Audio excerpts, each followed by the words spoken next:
Do you know what we're here for?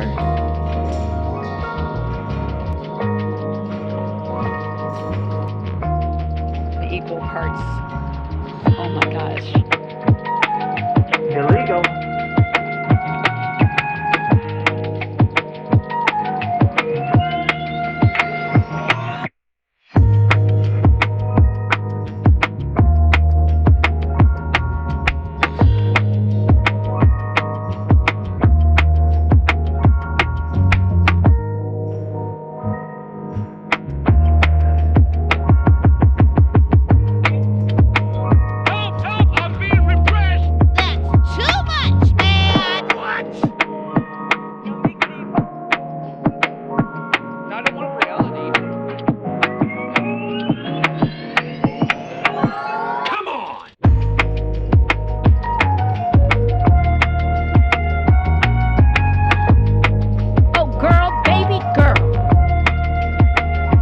What now? Climate and everything are the same word. You should be ashamed of yourself for having that thought.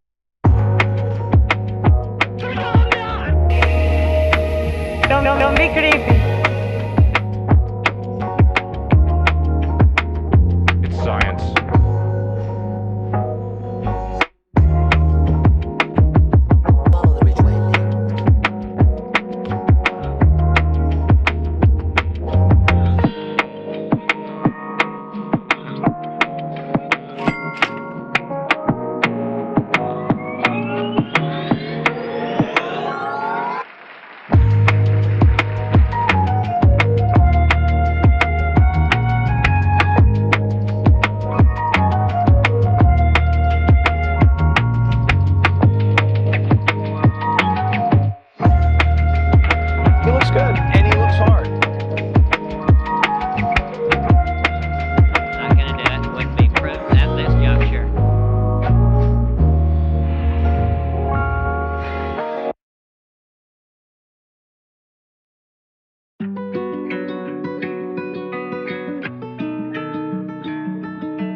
Arguably the greatest work of nonfiction of the 20th century.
I don't want reality.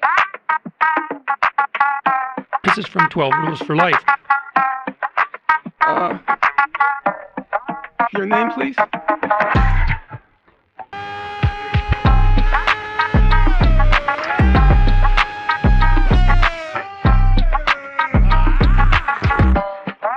Rid of the Second Amendment?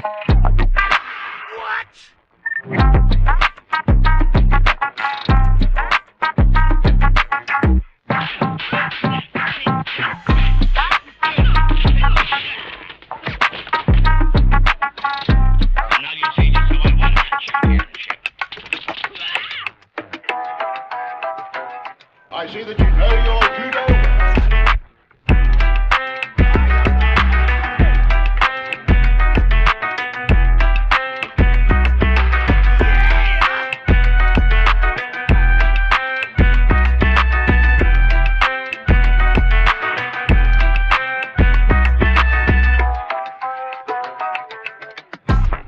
Break now. Come on, come on!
Aren't I a good guy?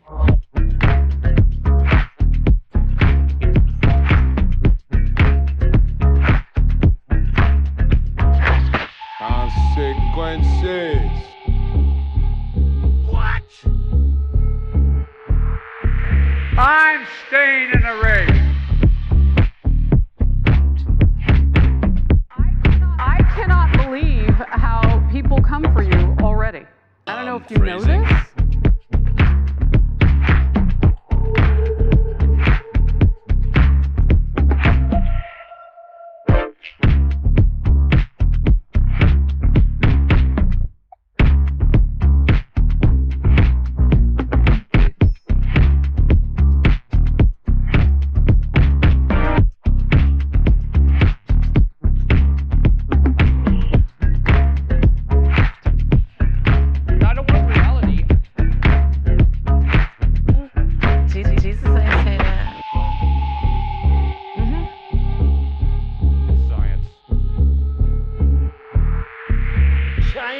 China.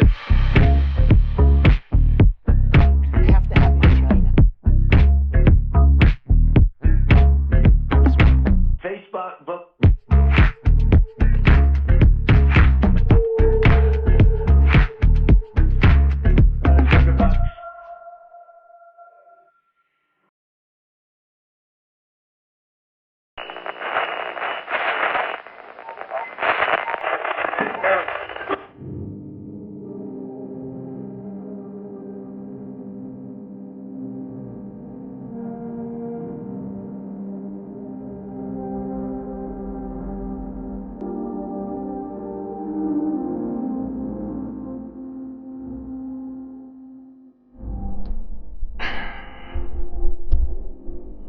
Well, here we are again. Floating through space. Perhaps wondering what the hell has been going on over the last few days. So much to do, so much to talk about. We better get right to it.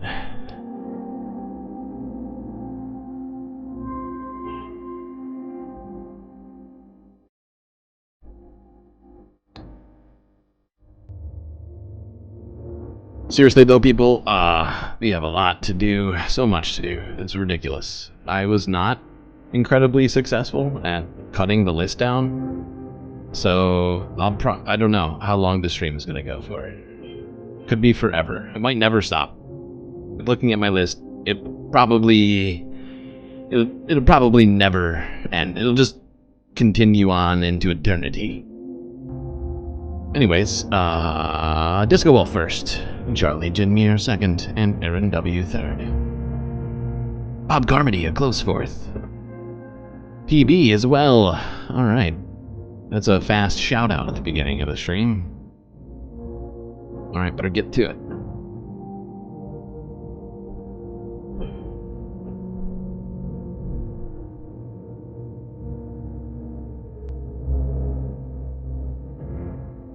Alright, we'll start in the United States, and instead of starting with something sad, I figured we'd start with something not sad, because the rest of the stream is going to be rough. Very rough. But let's talk holidays. You know, they're coming up soon. You know, and it's that time of year. So let's bask in the glory of this burgeoning neighborhood tradition. I believe in, I don't think it's actually New York. It might be New Jersey. I can't forget. Oh, Long Island. It's Long Island. Sorry, it's New York technically. Alright. Long Island. Gonna get a sister. Get the dog. Maybe some coffee. And then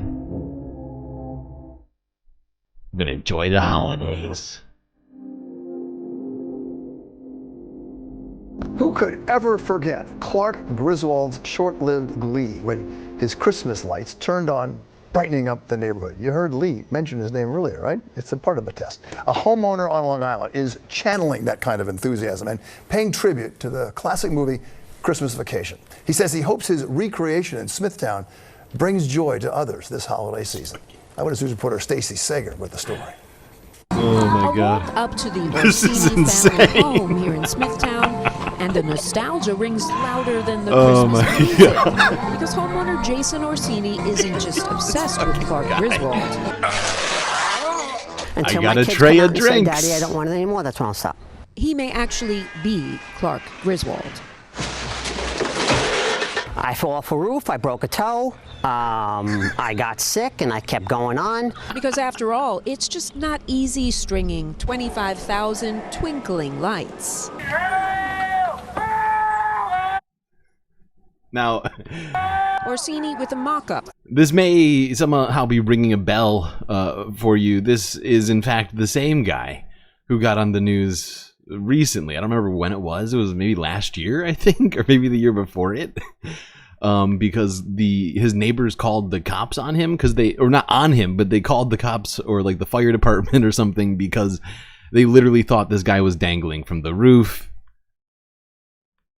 The movie's so realistic. Wait, They were why gonna call the what Smithtown is Fire this? Why do we have subtitles? This is rude. Apartment if I wasn't outside because they thought somebody was falling from the roof. Orsini telling us his extravagant display is more than just a display, it's an experience. You live National Lampoon's Christmas Vacation here with 20 different mannequins, including Cousin Eddie, of course, in that infamous sewage scene. The attention to detail is extraordinary. It is down to the extraordinary. exact You are right license about plate on the that. Griswold's family station wagon, with that capacity to withstand anything. Did you pull this tree up from the roots? Did you pull this tree up from the roots? This guy is a character, okay? Too much money, too much time, perhaps, but he's at least using it for something fun.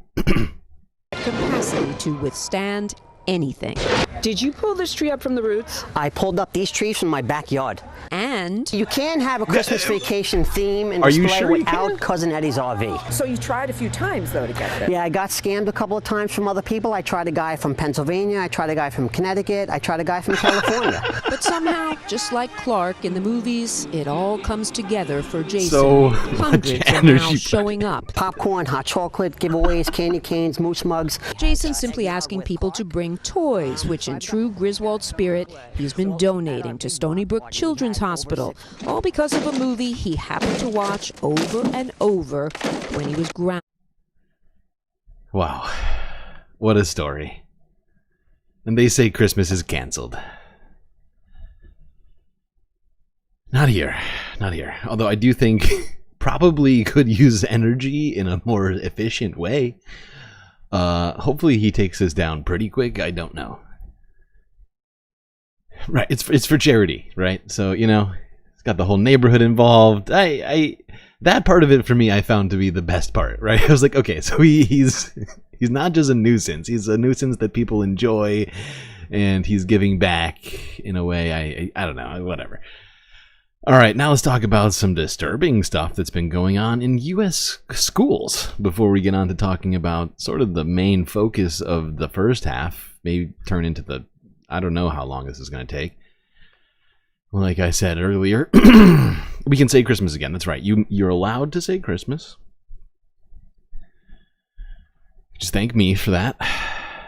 I ended the war. It's over. Not that it ever existed. Let's go, to this very disturbing trend, which we have multiple stories on. First, we're going to start with PBS NewsHour to start it off here. The fact we have two stories sort of proves the title of this. Researchers report stunning surge of misogyny after the election. Okay, tell me more, PBS.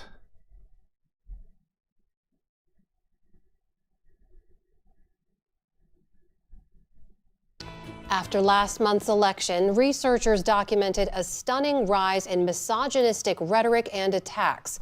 Laura Barón-Lopez is here now with a conversation about what's behind that surge and how experts are combating it. In just a 24-hour period after Election Day, the Institute for Strategic Dialogue tracked a 4,600% increase in mentions of the terms, your body, my choice, and get back. Great. So glad X did something about that, and by did something I mean profited off of it. Follow the rich white man. In the kitchen. It's just so gross. I don't even know what to say about. Like we talk about this all the time. This is just, I mean, it's almost like we could have predicted it, you know? It's almost like we could have, you put somebody in power who speaks in these exact ways, who is propped up by people who speak like this, who, and suddenly massive upsurge. No one could have predicted this. Social media platform Not even Nostradamus. X. One post by far-right activist Nick Fuentes has been viewed nearly 100 million times. But the misogyny is not just online. For more on this trend and efforts to fight it, I'm joined by Cynthia Miller-Idris, a professor at American University and director of the school's Polarization and Extremism Research and Innovation Lab, or PERIL. Cynthia, thanks for being back on the NewsHour. Thanks for having me. First, help us unpack this increase. What exactly did we see in this rise in misogynistic attacks online right after the election? Well, first, we've been seeing that increasing trend for probably something like 18 months to 2 years over the last period of time on many social media platforms. And what we saw right around the election, leading up to the election, with a candidate who was a woman of color, and then the reproductive rights that were also sort of at the heart of the election in many ways, was a celebration in many ways by some young men who were viewed, whose posts were viewed many, many millions of times, of this reclaiming of power over women and power over women's bodies. And Jesus Christ. Close it up, just like my wife's vagina. Oh, hello, Narwhal. Happy Galactic Thursday to you as well. This is an unfortunate way to start it off.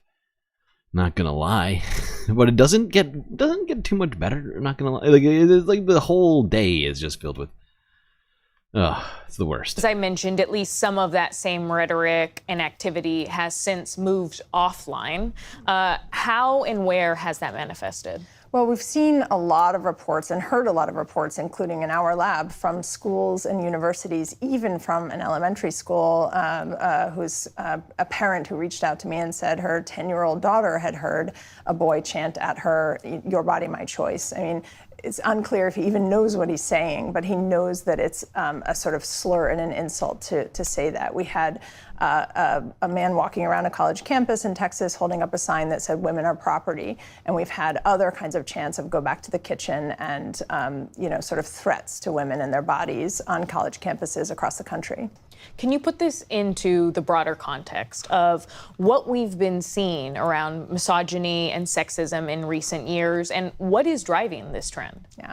Well, we've had, just like we've had normalization of other types of hateful rhetoric, anti-immigrant rhetoric, racist rhetoric, white supremacist rhetoric, over the last 5 or 6 years, in particular, surges of that online, of conspiracy theories.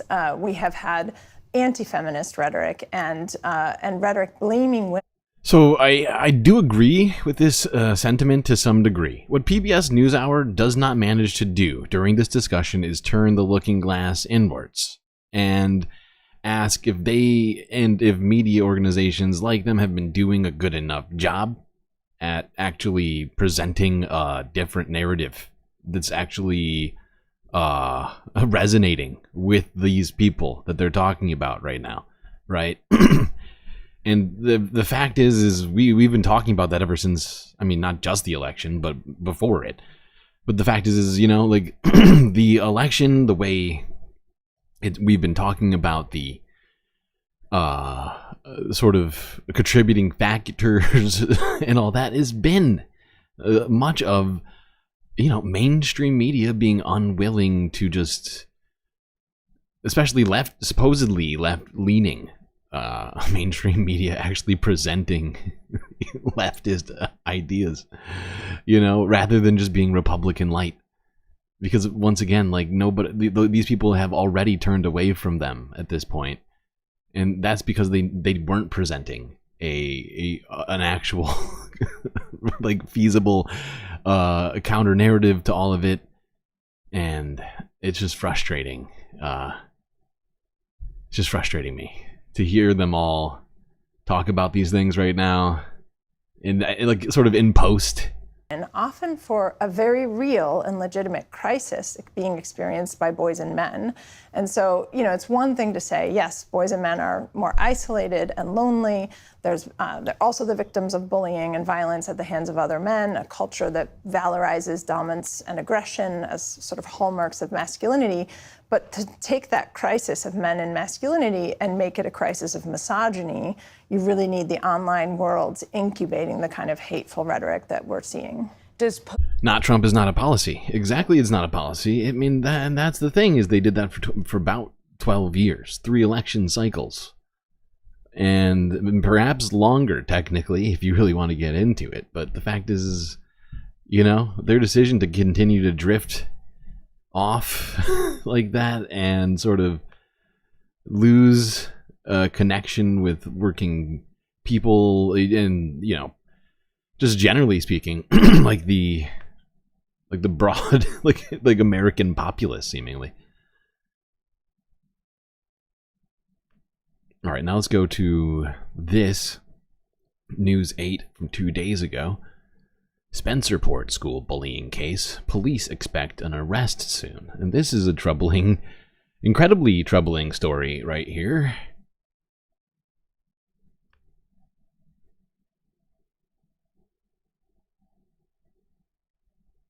Greece police say an arrest is expected in an ongoing aggravated harassment investigation involving minors at a middle school in Spencerport. 6 boys accused of slamming a 13-year-old girl into a school locker reportedly doubled down on that behavior, sending hateful and threatening messages to a local family. Tonight, Leah Sick and her parents explain why they have been so vocal about the abuse.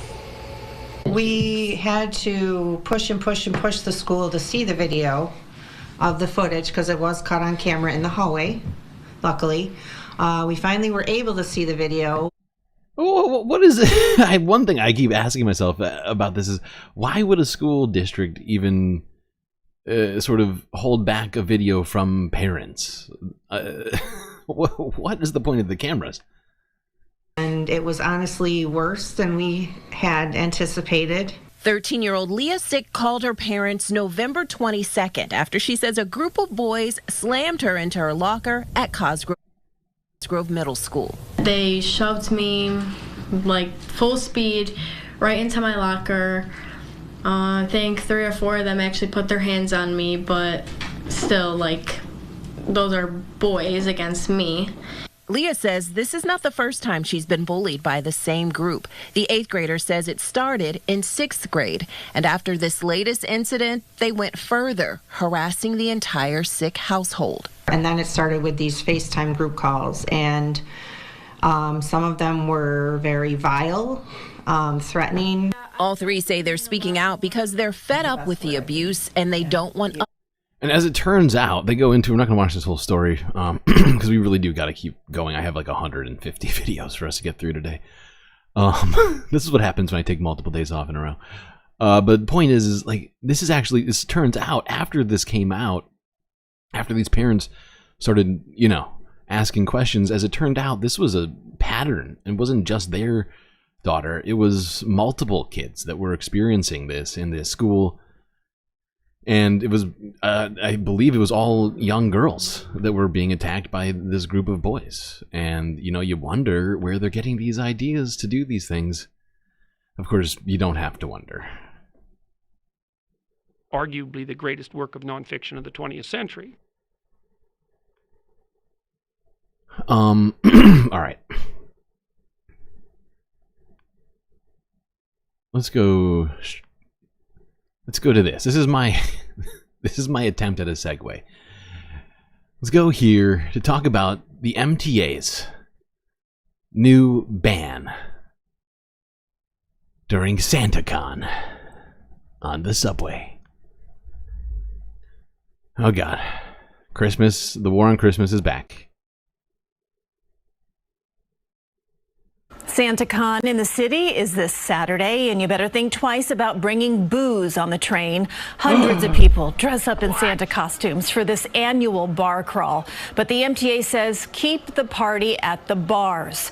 They are banning alcohol on all Metro North and LIRR trains beginning 4 a.m. Saturday through December 14th till noon on Sunday the 15th. By the way, now, of course, you're not supposed to drink on the subway anyway, okay? But really, the fact is like they're just like doubling down, because like public drinking in New York State, not generally speaking, not that's not going to be legal. Illegal. But of course, they just want to remind everyone. Because that's basically all SantaCon is. I'm interested to see how it'll all go. Because, that is basically the point, is to day drink in public while dressed as Santa Claus. And or some sort of Santa-related garb. Now let's talk about something that actually should definitely be illegal. Oh my God. But as it turns out, it's not. It turns out you can be a vigilante on the subway, at least. I don't know about other places in America. I don't know if this, I would assume this applies basically everywhere, at least in New York City. I don't know why being on a subway would change it. But if you didn't hear, Daniel Penny was acquitted of murder. And all charges. Let's start off with Forbes breaking news. They're going to talk about it. This is from, what, 2 days ago.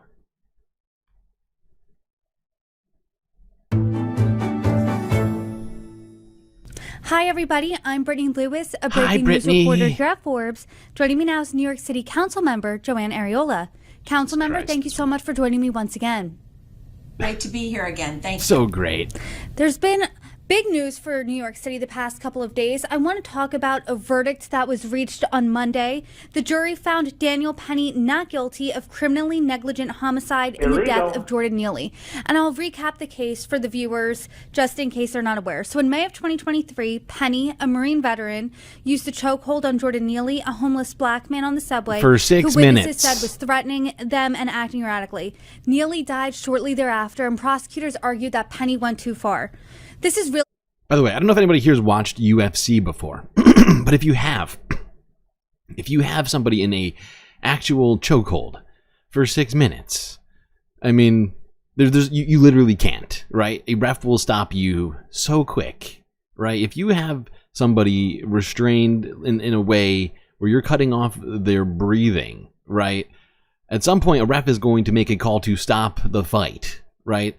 This guy trained as a military, as a soldier, right? Essentially. And I know Marines will take offense to that, but I don't care. The point is that this guy was trained. He knew what amount of force it takes to kill a man, and disregarded that knowledge and just basically chose to murder somebody. Been a controversial case. As you know, it's bringing issues like race, crime, mental illness, and homelessness to the forefront of a national dialogue. So first, to start the conversation, what is your reaction to the verdict? I was very happy with the verdict. I think So this happy. was a very smart jury. That Joan really is so smart. Oh, it's so smart, is it, Joan? Presented to them when they went into their deliberations. They're all genius sent notes jurors. out, wanting questions answered, wanting to review videos, wanting a redirection from the judge, as matters of the point of law. And it just... So the next 15 minutes or whatever, 13 minutes, is Joan and Hillary, or whatever her name is, celebrating together about the not guilty verdict for Daniel Penny, which they believe is a true testament of the American judicial system.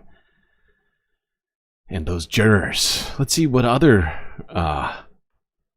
right-wingers thought about this. Because, of course, Forbes News is essentially just a right-wing clip factory. Let's go here.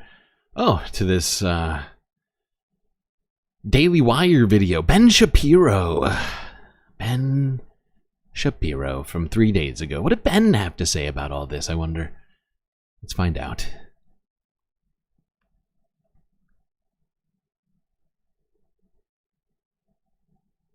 Alrighty, folks. So the Daniel Penny verdict is in. He has been acquitted. Thank God. Thank God. Thank God. The right thing. I'll bring all the did the details right. in They just did the one right second. First, thing. this is your reminder. Everybody. DW Plus Please, everybody. He did the right thing. Thank God. Thank God. Which God are you thanking right now, Ben? Okay. Did the right thing. I'll bring all the details in just 1 second. First, this is your reminder that DW Plus gift memberships are 40% off. That is truth, premium entertainment, investigative journalism, all in 1 year. A year of Daily Wire Plus, truly the perfect gift for the holidays. Oh, Even so if you good. yourself, head on over to dailywire.com right now. All right, so Daniel Penny has now been found not guilty by the jury in Manhattan in the so-called chokehold death of Jordan Neely. So-called. Remember the video? I wonder if he would call it the so-called, with air quotes, chokehold death. If somebody did that to him, somebody choked him out on the ground. I mean, he's very chokeable, right? He's a very small person, so it wouldn't take a really big person to overpower Ben. I wonder if he would feel the same way. If he was being a bit of a dick, and somebody was like, you know what, you're being a bit of a dick. I think I'm going to choke you for 6 minutes. Where the drug-addled, mentally ill, homeless person is abusing people on the subway, threatening them physically. Oh, abusing them. And Daniel Penny, who's a veteran, comes up behind him and puts him in a submission hold. Again, the goal of the submission hold is to make him submit. It is to either push him to submit or to push him into unconsciousness. It was not to kill him. There's all sorts of evidence that was presented, particularly by the defense, showing that it was not, in fact, the quote-unquote chokehold that killed him. There was no deprivation of air. I've seen the video, and it's wild that actually played with the jury. This is idiotic. So there you go. There's Ben's take on this right now. I mean, we could listen to a little bit more. Let's see what else Ben has to say about it. His lungs, for example, so he didn't die because there was damage to the trachea, for example. And obviously, this entire situation occurred because Daniel Penny was trying to defend all of the other members of the public on the subway from the predations of Jordan Neely. And the no, he was not. I suppose, no, he was not, dude. No, like that was his belief. But those people were, you know, to some degree trying to break it up. But he refused to let go of this guy. They weren't doing a good job of breaking it up, but they were trying to some degree, even though, you know, the allegations are that he was being, you know, he was asking for money and being, you know, aggressive. But point is that does not, it does not permit you to murder somebody like that. It is insane that that's the verdict that came down, that Benjamin Shapiro here, Forbes News, and Joan, whatever her name is. I almost called her Joan Rivers. I know that's not her name. Oh my God, Republican Congresswoman Joan, I want to say Arpaio. I know that's wrong too. God damn it. Whatever, all these Republicans just super stoked on this. That much is very clear. Is that if you are a person who tries to defend your fellow citizens from criminals, then you must be prosecuted if you are of one kind. Fact is, this guy didn't strike anybody, right? He just went and attacked this guy. He just thought he was just being, you know, just being too homeless on the subway. All right, now let's go here to Hassanabi. Let's see what Hassan thinks about all of this.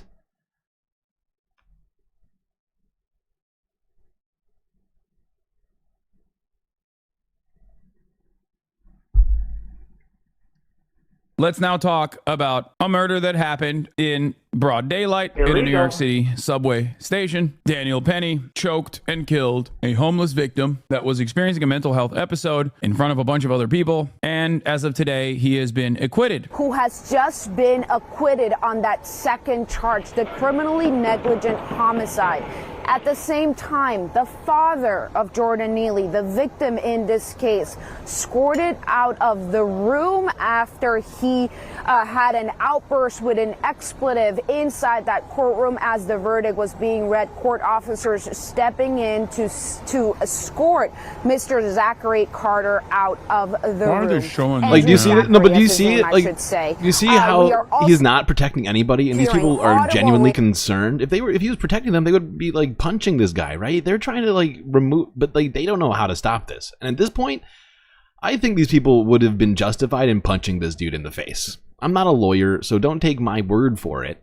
This is just an opinion. I believe that they would have been justified in doing that to end this, to avoid a broad daylight murder. Andrew Zachary, as his name, I should say.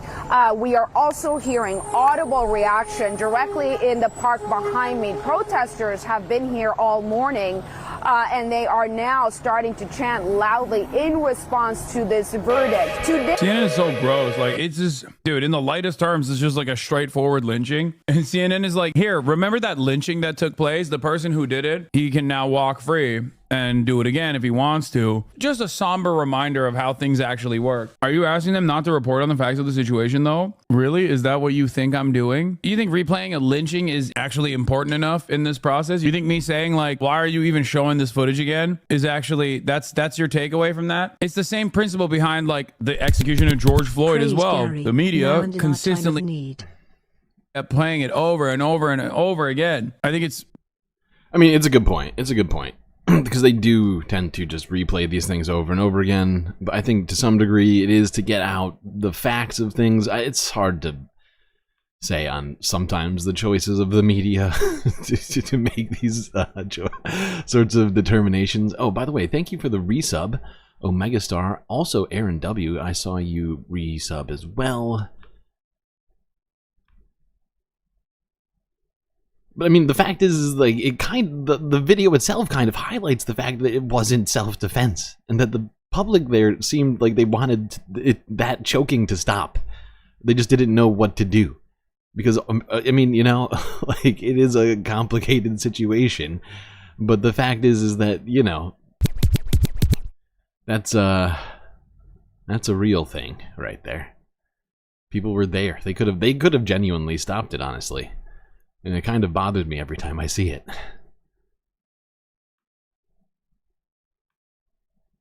Oh shit. Thank you for the resub, mowing up. Oh shit. Hype train incoming. Hello. Wait, I didn't get a hype train. Why didn't I get a hype train notification? That's highly offensive. Don't we deserve the hype train notification? Come on. So rude. How rude. Okay. Back to this. I'm not saying that they shouldn't report on the facts of the matter, but they don't have to be so graphic with the imagery. He instructed the jury to go back into the deliberation room this morning and continue to deliberate, and now, just about an hour and a half after they started deliberating for the day, we are hearing back that verdict. Law tip: New York's Defense of Others statute gives a person the authority to use physical force, and even in some other cases, deadly physical force to protect themselves and also to protect others from physical assault. There was ample testimony that witnesses feared imminent bodily harm. All this fear needs to be as reasonable under the circumstances, which it seemingly was. That's why he was acquitted. Yeah, I still think it's a terrifying precedent that it is setting, because ultimately, reasonable fear in this circumstance is like black person that is homeless, that is having a mental health episode, is now under consideration as an imminent threat, a reasonable fear, so they could just be assassinated. Great stuff. You being afraid of a dude who is like going through it and then watching someone choke them and kill them is on entirely different planets, okay? Entirely different planes of existence. Like, the conversation here isn't literally, oh no, let him like threaten someone or let him terrify someone, okay? That's not the point I'm making at all. A lot of people... Yeah. Oh, Megastar with the 300 biddies. Thank you so much. So much love on Twitch today. Where's this all coming from?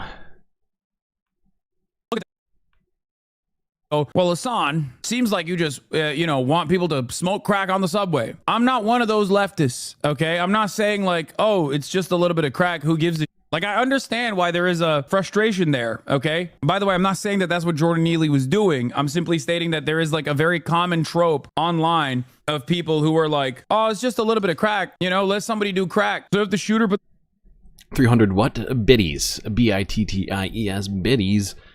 Or just, bits. Yeah, like Durkis says. Bits. You can say it either way you want. I appreciate that. Oh, by the way, we have a new feature now. I think it's only available to the vertical stream on YouTube, but we've been slowly getting more and more, what do you call it?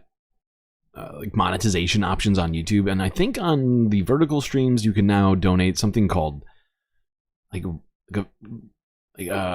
rubies or something? I don't know. It's complicated. I still don't understand it. I'll explain it to you all later. I failed. I made a huge tiny mistake. Okay. All right. I think we get it.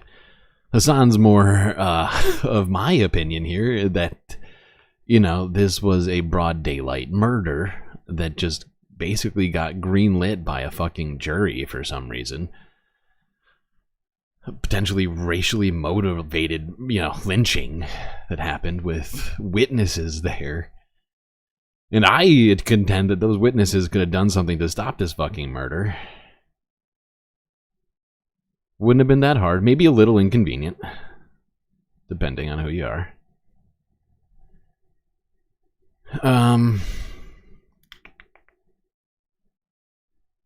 Alright. Now, let's go... I just put this in here to segue between these two attacks, just to sort of point out the amount of the sort of you'll see. We'll talk about it in 2 seconds because this would you'll see. Here's the entire video from King 5 Seattle on a recent drive-by shooting.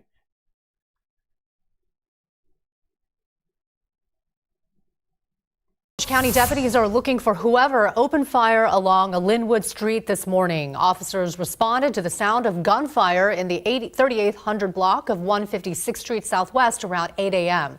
They found a 41-year-old man who was shot in the leg. A vehicle and an apartment nearby had bullet holes in them. They think this was a drive-by shooting. 20 seconds long, and no more follow-ups on that one. You know, only certain violence gets the attention of the media. Not here. We've talked about so many goddamn shootings in the United States that literally nobody has talked about but us. Because gun violence is pervasive in this goddamn society. People getting shot, people getting murdered. And, you know, we could do some stuff about it. Rid of the Second Amendment? But no.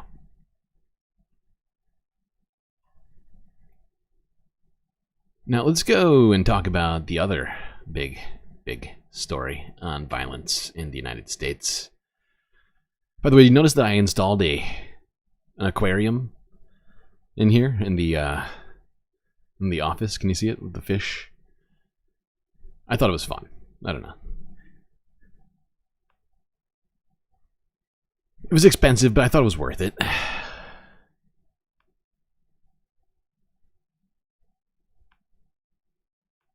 So much.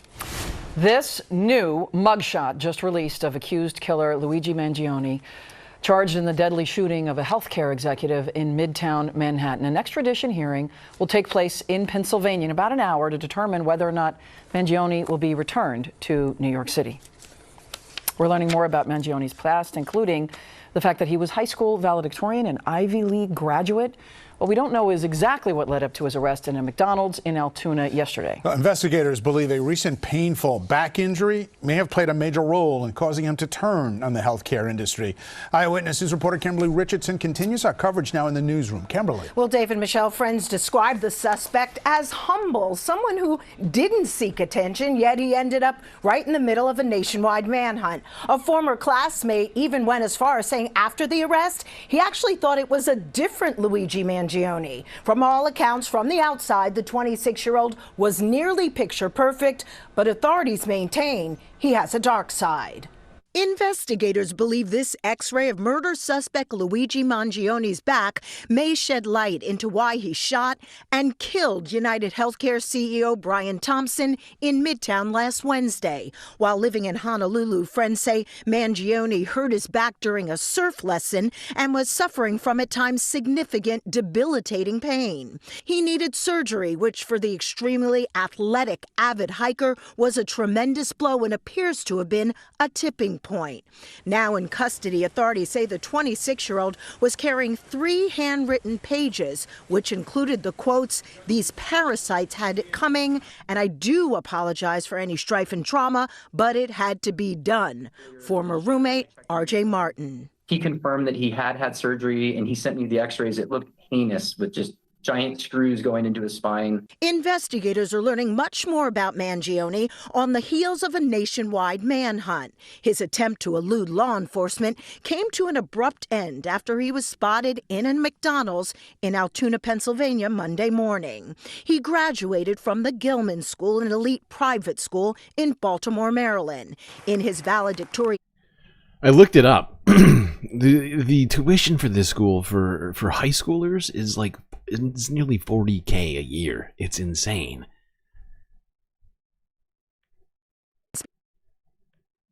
he praised his classmates for having, quote, incredible courage to explore the unknown and try new things. The class of 2016 has been coming up with new ideas and challenging the world around it. A fellow high school classmate who didn't want to reveal her identity says Mangione was the last person she expected to be involved in something like this. It's less than you thought. I mean, it's a high school. Come on. Oh my God. You're not even talking about getting a degree, like an important degree. It's not problematic in any way. Didn't have any radical views.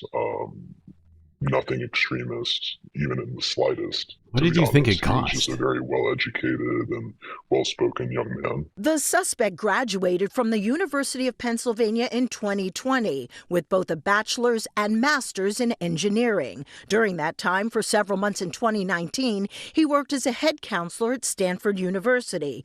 Up until this point, he had little or no interaction with police. In December of 2023, Mangione was charged with a misdemeanor for trespassing in a state park park in Honolulu. But friends say recently he seemed to drop off the face of the earth. His mother even filed a missing persons report November 18th. He was a...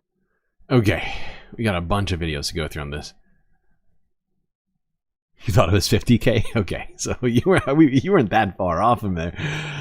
You were just slightly higher. Okay, either way, it's like it's more than a down payment for a mid-sized house. You know, it's an insane amount of money for one child's education, but people certainly do it all over the place. Well, not a lot of people, but a small group of people who can afford sits it. in a Pennsylvania jail cell. A clearer picture is emerging about his life and upbringing. He was Ivy League educated and came from a prestigious family in Maryland. Tonight, we've learned about a painful back condition that he suffered. Eyewitness News reporter Kimberly Richardson is in the newsroom with more on what we are uncovering. Kimberly. Well, Sandra, for years, Luigi Mangione had been very active on social media, sharing travel photos, his workout routine, and even details about his health challenges. But then a shift. This past summer, he appeared to stop posting. That was a red flag to those who know him. One friend saying he hadn't heard from him in months. Now inmate QQ7787, Luigi Mangione's apparent spiral completely out of touch shocked those who know the 26-year-old. He graduated at the top of his class at the Gilman School, an elite private institution in Baltimore, Maryland. I do think it is an interesting trajectory for this young man to have gone from where he started off and to have some sort of an epiphany, essentially, or whatever, to come to some sort of realization that the system wasn't working for people. It's sort of a fascinating arc.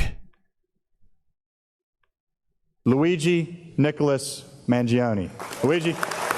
In 2016, he praised students for having, quote, incredible courage to explore the unknown and try new things. He was a relatively unassuming kid. He was down to earth. He was smart, well-adjusted socially. He was at least a two-sport athlete. Friends say the UPenn graduate is an avid gamer and Pokemon enthusiast. But investigators believe this X-ray of his back may shed light on why he allegedly shot and killed United Healthcare CEO Brian Thompson. Unfathomable, knowing the kind, person that I saw and knew. Former roommate R.J. Martin says while the pair was living in Honolulu, Mangione hurt his back after a surf lesson. We had to get a different bed for him that was more firm, and I know it was really traumatic and difficult. When you're in your early 20s. Yeah, I've heard a bunch of this guy's interviews. He's been on TV a ton, and my estimation of I don't think this guy actually knew him super well. I know that he lived in a place, but from what I can tell, it's like a, what do you call it? Like a combinator or something, or like a, what's it called? It's not a combinator. It's like, there's a tech term for this, but like he basically was, one of these people who rent out rooms to tech students, and like, I think he probably like was asking for like a percentage on whatever, future companies or whatever they might start, things like that, kind of weird weird stuff, the way he's talked about it, not in this particular interview, but that seems to be his only real connection to this guy, is that he rented a room to him in a house where he rented a bunch of other rooms, apparently. I'm not even sure he even lived in the house himself. And you can't, do some basic things. It can be really, really difficult. In a Reddit post, Mangione talked about the back pain, noting in July of 2023, he had spinal fusion surgery, writing, quote, I knew it was the right... Okay, all right, no, that's enough. We were just doing this quickly to get us, to know a little bit more about this guy. I think we already talked about him a little bit earlier this week, or Sunday, I think. Actually, I think we must have talked to him multiple days now.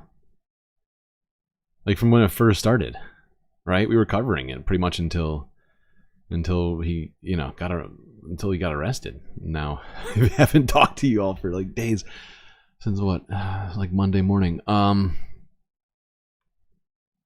yeah, now let's see what's happened in the last couple of days.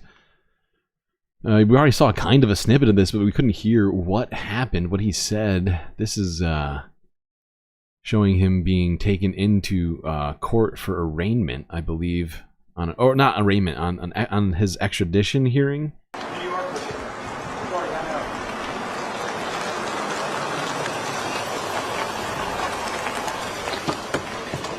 Oh shit. I totally forgot. I saw you type it earlier, and I just totally blanked. That's my bad. I see that you have support characters. You deserve them. You're gonna get them. I think you specifically are gonna like these ones. My God. Okay, there we go. A Fletcher and a Gary. Look at that. It's quite a lineup to start off with.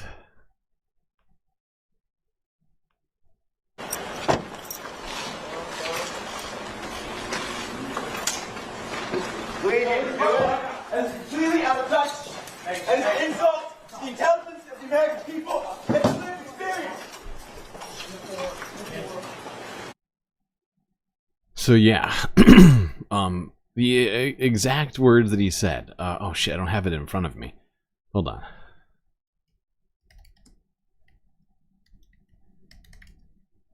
It was like something to the effect that the American people were not stupid. They weren't going to be duped any longer. Hold on, let me see if I can get this quote. It's an insult to the American people. Hold on, where's the quote? It's completely out of touch and is an insult to the intelligence of the American people and their lived experience, according to Mangione. I'm sorry, according to NBC's website.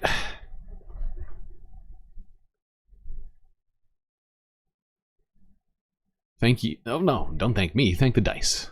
Dice gave you Gary and Jessica. All right, let's go here. The lawyer for Luigi Mangione was speaking outside of the courthouse, I think, here 2 days ago.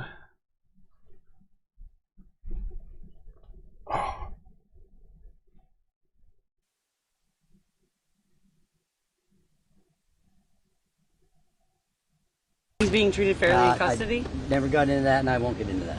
There was a request that you made, though, about informing the corrections department about something, and I didn't understand what you were asking. You were saying for the DA I don't really. Oh no, I think all I asked was the sheriffs to keep my client around for a little bit so I could talk to him. And what did you discuss? Well, I'm not going to tell you that. You're kidding, right? You've been on this. Sir, your client said something to reporters as he was walking in about this being an insult to the American people. Do you have any comment on that?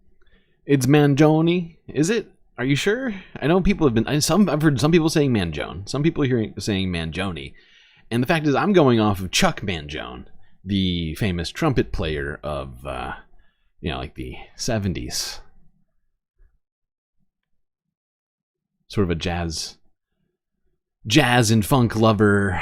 I'll have to take a look at that. No, I don't have any comment on that. I just know that, I haven't seen it, so I can't comment on something I haven't seen or heard. Any comment on the outpouring of support there's been for him online? No, I mean, people are entitled to their opinion, and like I said, if you're an American, you believe in the American criminal justice system, you have to presume him to be innocent, and none of us would want anything other than that if that were us in those shoes, and so I'm glad he has some support. Mr. Nick, you just said a moment ago that that's what lawyers do when telling their clients to be quiet. What did you mean by that? Well, no, I mean, because I'm going to do all the talking, it's you have the right to remain silent, and I believe in that. Exactly, that's exactly the case. Okay, all right, so yeah, this is him. He basically, if you didn't quite hear it, but he's basically saying that the reports of his client being extradited are false. Now, apparently, after his arrest, somebody created a GoFundMe for his legal defense, which has already raised thousands of dollars in a short time. And so this guy is apparently getting paid. Definitely. I don't know if he's like a family attorney or if he's like a public defender. Actually haven't looked into that part of this. Multiple GoFundMes? Okay, all right. I missed that part of it. I thought it was just one. So apparently, thank you for the correction, Bob. Multiple GoFundMes raising multiple thousands of dollars. Okay. Now, I believe this was right after the hearing. This is showing Luigi being taken out of the courtroom, I think. The man charged with killing a healthcare CEO in Manhattan is facing extradition back to New York. In a chaotic scene before today's extradition hearing, you hear a little of it there. Luigi Mangione shouted toward reporters as police led him into a Pennsylvania courthouse. And completely out of touch and insult the intelligence of the American people. I'm sorry, we already saw this part. I thought this was a video of them taking him out. I have so many videos on this, I'm getting them fucking mixed up in my head. But yeah, let's go to this next one. Apparently he was denied bail at this hearing. Perhaps not shockingly. But, I mean, I feel like they're just going to have to not put this guy in front of a jury. What's going on, Luigi?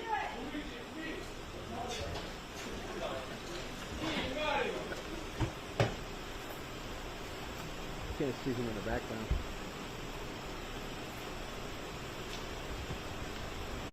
So as you can see, they took him out of the court, and he didn't say anything as he left. Saying his name makes you want spaghetti. Is that racist? I don't know. I don't know about the second part, but I think you're fine with wanting spaghetti. There's nothing wrong with wanting spaghetti.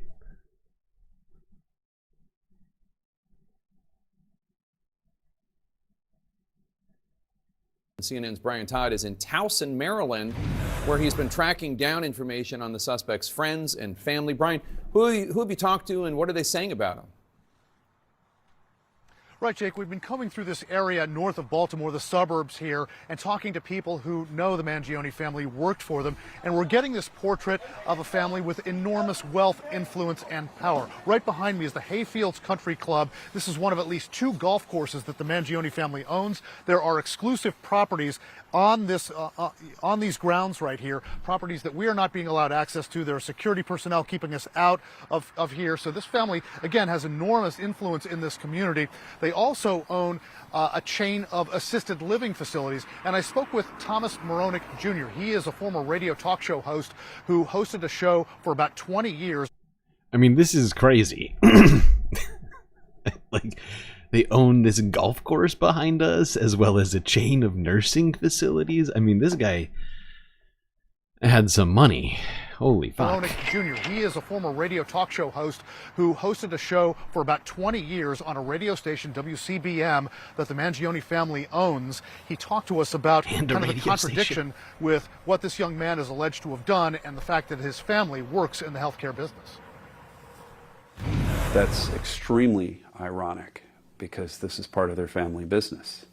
And he's railing against corporate healthcare. It seems to be going against the grain within his own family, if that's true. Now, Moronic went on to tell us that he believes the Mangione family was great to work with, great to work for. He said they were extremely generous, especially with their employees. And as far as the radio station that he worked at, he said it is known as being a conservative, a very conservative radio talk station. And he said when he worked for them, you know, he had himself kind of centrist views, but he said the family never tried to influence his content, never tried to kind of get him to sway over to their conservative political beliefs. Just a kind of a window into this family, extremely influential. Influences content. Wait, what? Was this guy a content creator? I thought he was just like, I thought he just like posted stuff on like X or something. I'm confused by that suggestion. Because I haven't heard anybody else suggest that he's like a content creator, but that's basically what he just said, right? Very powerful in this area. We were also told, Jake, that they've engaged in a lot of philanthropy in this area. Their name is on a pool at the University of Loyola, Maryland. And of course, they did send their son to the exclusive Gilman School, the all-boys school near Baltimore here. All right, Brian Todd, thank you so much. Jesus. Let's bring in Juliet Kayyem, CNN senior national security analyst. Juliet, let's take a look at the photos that New York City Police released immediately after the killing. You can see, let's bring that up if we can. You can see Mangione very clearly. Good God. Like, you know, having money to go to that school is one thing, but having pool university pool donation money, that's, boy. The pictures on the bottom there from the hostel. You can see his eyes in the pictures. I think that's from the Starbucks, and then from the very distinctive eyes and eyebrows from the cab. Yes. He's distinctive looking. You know, there are a lot of kids out there saying he's good looking. Apparently, no one. CNN is struggling so hard to talk about this. They are like, they know what the public thinks right now, but they know what their bosses want them to say, and they are struggling so hard to get through this. They're like, I just don't understand what's happening. What's happening right now with all people think he's hot? What do you think? What do you think about that? His rather wide network of friends or his large family recognized this person that they knew very, very well, who, according to his friends, had fallen off the grid somewhat in recent months. I mean, in the end, it's a random McDonald's employee who recognizes him and turns him in. Is it true? I heard from somebody that the McDonald's employee who turned him in didn't even get the reward money. Which I think everybody who I'd heard talk about this up to now basically gave the employee the pass on because of that money. like I think a lot of people were like, "Why did you turn them in?" But like, then everybody else was like, "No, it's like $60,000 in reward money." So somebody tell me whether or not that happened. I need to look. Actually, I should just look that up. Where are we now?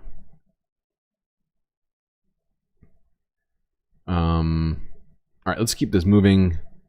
Go here now, CBS News. What to know about Luigi Mangioni's court hearing after outburst outside. I hate CBS. They're even worse somehow than CNN. I don't know how they managed to do it.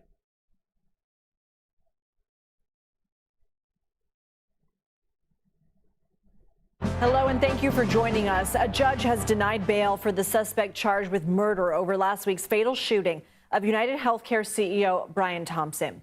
Luigi Mangione was arrested and arraigned Monday in Pennsylvania after being spotted by civilians at a McDonald's. The 26-year-old was taken into custody and initially charged with unrelated gun crimes in the state.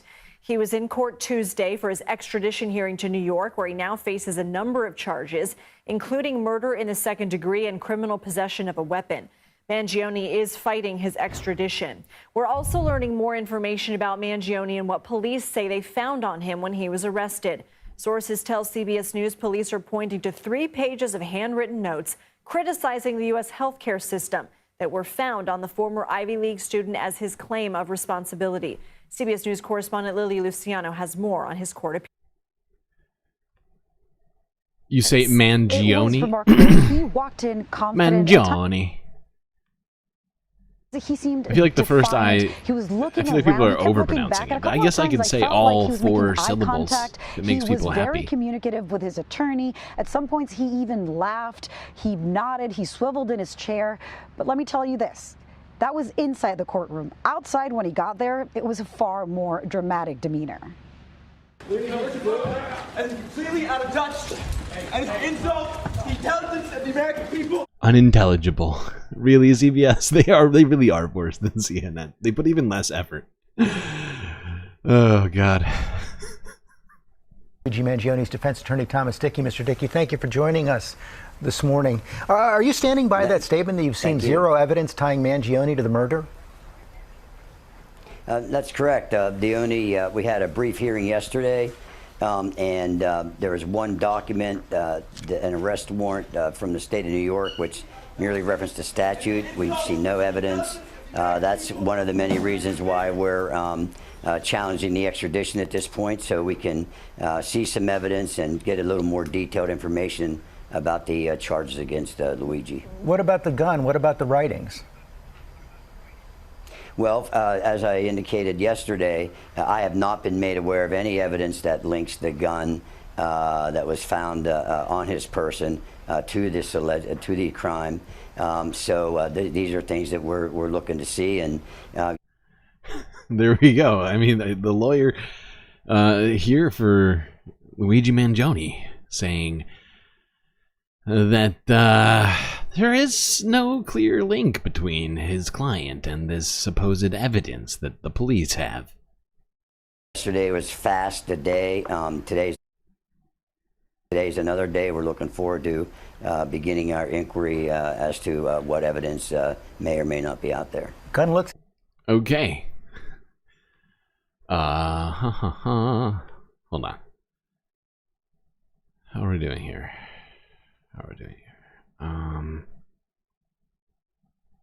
We're doing on time. Hour and 11. Okay. I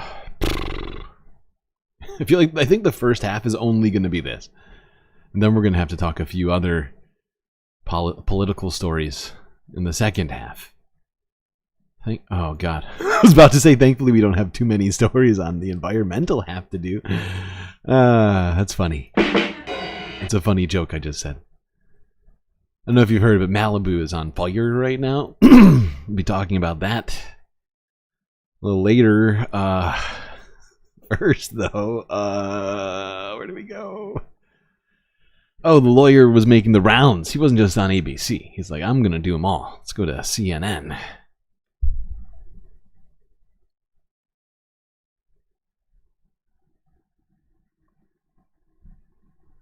A law enforcement official who was briefed on the matter is telling us here at CNN that along with that 3-page handwritten claim of responsibility, as the authorities are referring to it, some might refer to it as a manifesto, investigators are also looking at a spiral notebook of Mangione's that included to-do lists of tasks in order to facilitate. Is it just me, or does it not always seem like Catelyn is trying to talk in a very specific way? Like, she's got the, I think I've said it before, she's got the Elizabeth Holmes voice. Like, the first time I heard her talk, I actually thought it was Elizabeth Holmes. Like, I thought they gave her a job. And I was like, oh, it's somebody else. Oh, God. Referring to it, some might refer to it as a manifesto. Investigators are also looking at a spiral notebook of Mangione's that included to-do lists of tasks in order to facilitate a killing, as well as notes justifying those plans. In one passage about the Unabomber, Mangione concludes that using a bomb against his intended victim could, quote, kill innocents, but shooting would be more targeted, musing what could be better, and I'm quoting now, than to kill the... You know what? In a way, I mean, I don't know about the entirety of the manifesto, but that particular claim of, you know, attempting to not kill innocent people, it's almost like he has more concern for civilians than the Israeli army. It's pretty impressive restraint, really. His own bean counting conference. This is coming as we are learning more about the suspect's life beforehand, including a report from the New York Times that Mangione's mother filed a missing persons report about him in San Francisco on November 18th, and also that he stopped communicating with his family and his friends about 6 months ago. Yet apparently no one who knew him and knew that he was missing recognized him in those surveillance photos that have been plastered everywhere for the last several days. Tonight, that's prompting a whole new set of questions about what was happening in Mangione's life behind those smiling photos that we've now seen on social media. Stop it. Oh, God, I'm so sorry. I'm being repressed. We're all being repressed. Help, I'm being repressed. I'm on top chat, so I can't see live chat. Just realized, there we go. That's much better. All right. Okay. God. Horrifying. Questions about an injury that he suffered in 2023 and what happened to him ever since. My lead source tonight is the attorney who is representing Luigi Mangione, Thomas Dickey, and it's great to have you here, sir. I just want to say thank you. I know this has been moving very quickly, and you said earlier you were retained today to represent him. And so can you just tell us, how's your client doing in jail tonight? Well, Caitlin, thank you for having me. As I've been saying all day, if you put yourself, I tell everybody to use their common sense. Here we have a young man who is incarcerated without bail, as you alluded to, and apparently he's going to be charged with murder in the state of New York. If you use your common sense, I'm sure he's, it's concerning. That's all I can say. Well, you've been an attorney for decades. What did you make of the way he went into court earlier, that outburst that he had? I'm still analyzing that. I was actually on the other side of the wall when he came in, so I didn't hear all that statement. I've been busy all day, so I haven't had a chance to analyze that. So, I'm not going to comment on something, unfortunately, until I can have a chance to hear that in detail and break that down. Well, being on the other side of it, you were inside that courtroom, of course, and we learned about what happened in there. You're fighting extradition for him to New York. Why are you fighting that? It seems like it's inevitable that he will be sent to New York. Well, that may be, but again, the Constitution, and I know I keep bringing up that word today, lest we forget about that. But the Constitution gives you certain rights, and we need to make informed decision. And the law permits, and the Constitution permits, that somebody in Luigi's position has the opportunity to look at evidence, make sure the government follows through a process, and that's what we're doing. So, again, I've been in this case probably about 12, 14 hours, maybe whatever, give or take, and I haven't seen a speck of evidence at all. I argued today at the extradition hearing. I still haven't received details about the charges that he's facing in New York. I heard your introduction and looking into that. But so we as lawyers need to make informed decisions, and we need to get our hands and our eyes on some evidence. Yeah. The tie is killing you? I don't know. I kind of love it. It's bold. It's a bold tie.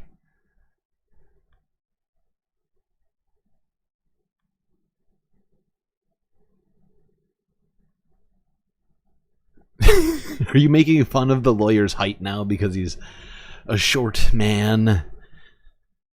Wow. There's been multiple allegations that this guy is a munchkin in chat so far tonight.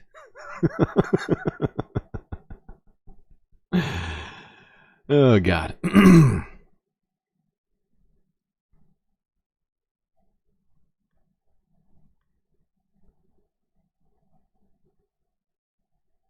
Just his voice? Well, he is also short. I mean, we saw a video of him standing next to other people. He is not a tall guy. He's got to be like 5 foot. But you know what? Height and voice, timbre, are not necessary qualities to win a legal argument. I would just point that out. I'm not a lawyer, but I am quite well versed in bird law. I got boxes full of Pepe! And with that in mind, I would say, really it's about your understanding of the legal system and of the case which you are, adjudicating? No, that's for judges. What are lawyers? Litigating. There we go. See? Bird law. All right. Let's go. To this. Because some people out there are getting some flack for supporting, or even for basically saying anything supportive of perhaps the motives of the killer, of perhaps really anything involving this. And this is one of those instances here. I think this is at UPenn. An assistant professor is under fire for a TikTok that they did.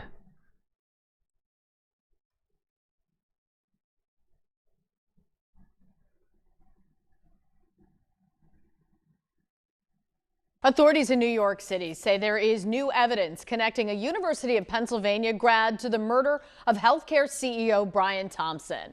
Luigi Mangione is being held in jail in western Pennsylvania following his arrest earlier this week. He's now fighting extradition to New York to face murder charges. Action News reporter Annie McCormick is live now in University City, where a Penn faculty member actually stirred up some controversy following Mangione's arrest. Annie, what have you learned? Yeah, and Sarah, that's right. The suspect's ties to Penn prompted an assistant professor here at the University of Pennsylvania to make a disturbing social media post that she has since apologized for and taken down.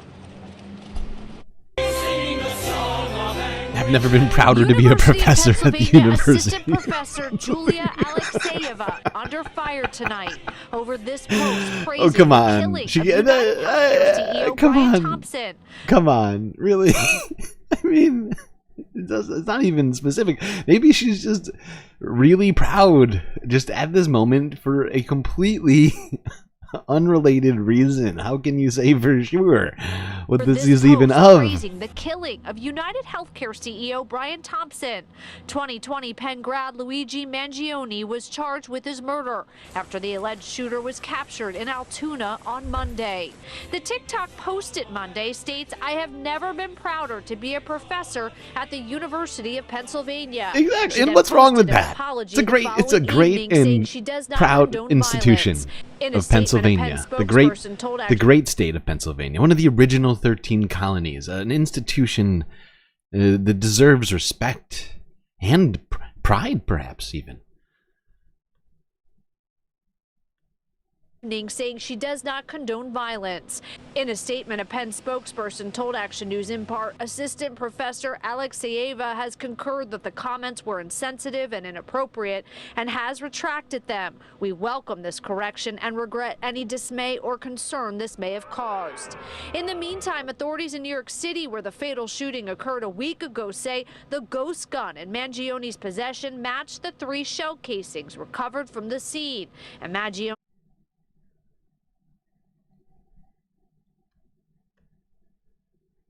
Okay. Wait, I don't know. I'm switching screens. We're going to keep going. All right. Move on from this. She hasn't been fired. She's just under fire. So we'll see what exactly happens there. Can imagine that she would have a great deal of support if she were fired. Now let's talk a little bit more about the healthcare system a little bit in between a few other things as we get through this thing. God damn, do I have a lot on this. Let's start here, because this channel in particular has been covering the problems with the healthcare system for well over a year. I think it's been since basically the very beginning of this channel, although they have not been around for that long. They have had a meteoric rise. Let's go here to A More Perfect Union.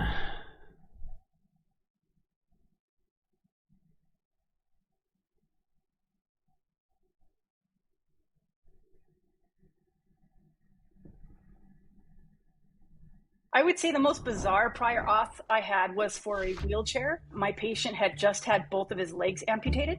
This is Dr. Janaea Calderia. I'm a family practice physician in San Diego. And she's talking to producer. that first 10 seconds, it's not even 10 seconds. It's like that first 5 seconds is so upsetting. It is insane. like what? You needed prior authorization for a wheelchair for a patient with no legs. What do you expect them to do? Get on a skateboard and sort of scoot themselves along the ground? What the fuck? Let's hear that one more time, because this is what it's all about. My patient had just had both of his legs amputated. This is Dr. Janaea Calderia. I'm a family practice physician in San Diego.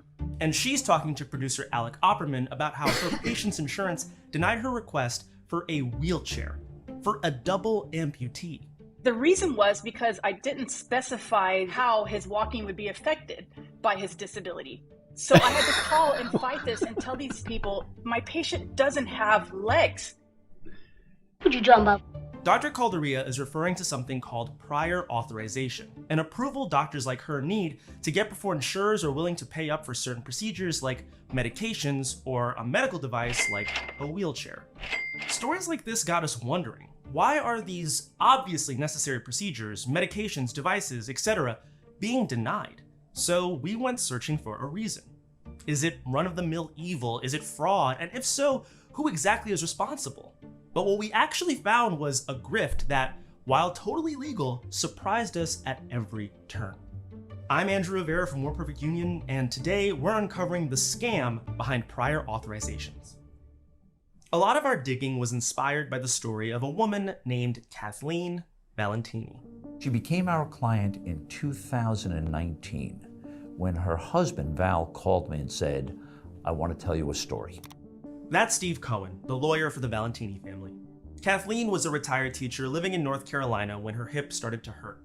After it didn't go away, her doctor ordered an MRI, but the prior authorization was denied.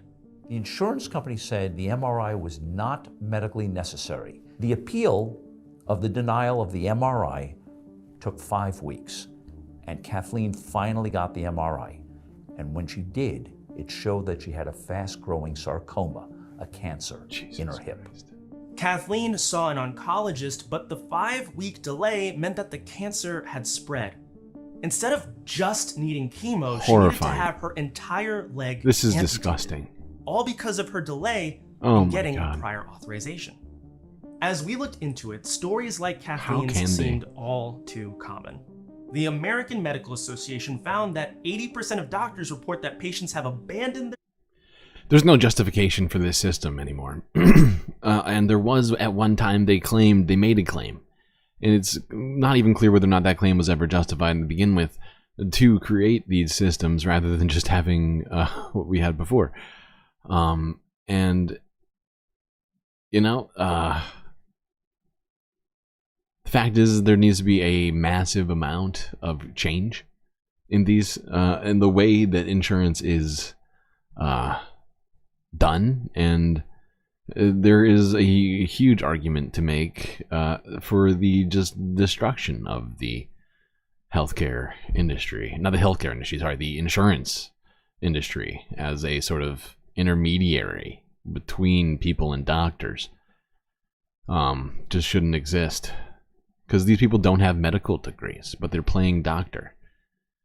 And we'll prove that as we go through this. treatment because of the prior authorization process.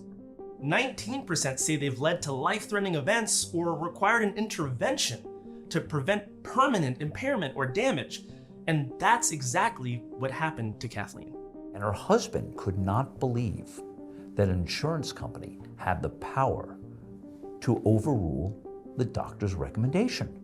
Most shocking, however, is why the insurer said that the MRI was not medically necessary. In Kathleen's case, it meant that she hadn't done an essential step before getting an MRI. She never went to physical therapy. Except she did. The doctor said, "Guys, not only did she finish the 6 weeks of physical therapy, you paid for it." Insurance companies claim that prior authorizations save patients from unnecessary procedures and prevent fraud. They also claim they adhere to clinical guidelines set forth by professional organizations of doctors themselves. In cases like Kathleen Valentini, we wanted to know, are insurance companies just lying? And who's doing this? Like, who is the person who sits down and sees Kathleen Valentini's record and decides to just hit denied? So we talked to someone who might know. I had teams ranging from 4 or 5 people all the way up to 20 plus reporting to me at different times. I was on the business operations end of our organization. This is Max, not his real name or voice, who worked at a company whose whole business was prior authorizations. Oftentimes, insurance companies can't handle the sheer amount of requests, so they outsource the decisions to a company like Max's. It wasn't actually Kathleen's insurer, Emblem Health, that denied her MRI. It was a company that Emblem Health had outsourced their prior authorizations to. Illegal. Max was quick to defend most of the nurses and doctors reviewing prior authorization requests. What he described instead was systems designed at all times to look like they were simply adhering to best practices. But that stripped employees of the ability to practice good judgment. Instead, companies like his used hostile design to push the kind of large-scale outcomes they wanted. There's not a whole lot of room for subjectivity in some of these tools. And so like, I can't check that box or I can't fill in an answer here. That might be enough to fail that clinical algorithm. So I want to ask, for Kathleen Clinical Valentini, algorithm. do you have any guesses as to like why that might happen? I mean, only speculating here, but they might not have entered all the information inappropriately, or it might not have been explicitly called out in the place that they expected to find it in the clinic. And I mean, this is the problem, right? It's not even a they, because it's not, you know, it's an algorithm, like you said, and we're going to talk more about the AI system that was used at some point here to do this, and how it's being used to essentially, you know, weaponize against poor people without time to spend going through appeals processes, which would inevitably show that they need the care they receive, to slow down care, to, you know, whatever they can, to not have to expend any money ever.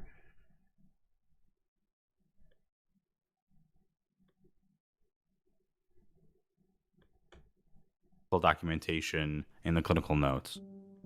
To summarize. Okay,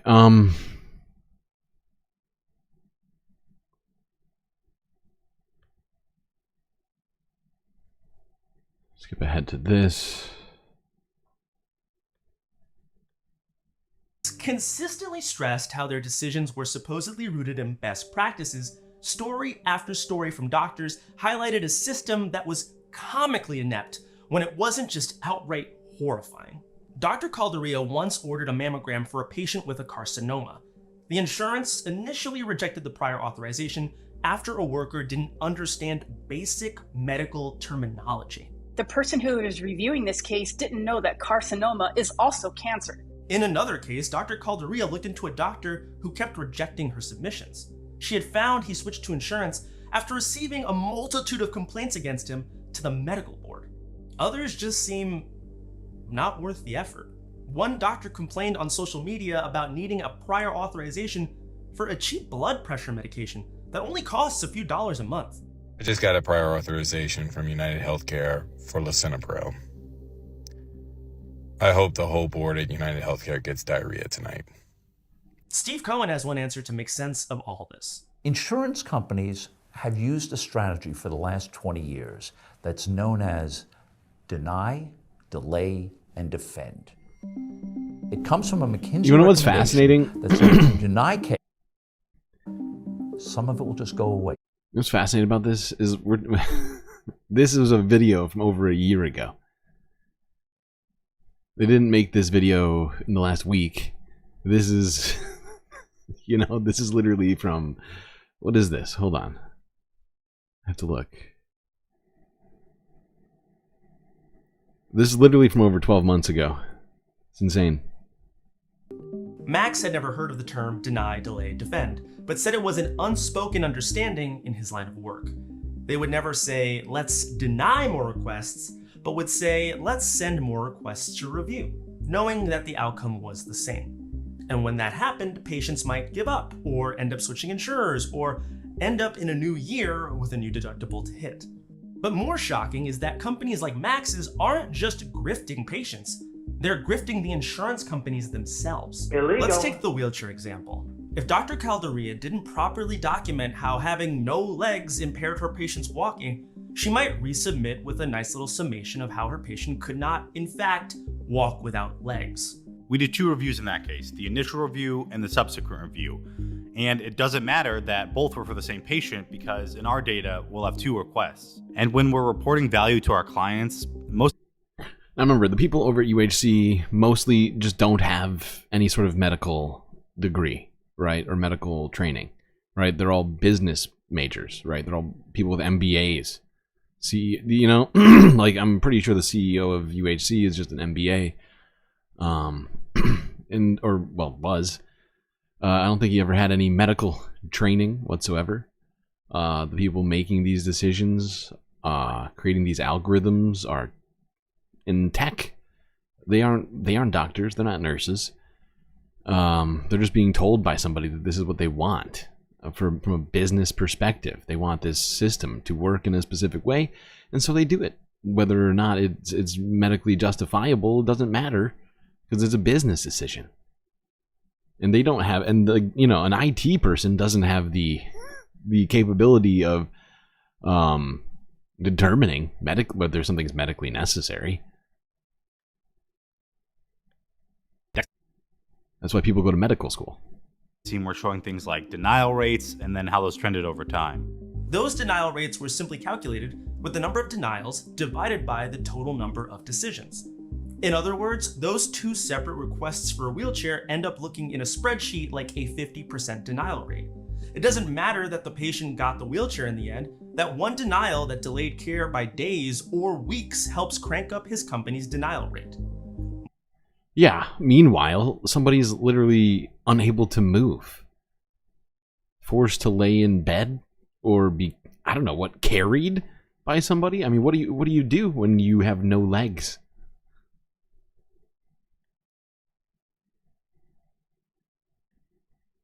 All right, let's go here. Leah Miller. Are we allowed to laugh when a CEO dies? Good question.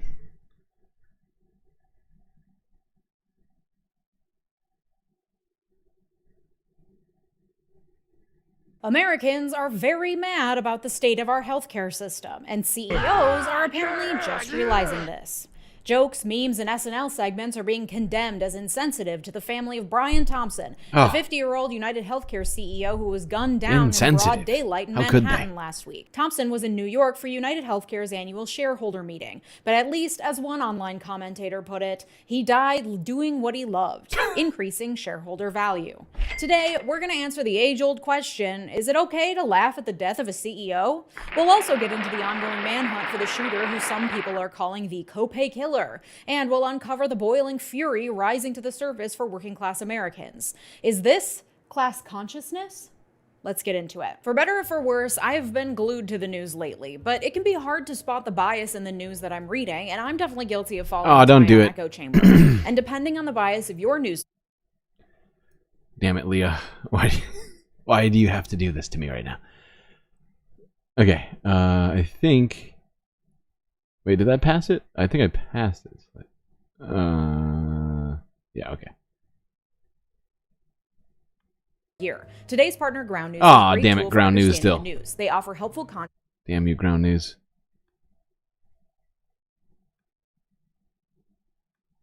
And for recognizing bias, and I'm able to get all this context and information thanks to Ground News. I also love their blind spot feature, which highlights different articles that are being covered more by one side of the political spectrum than the other. So if your news slants this, when a man approached him from behind and shot him multiple times in the back. The gunman fled the scene on a rented city bike and hasn't been seen since. Thompson died, leaving a surviving widow and 2 sons. His death also left the country in shock, because we really hate it when gun violence affects our most prized citizens, CEOs. The hunt for the killer is ongoing. A person of interest has been identified, a 26-year-old named Luigi Mangione, who was brought in for questioning after a McDonald's employee in Pennsylvania thought they recognized him from the posters and called the cops. And listen, don't give the McDonald's employee too much for being a rat. New York City was offering $10,000 reward, and the FBI added $50,000 on top of that, knowing that the people are broke and will even turn in Robin Hood for $60,000. We know that at the scene of the crime, there were bullet casings found with the words deny, defend, and depose etched into them, likely referencing the common phrase health insurance critics use describing the 3 Ds of health insurance as deny, delay, and defend. Once a claim is submitted, health insurers will delay in responding, then deny the claim, and then defend their denial if a claimant brings them to court, which they usually won't. Every dollar not paid out for a claim is a dollar that goes into the insurer's bottom line. It is a rare industry wherein not providing the service they're meant to perform is always the preferred outcome. You pay in, so you have coverage in the case of an emergency, and you pay every month whether or not you need the coverage. Therefore, whatever they can do to not pay for people who do need the coverage is the preferred business decision. And whatever profit is left over goes to the pocket of the CEO and ultimately to the shareholders. At the time of his death, Brian Thompson's yearly pay package was around million per year. United Healthcare is the largest private insurance provider in the U.S. by market share. According to Forbes, United Health Group, parent company to United Healthcare, had profits of $22 billion in 2023. United Health Group's profits, not revenue, profits, the total left over to play with at the end of the year, have quadrupled since 2010. Not all of this profit comes from health insurance, however, as United Health Group has expanded its operations by buying. And remember, they've already paid the CEO. Salaries are included in the end of year profit stuff, right? So it's not like he's getting paid off of the profits. No. He gets paid before they even declare how many profits they've made. So that's just all a bunch of money sitting around that could have been used, I don't know, to treat people for health conditions.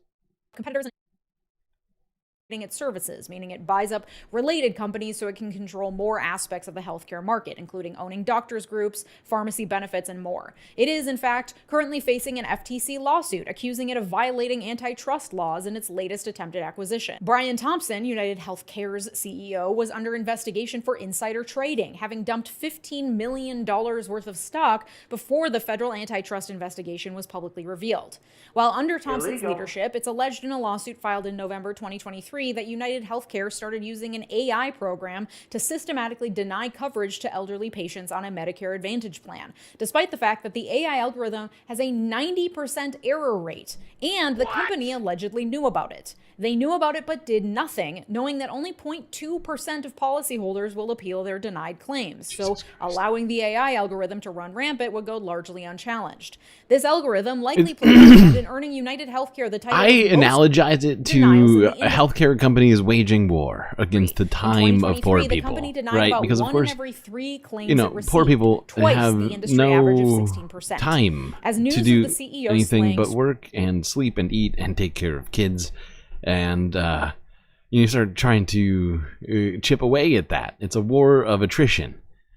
Right, so how do you have enough money and time to do a whole bunch of stuff you weren't planning on doing suddenly? And by the way, there's like time limits on some of these things, so if you don't file, legally speaking, you could be in a place where you are left without any recourse. Users took to social media to share gut-wrenching stories about how these coverage denials affected them and their loved ones.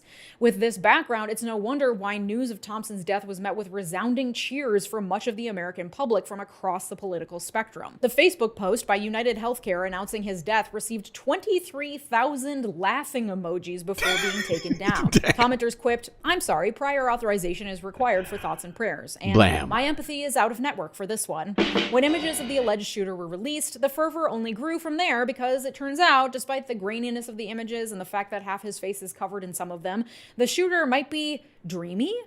Thirsty posts quickly followed suit. Honestly, the content reacting to this shooting has been truly top-notch. I have been sharing memes like crazy over on Instagram, I must admit. However, the jubilant public reaction has led to pearl clutching by some. The common denominator amongst those who are clutching their pearls seems to be that they are members of the ruling class, they are adjacent to or related to members of the ruling class, or they are members of the working class who have it twisted that they are somehow in close proximity to the ruling class, despite the fact that we all have much more in common with people who are unhoused than we ever will with people who make $10 million per year like Brian Thompson did. The median household income in the US in 2023 was about $80,000 per year. You have to earn at least $780,000 per year to be in the top 1% of earners nationally in the United States. That's almost 10 times more than the median household income in the US. And you have to make at least $2.8 million per year to be in the top 0.1% of earners. Despite what the American dream would have you believe, the socioeconomic status of your parents is one of the greatest determinants of the socioeconomic status you will achieve in your lifetime, and the amount of work you put into it only plays a small role in your overall earnings. Yep, she is right about all of that. Alrighty, gonna keep it moving. Let's go here. Talk about the death of a villain.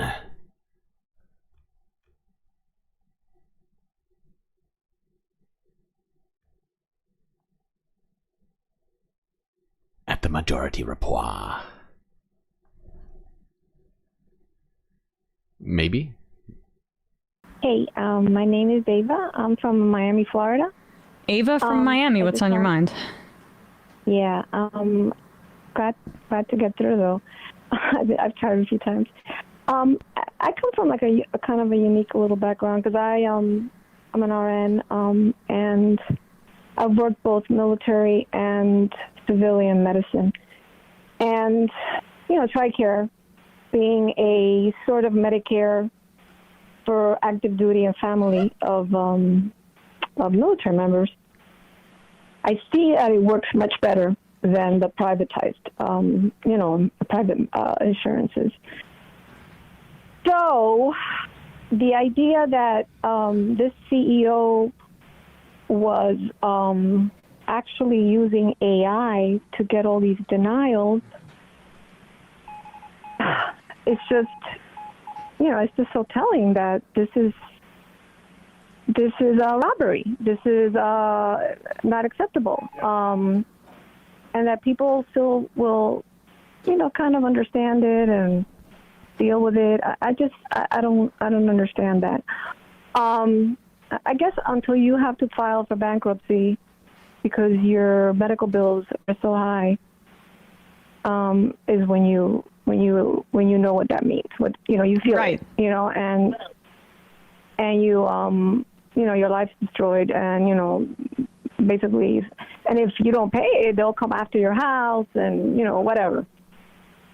Yeah, so, and for wealthy people, bankruptcy usually just means they have to sell their third home or something, or they've overextended. Like, right. Even bankruptcy is very different for a higher income strata. Exactly. Yeah, but for working class or for poor, it's just impossible. So anyway, so that's one thing. So I just don't see how business could be involved in medicine. Yep. I have a hard time with that. I just, Medicare for all is the only way we can really, have equal medicine and a system that works. Agreed, because Ava. I think that way we can get rid of the doctors that want to become millionaires, right? Like I remember, I've studied history and read other cultures and all that, and people, doctors have always been respected in societies and their leaders and all, and now like everybody wants to be a millionaire when they're doctors, that's ridiculous, So I'm hoping that, people, my biggest hope is that this murder, this shooting. Now, I generally agree with this caller, but I would push back on this one thing personally, right? Because I would rather have millionaire doctors than millionaire healthcare CEOs who are denying insurance, like denying claims, denying care, keeping people from being healthy. You know what I mean? I'd much rather people who are actually, keeping people alive, keeping people well, keeping people healthy have money than people who are just actively leeching off of society, doing literally nothing but that. That's literally the only goal of United Healthcare and all these other companies, right? Is to profit off of doing nothing, off of not providing care, off of not paying doctors to do their jobs, right? Dr. Oz is a millionaire. Dr. Oz hasn't made anybody healthy. He doesn't count. He's a marketer. He's a millionaire because he's a goddamn TV personality and a marketer and a charlatan. He's not a real doctor. The last time he saw a real patient? Never.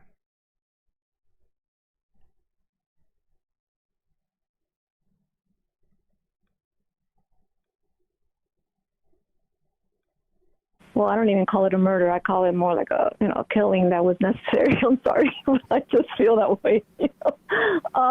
Caller's opinion. We'll just say a killing. How about that? Caller's the killing, right? Matt, Right. Murder Matt is more playing diplomacy over murder, here. right? That's But killing, we do it all the time, right? We send our military to do it. We are police officers, whatever. But anyways, I'm just hoping that the limelight will be shown on what's really happening with these insurance companies and how nasty and disgusting they are. Yep. I mean, that's what the conversation needs to be on right now. And that's why there's a conversation about, well, how much are people celebrating it or not? Because what a lot of the wealthy people don't know, and a lot of the spokespeople in media don't understand, is that most people, when they heard that news story, they understood that as a crime scene in more ways than just a guy was shot. Yeah. Wow, Nightbot is claiming that Dr. Oz is a real doctor. Fuck off, Nightbot. When's the last time Dr. Oz performed surgery? This is some bullshit. Dr. Oz is paying off Nightbot. This is bullshit. Okay. Anyways. Actually, I don't know. I'm cutting. I'm forgot. I want to listen to a little more of this. That's my bad. They also understood that a giant villain who victimizes everybody by, not by, you know, his poor decisions, although his seem worse than the standard, you know, parasite at the time. Is it lagging for some people? I see it. I see it lagging a little bit. Yeah, I see it. Maybe that, if I do that, maybe that'll fix it. Fingers crossed. One of those companies. The entire structure is built to prey on people who need help, and it should not exist at all. You're exactly right. Get business. Oh damn! It's doing gray majors screen. Out of healthcare. Appreciate the call. Absolutely. Thank you. All righty. Thank you. Thank you. Cole from Little Rock, why is it that when something like this happens across the political spectrum, we agree something is wrong and it just stops there? Why are we so content just to sit with the status quo and not reach for something better? Is it fear that we'll lose what little we do have, or is it something else I'm missing? It's capture of our politicians and this Democratic Party is owned by health insurance. They're the health right insurance now. company. They're the health insurance party. They need to decide not to be. It's going to be a huge fight. Oh my God. And they need to be pressured to. And as long as Obama is just respected and asked, like, oh, what do you think about it? I saw Obama. The flat stream is out of control right now. I'm going to pause 2 seconds. Please hold.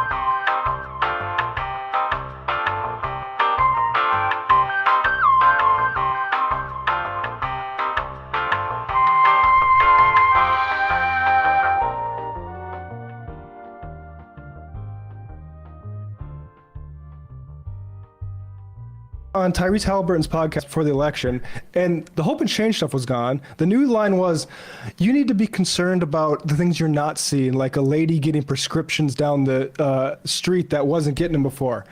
You know what I'm also concerned about, Obama, is all the fucking people in medical bankruptcy whose lives you ruined by making sure that the 2 or 3 million people that work in health insurance, they had jobs. That is a quote. I think, did Kalinsky post that today? I'll look that up. I finally found that. Or Edinger Mentum did. But Obama's asked, like, hey, what about, how could we just get rid of that industry? Because, and he's like, actually, there's a lot of people that work in there. What about all the people who lost jobs after 2008? Because only the banks got a bailout. Like, yeah, well, I mean, it's all like the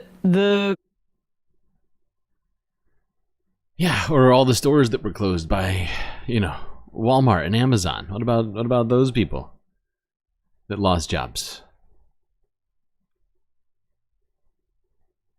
Prospects of a public option were killed by, in part, many Democrats, but Joe Lieberman in particular, who represented the state that has the highest concentration of the health insurance lobby. So it's been interesting to see, Chris Murphy, also from that state, after the election, he had a lot of tweets about and was making a lot of media appearances about how the Democrats need to return to economic populism. Mm-hmm. I'd like to ask Senator...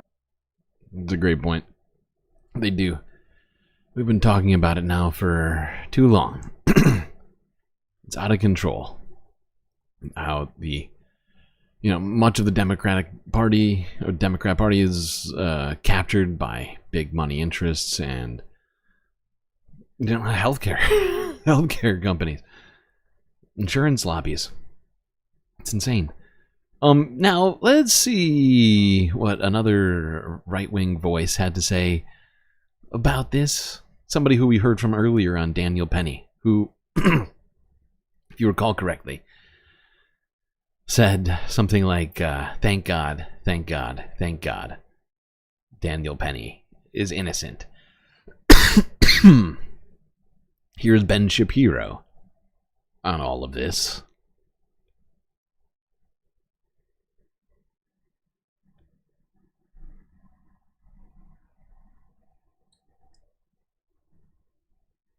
In all countries tracks income. In other words, the more people get rich, the more they spend on healthcare. And this is true across countries. This is true across all countries. Okay, everybody, please listen Here, for example, to me. is a chart I talk fast and I talk high. Spending increasing I am rapidly. smart. Don't you know that? Who is the alleged of the United Healthcare CEO? He had been arrested. Sorry, I didn't go all the way to the beginning. There we go. Alrighty, folks. Well, yesterday, Luigi Mangione, who is the alleged of the United Healthcare CEO, he had been arrested in Altoona, Pennsylvania, and he was brought into the courthouse in Hollidaysburg, Pennsylvania, where he immediately began shouting at the press. It's not totally clear what he is saying here, but here is video of him emerging from a police car and being ushered into the jailhouse where he is being held pending his possible extradition to New York. He apparently is fighting that extradition. Here's what it sounded like yesterday. And it's completely out of touch. And it's an insult to the intelligence of the American people and the lived experience. Okay, so what he appears to be shouting there is it's an insult to the intelligence of the American people and their lived experience. Mm-hmm. It's not exactly clear what he is talking about, right? No, there. It's not clear at all. What is the insult? That you've been arrested when the evidence is pretty clear that you were the person who shot to death Brian Thompson, this United Health executive? Oh, it's clear? I mean, what exactly is the insult to the lived experience? Is the idea that if you've had a bad experience with a health insurance company, this means that you now get to murder the head of the health insurance company? So that's wrong. So this is wrong. In this particular case, that the alleged shooter's health conditions had anything to do with United Health. Oh, okay. Like nothing. Okay. In fact, it is unclear by whom he was insured. What we know, as we discussed yesterday on the program, is that this particular person, Mangione, he had some sort of surfing accident where he had a really bad back injury that apparently left him in crippling pain. I love this. Ben literally just got done telling us about how it was fine for Daniel Penny to do what he did. Remember that? It was not long ago. It was like an hour and a half ago. And he had a surgery that is very often unsuccessful that implanted a series of pins in his spine. Okay. And he presumably was having some sort of fights with some health insurance company, but that is totally unclear. And he did leave a manifesto. His manifesto is very short. It's 262 words. And it is worth exploring because it is a window into the mind of people who tend to believe that because the world is filled with problems, this means you get to shoot people, which is unfortunately... Wait. I'm sorry. You're saying that we're not allowed to shoot people or kill people when the world is filled with problems? When we see them around us, for instance, right? Causing problems for all of the people around us? That's not okay, is what you're saying, Ben. Wait, I'm sorry. Hold on 1 second. We gotta go back to this because I'm a little confused. We're gonna do a hop and a skip back in time. I'm just trying to remember what was said. I'm blanking on it. Jeez. What was it that he said about this?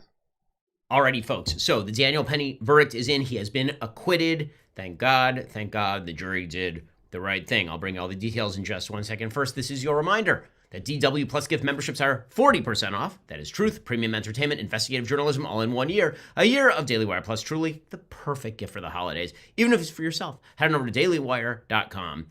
So great. In Manhattan in the so-called chokehold death of Jordan So-called Neely. If you chokehold remember the death. video? This is where the drug. So I'm very, very confused.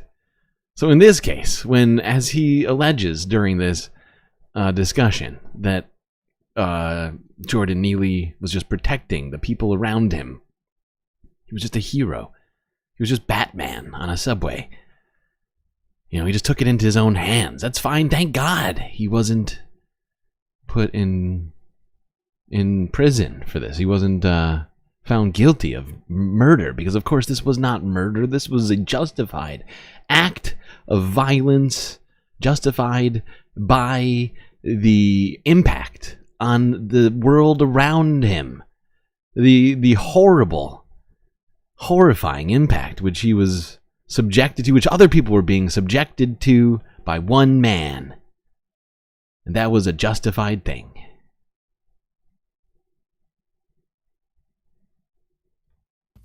And he presumably was having some sort of fights with some health insurance company, but that is totally unclear. And he did leave a manifesto. His manifesto is very short. It's 262 words.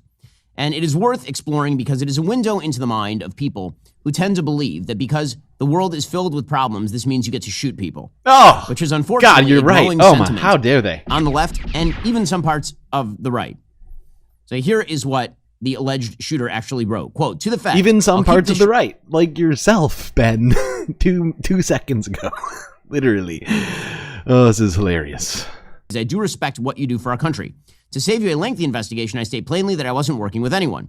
This was fairly trivial, some elementary social engineering, basic CAD, a lot of patience. The spiral notebook, if present, has some straggling notes and to-do lists that illuminate the gist of it. My tech is pretty locked down because I work in engineering, so probably not much info there. I do apologize for any strife of traumas, but it had to be done. Frankly, these parasites simply had it coming. A reminder, the U.S. has the #1 most expensive healthcare system in the world. Honestly, I feel like Ben is struggling with this a little bit because is this guy, in a way, if you just change the topic of what this guy is ranting about in this, from this excerpt that Ben is reading from, these sound like things Ben would say. This genuinely sounds like you know, he like I haven't listened to his entire discussion on Jordan Neely, but I would guess he literally has called, homeless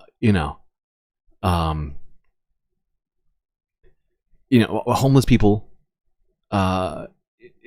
parasites, and things like that, right? And it's just funny to see him, try and pivot on this very specific issue of using vigilante violence. Yet we rank roughly number 42 in life expectancy. True. United is it's actually the- worse. It's not 42. I looked it up. It's 48. We are 48th in the world. Handwritten, so indecipherable. Largest company in the U.S. by market cap, behind only Apple, Google, Walmart. It has grown and grown, but has our life expectancy? No, the reality is these blank have simply gotten too powerful, and they continue to abuse our country for immense profit because the American public has allowed them to get away with it. Obviously, the problem is more complex, but I do not have the space, and frankly, I do not pretend to be the most qualified person to lay out the full argument. But many have illuminated the corruption and greed decades ago, and the problem simply remains. It is not an issue of awareness at this point, but clearly power games at play. Evidently, I'm the first to face it with such brutal honesty. Okay, there are a couple of key lines here that are quite amazing in this manifesto. One is, obviously the problem is more complex, but I do not have the space, and frankly do not pretend to be the most qualified person to lay out the full argument. In other words, he didn't have a solution for any of the health insurance problems in the country. And Yeah, I mean, do you think that that what's his name, Daniel Penny had it was an expert on homelessness or crime? He wasn't. He had no solution aside from violence in that moment. He's sick of seeing all these, homeless people being aggressive with, and he took it into his own hands, Ben. It's the same logic. You're just struggling to follow it for some reason. It's almost like as if you're not a logical person, but an incredibly ideological person. Because I mean, it's insane that he can't see the clear parallels here in his little discussion of all of this. problems are quite real because the United States has a very heavily subsidized and regulated healthcare system. insurance is not actually insurance. It's actually just health coverage. Insurance, as we... Oh, here we go. Oh, it's actually not insurance, even though they call it insurance. It's actually just health coverage. It's like an umbrella that covers you. What is it covering you from, Ben? What's the coverage yesterday for? On the show would imply that you are making a bet with the insurance company that something bad might happen to you, and the insurance... People do not sign up for health insurance expecting it to be a bet between them and their insurers. Now, that's how insurers have made this system. That's what they have set it. That's how they have set it up. They have, in fact, made it so that it is literally like a casino in a way. They are the house, you are the gambler, and they set the rules. They take the rake. They set the parameters in which you cash out. You know what I mean? And it's actually much worse than a casino. You know, at least at a casino, there's a much higher chance that you're going to win, actually. From the statistics we've talked about, it's disturbingly low that you're going to wind up actually getting the necessary coverage in important situations. Company is betting that it will not happen to you. That is obviously not how healthcare works in the United States. But Ben, essentially for this whole thing, he thinks, for this hour, he goes on and on about basically how he thinks that's right. He thinks that that's the system, right? And nobody's being repressed. They've all signed up for this, right? We're Americans. We have democracy. We have all this stuff. We have the legal system. If we wanted to get rid of this guy, we could do it with, the justice system, with voting, or with all these other sorts. Why would anybody ever come to the conclusion of violence in this moment? It's just a perfectly fair system. That's what Ben thinks. Somebody in their right mind would bet that, for example, you won't need a checkup next week. Right? That would be a stupid bet. That's literally So this isn't what they're insurance doing. at all. It's health coverage that is provided at discount based on government subsidy and also based on collective risk pooling. Okay, that's actually how the system works, and the system doesn't work particularly well in a lot of ways. It works better than many of the other systems, including... Listen to this little turd try and talk to us like he's our dad. Actually, you don't get it. Actually, I'm sorry. Let me change it. You know what? Actually, you guys don't get it. And it's fucking pathetic. Come on, buddy. Come on. I don't think he even believes. I think he knows, in fact, that his audience disagrees with him. He's hoping to convince them that he's right, actually. It's your fault, stupid. You haven't done well enough to provide for you and your family adequate health insurance. Nationalized healthcare. But the point there is that the alleged shooter himself is angry at a system that he says he does not fully understand and he has no proper solutions for. And by the way, he happens to be wrong on the merits. So when he says that the United States has the most expensive healthcare system in the world, but we rank roughly number 42 in life expectancy, there's an excellent thread from a person named Jeremy Kaufman.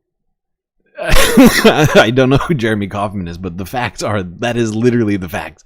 We have the most expensive healthcare system in the world, but we are ranked 48th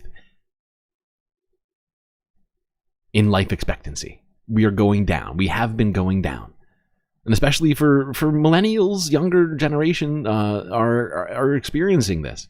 Especially because, the social safety net was completely eroded before, any of us became, or they, of course I'm 10,000 years old. I'm not a millennial. But the point is that, before any millennials became adults and things are becoming worse and worse. And, to some degree, Obamacare kind of fixed some of this, and then Republicans immediately came in and started trying to gut it and do whatever they can. That's the plan now to moving forward, is to gut that even further. People that Ben Shapiro supports, Donald Trump, they're planning on doing that as much as they can. Laying out some of the statistics with regard to the United States healthcare system. And the point... Okay. Yeah, he doesn't even go to this. I don't think he even goes to it, does he? Does he go to this? He makes is that healthcare spending in all countries tracks income. In other words, the more people get rich, the more they spend on healthcare. That's and this what it is is. true across countries. It's just money. Here, for example, is a chart. Fact is that they completely they talk about this, right? And this, I mean, fact is this doesn't make sense why the USA is way over here. But the point is, the outcomes of those countries in terms of healthcare outcomes, life expectancy, they are much better than the United States, regardless of what little Benny Shapiro wants to tell you. He's wrong. He's being disingenuous. Honestly, he's lying to you. He's not just wrong. He's lying to you actively. He knows that he's framing it in a way to make it seem like like the U.S. healthcare system is just a representation of our income, just how great America is. It's just, this is what happens when you're as great as America. No, that's not what's happening.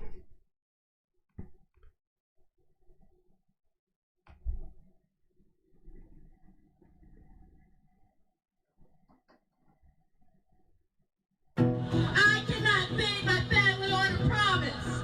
I should not be in medical debt to my employer.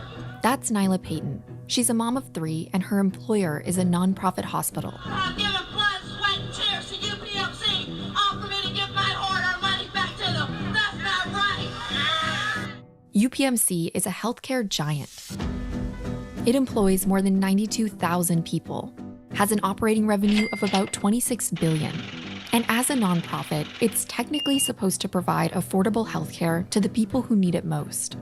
But its flagship hospital recently made headlines for being the least charitable nonprofit hospital in the country. The CEOs of UPMC make millions, while its workers are barely making a living wage at all. Follow the rich way. There are plenty of people who have been completely failed by our medical system in the city. They have more money than they know what to do with for years. This is a story about how one hospital grew into a vast medical empire by destroying its competition, exploiting its workers, and saddling patients with medical debt. But it's also a bigger story about how nonprofit hospitals across the country have transformed over the last few decades, from once charitable institutions into engines of profit. And all of it is powered by your tax dollars.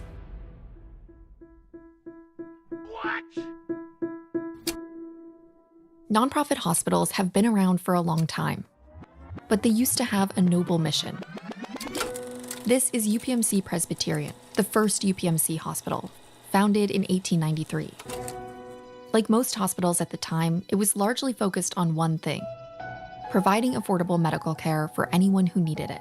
In 1900, the vast majority of hospitals were charitable institutions. They were small community boards. They were religious hospitals and institutions. In theory, that's the reason why nonprofit hospitals are exempt from paying taxes. And that benefit is an exchange for the idea that they're serving their communities. But in the last few decades, things have changed. In 1969, the tax code was modified so that a hospital didn't have to pay taxes as long as it was promoting health. Charity care became optional. Aww. And nonprofit hospitals started looking a lot more like corporations. In the late 1970s and early 80s, boards began to think and feel more like a for-profit enterprise. So we made charitable hospitals into profitable businesses, but gave them the same tax status that they received when they were purely charitable institutions. That seems completely perverse. Why the fuck would we be paying them all of this money? Essentially, they're not paying taxes, but they're taking in billions of dollars. There should be billions of dollars essentially going into the U.S. system because of it, and it's not, because they're charity. But they're not. It's nonsense. I feel like I'm taking crazy pills! Have a lot more MBAs and a lot fewer nurses and doctors.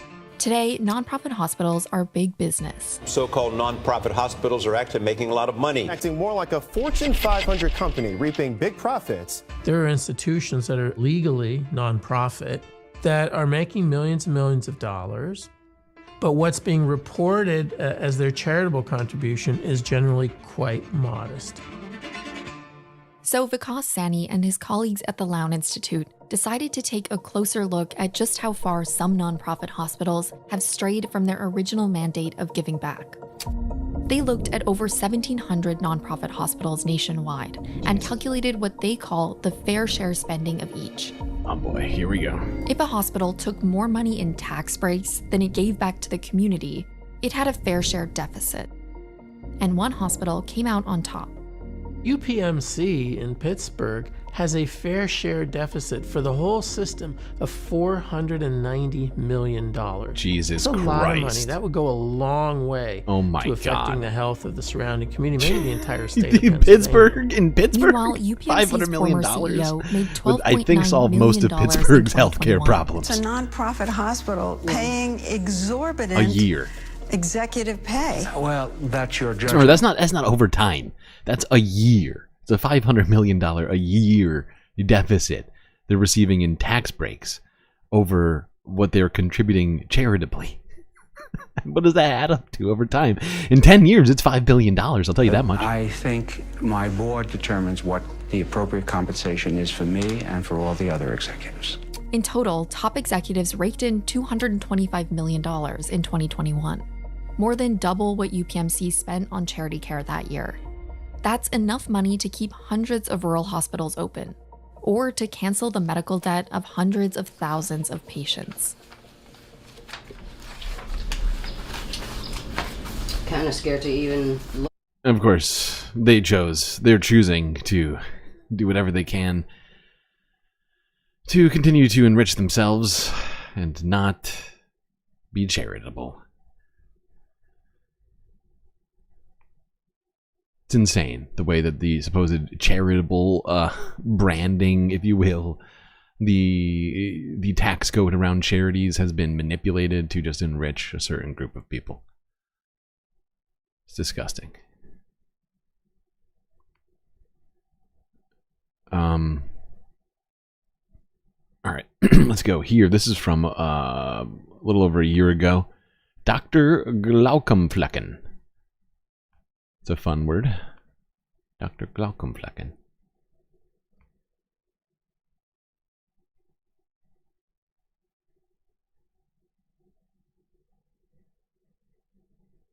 Timothy!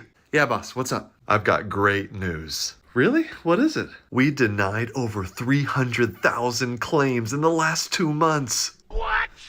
Oh, I don't want to jinx it, but we are on track to set a new insurance industry record. This is something to celebrate. Yes, we have a chance to win 5 straight corporate malfeasance awards.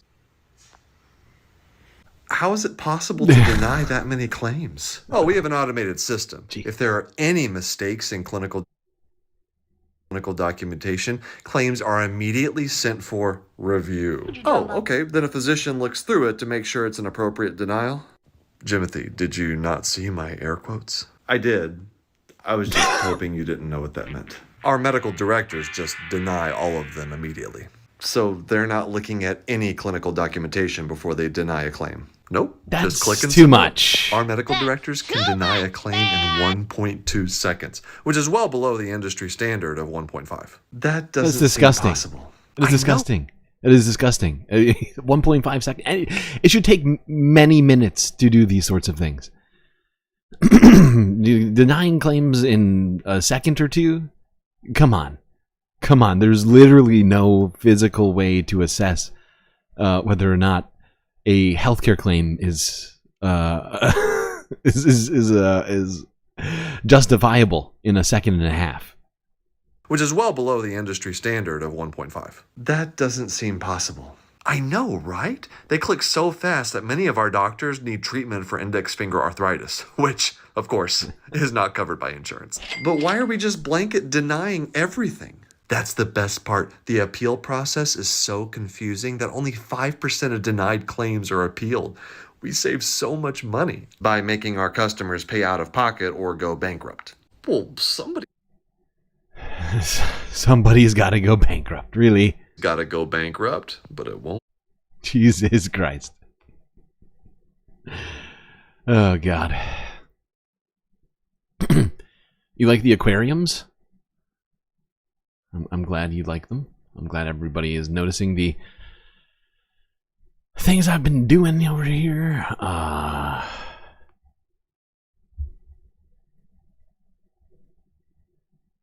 right. What's hilarious is it's not even hilarious. It's disgusting. All of these videos that we're watching, like aside from like the very recent ones discussing the cases, are old. That was a year ago. This one's a year ago. This is from ProPublica. Here two United Healthcare representatives discuss someone's healthcare case. This is a year ago.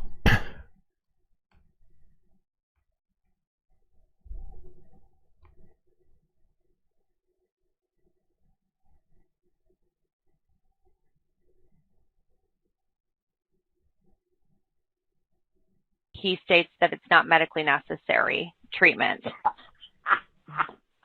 Jesus Christ. That was an internal phone call between two United Healthcare workers. They're laughing about denying someone's insurance claim. We're ProPublica, a nonprofit newsroom, and we investigated.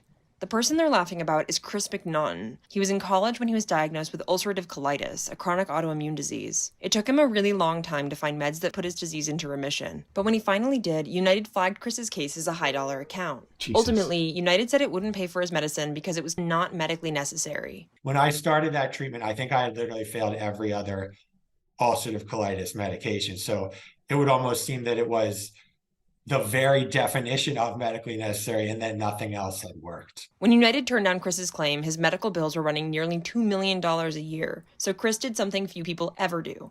He sued. He was able to get his claim file and question United representatives under oath. He was shocked by what he learned, like that a United doctor had literally cut and pasted denial language from a nurse's notes.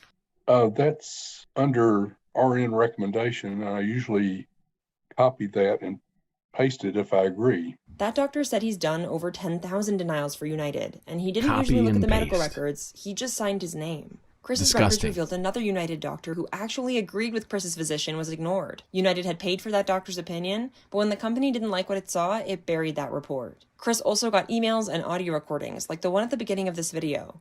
It's hard to feel that they're really worried about your safety when there are emails that are celebrating the fact that your treatment was denied. In the end, Chris's medications were paid for by insurance. United said in a statement that the company's guiding concern was always his well-being. Oh yeah, sure. We aren't Sure. Sure. Wow. It's all done out of concern for his well-being. That's why they denied his. They didn't want him to have to go through unnecessary and I can't finish that statement. Just wild. Okay, now this is a hilarious story. Eyewitness News, ABC 7, New York, from a day ago. Corporate executives asked to be vigilant in aftermath of CEO murder. Help! Help! I'm being repressed! So sad. I'm literally crying. You can't see me, but I'm literally crying right now.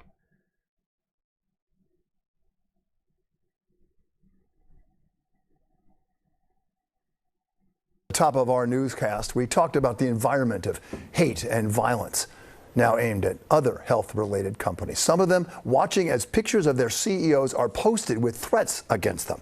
And we asked the question, what's happening to this country? It was not meant rhetorically.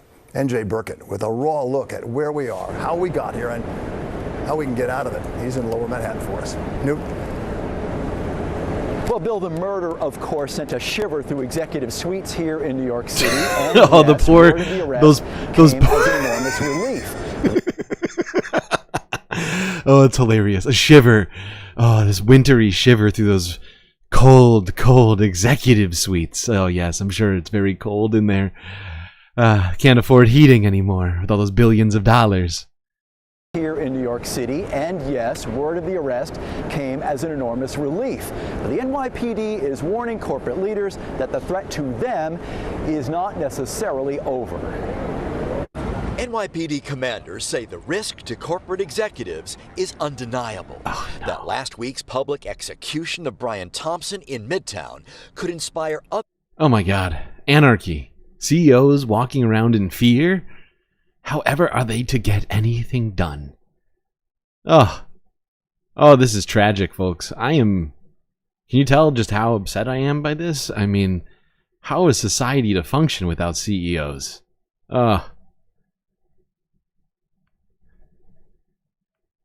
Extremists like Luigi Mangione. The department's intelligence bureau is sounding the alarm. Based on observed initial online reactions, there is a risk that a wide range of extremists may view Mangione as a martyr and an example to follow. The warning is based on an analysis of Mangione's writings and the social media reaction to them, and his declaration, quote, "That would be very, very bad." Frankly, these parasites simply had it coming. Counterterrorism officials fear it could be interpreted by some as Mangione's call to action. Deputy NYPD Commissioner Rebecca Weiner. We, of course, have been on the phone with all of our partners here in the city to make sure everybody is doing what they can to protect everybody that needs protecting. Outside the New York Stock Exchange today, I was struggling. we found these I don't know, posters like the praising last few Thompson's days, murder. when I first heard about CEOs being in danger, I struggled to sleep at night. I was, I don't know about you, but me personally, I couldn't sleep at night. The society is going to fall apart. This is horrifying. With a red X across his portrait while singling out another executive. A similar poster on Broadway had been ripped down. The source of the posters was not identified. Catherine Wild runs the city's most influential business group. Business leaders all take very personally what happened to Brian Thompson, because he was a guy who was doing his job. And oh, God, he was just a guy doing his job. Help! Help! I'm being repressed! R.I.P. R.I.P.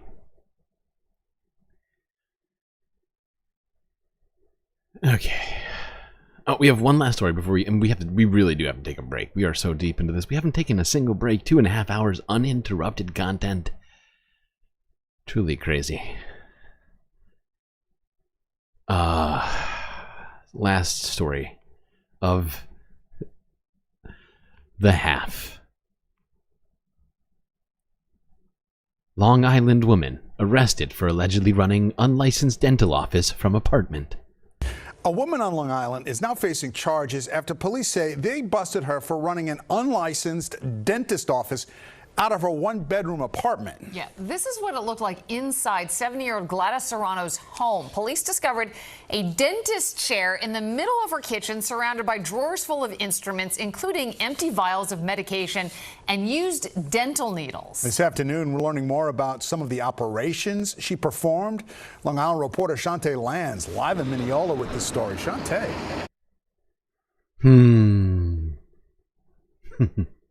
I love this.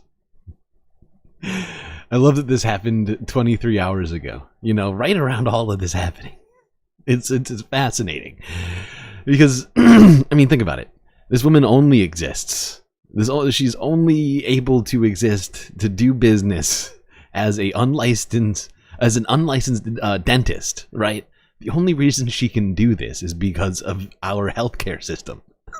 It wouldn't be it just wouldn't exist. You wouldn't have unlicensed dentistry if people didn't need alternative avenues to get dental care, right? If people weren't actively making it incredibly difficult for Americans to get access to just regular, healthcare services, including dental work, stuff like this is going to exist, right? People are going to, she might not be Batman, but she's, basically a vigilante dentist in her apartment trying to fill a need that doesn't get filled by our currently existing system of oppression.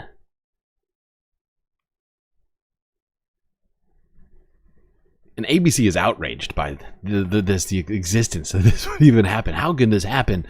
How could it possibly be? Oh, I'll tell you how. Doesn't take a rocket scientist. Speaking as a guy from space.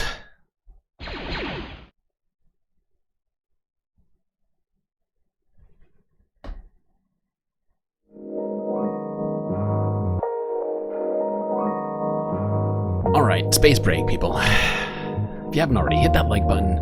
Don't forget to subscribe so you can get all of the latest galactic content. Yes, once you're done doing those two things, do consider contributing to the Galactic News Network in one of the many ways we have available. All the ways: YouTube, Twitch, PayPal, Cash App, and Patreon. All these are great options for you to either help keep the Galactic News Network alive or get yourself some space benefits, perhaps both. We are completely funded by viewers like you, and this month has been especially trying as an unexpected situation occurred and leaving us in a galactic lurch. So do consider contributing in one of those ways.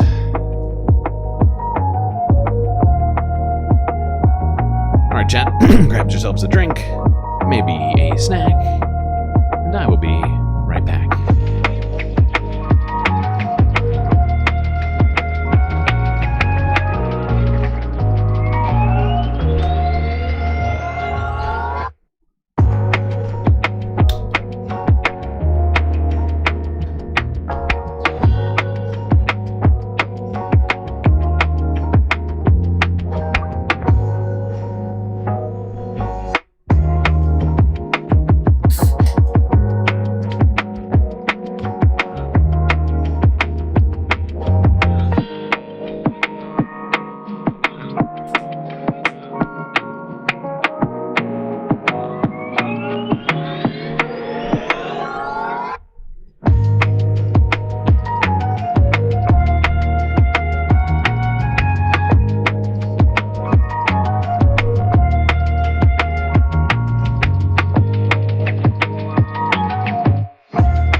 Alright, chat, I am back. Which means it's time. Time for you to get back to your seats. Otherwise, you'd miss all that sweet, sweet galactic content.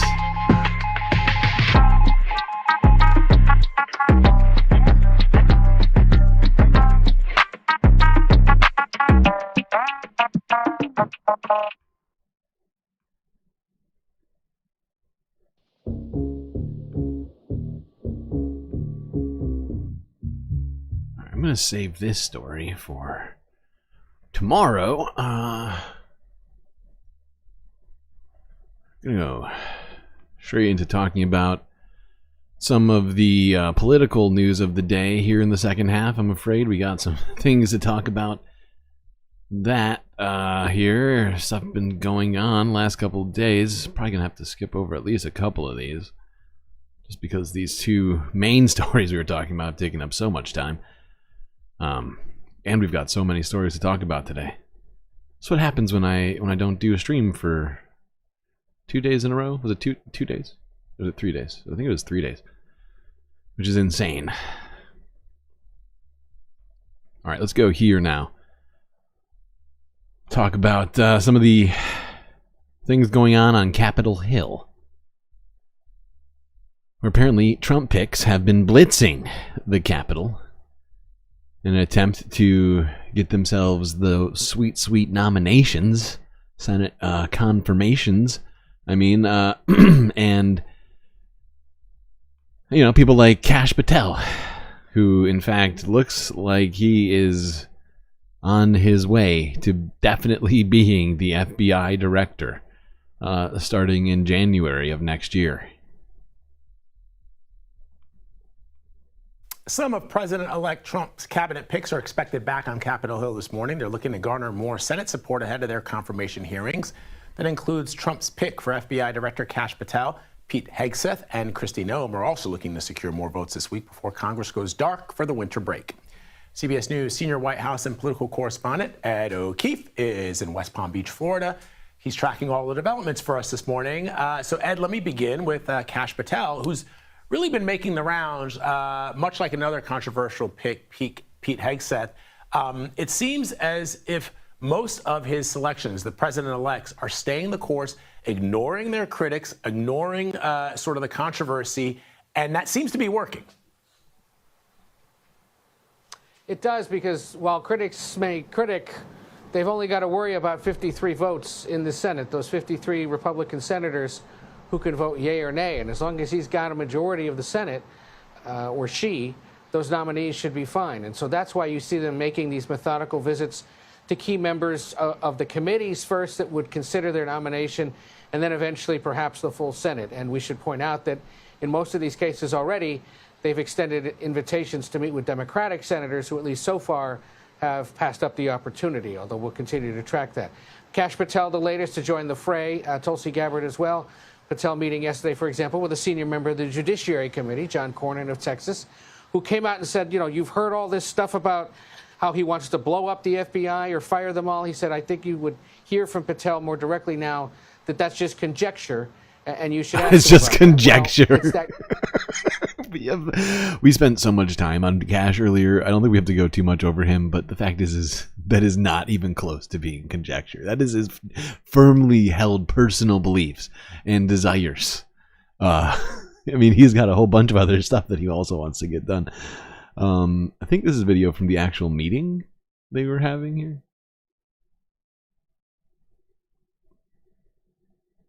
Keep a path on our left side here. Whoa. Great footage here from Forbes. Really good stuff. Really good stuff. Is that Kash Patel? No? No, that's not Kash. No?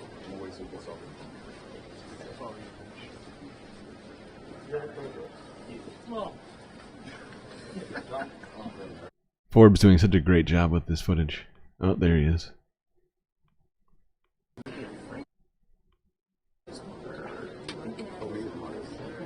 This guy is such a weirdo. What is that face that he's making? What do you call that face? What is he doing with his eyebrows right now? This guy's going to be in the FBI. He's going to be the head of the FBI. This guy. With zero law enforcement experience whatsoever. Okay. Interesting. And if you haven't heard, I can't remember if I even have the story in here. Do I? I don't think I do. So I'm just going to tell you. Shit. Christopher Wray, the current director of the FBI, who doesn't need to step down, has in fact said that he will be stepping down to when Donald Trump comes up with a new nominee, he's just going to step down.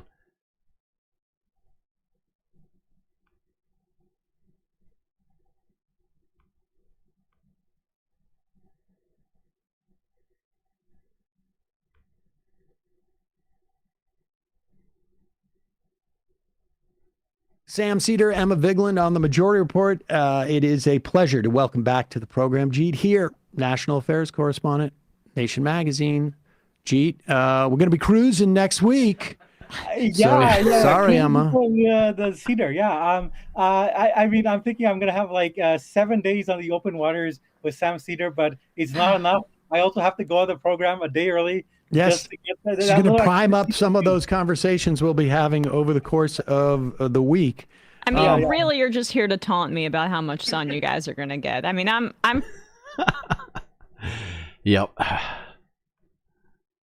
New Jersey, like tanning is a big part of my cultural heritage. Well, as part of your cultural heritage, it's basically a hate it's a crime. stretch. I don't really want to go down. I have a memo to the nation saying, like, That's let's a ditch stretch. the Cedar guy. Let's bring on Matt and Emma. They're the ones that should be going on the cruise. Totally agree. The subscribers will love them. Will be moved to donate a lot of money to us. I think Sam actually. Well, Gene, thanks for joining us today. All right, let's get into this. I will say also this time I know that there's actually free food during lunch. I didn't know that. I didn't know that there was already. Let's stop taunting. Emma. Okay. Seriously. So all right, let's you wrote a piece about Donald Trump's government of gangsters, and it obviously we just had this really bold murder in New York City. Style killing of a healthcare executive, which is what it looks like. It hasn't been a solved case, but I mean, everything from the gun casing to the victim points to this is like a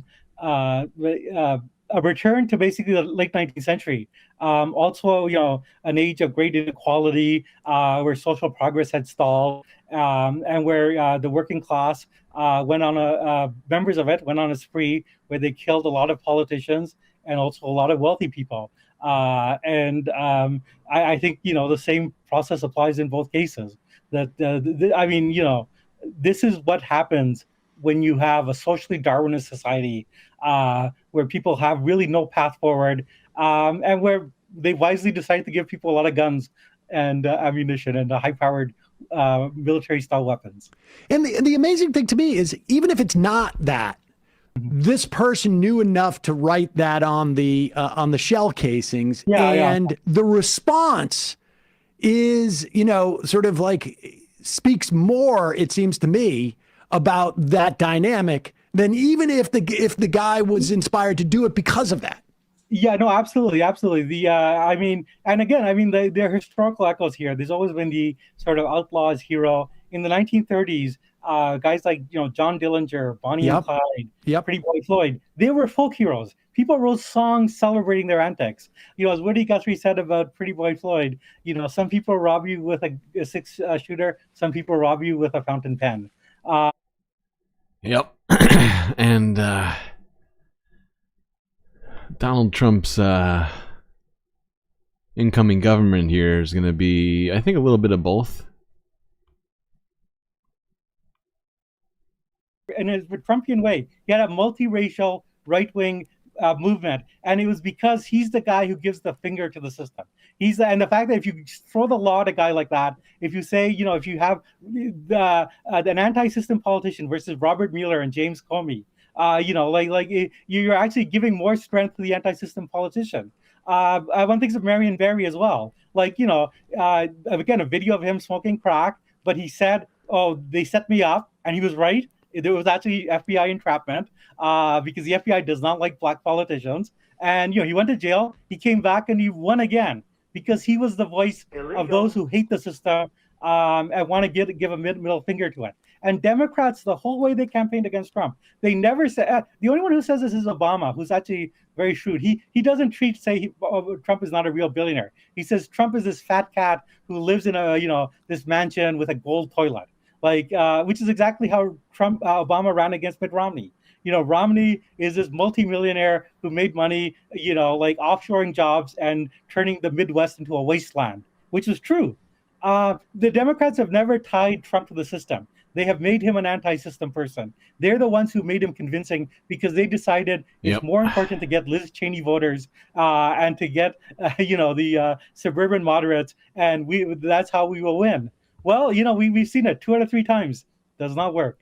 It reminds me too of like the dilemma of when McAuliffe ran against Youngkin for Virginia governor. You know, the obvious way I think it was Youngkin. The obvious way to hit Youngkin was like, this dude is like, you know, Bain Capital. Except for the problem was that McAuliffe was also Bain Capital. And unfortunate situation. Let's see here. Yeah, keep this moving. I'm going so slow right now. Guess who went to Capitol Hill? Tulsi. Tulsi went to Capitol Hill to hang out with Joni Ernst.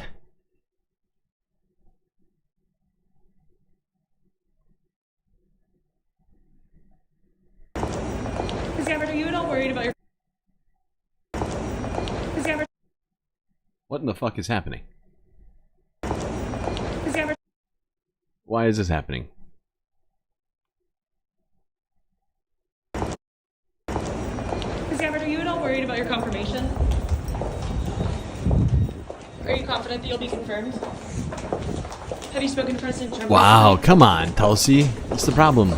Senator Ernst, how have your conversations been with Hegseth? Can't just answer a question. You gotta hide. Gotta hide behind the Capitol Police. Oh, thank you. It's pathetic. Well, there's Republican Tulsi Gabbard meeting with Republican Joni Ernst, and yes, I know Tulsi claims she's not a Republican, but she is. She is, and she is being nominated by a Republican president. So, wake up. Wake up, babe. You're a Republican. All right. All right, enough Tulsi. So guess what? Somebody else got a nom. Very exciting. What was her phrase? It's not be best. What was Kimberly's thing? We are something. I forget what she said. Anyways, old Kimberly Guilfoyle getting a nomination.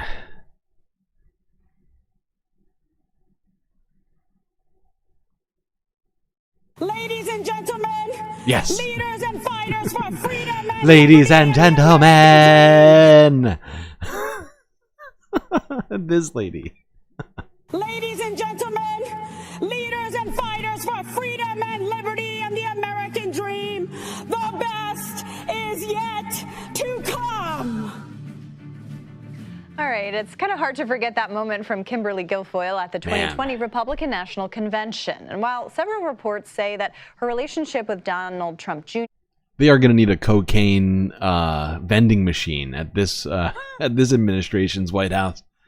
may be a thing of the past, the president-elect has tapped her to serve as the ambassador to Greece. Let's bring in our political panel, Megan Hayes and Lance Trover. Megan previously served as the director of message planning for the Biden White House, and Lance is a Republican strategist who served as a spokesperson for North Dakota Governor Doug Burgum's White House bid. Great to see you both. So we remember that moment from the convention. Greece, not a bad place to be, but the idea that Trump has appointed a lot of family members to his cabinet, the fathers of his daughters-in-law and other family members, not to the cabinet, I should say, to places in the administration. Lance, I'm wondering, what does this say about how Trump may govern? And do you think Americans care that he's putting family members in these positions? I don't think they give to, family show. Family program. At all. Kimberly Guilfoyle's an attorney by trade. She was an associate prosecutor in San Francisco. I mean, she has a career. I love this. CBS brought on 2 Republican strategists to see if people care about Donald Trump, exercising an incredible amount of nepotism in these nominations. I'm so glad. It's so unbiased. CBS might as well just come up with a new slogan for themselves. CBS, the new Fox News. Actually, people do care that Donald Trump is appointing his friends and family and business associates and lawyers and other people that he owes money to, or who gave him an incredible amount of money to office, okay? Just not, a certain group of idiots who voted for him.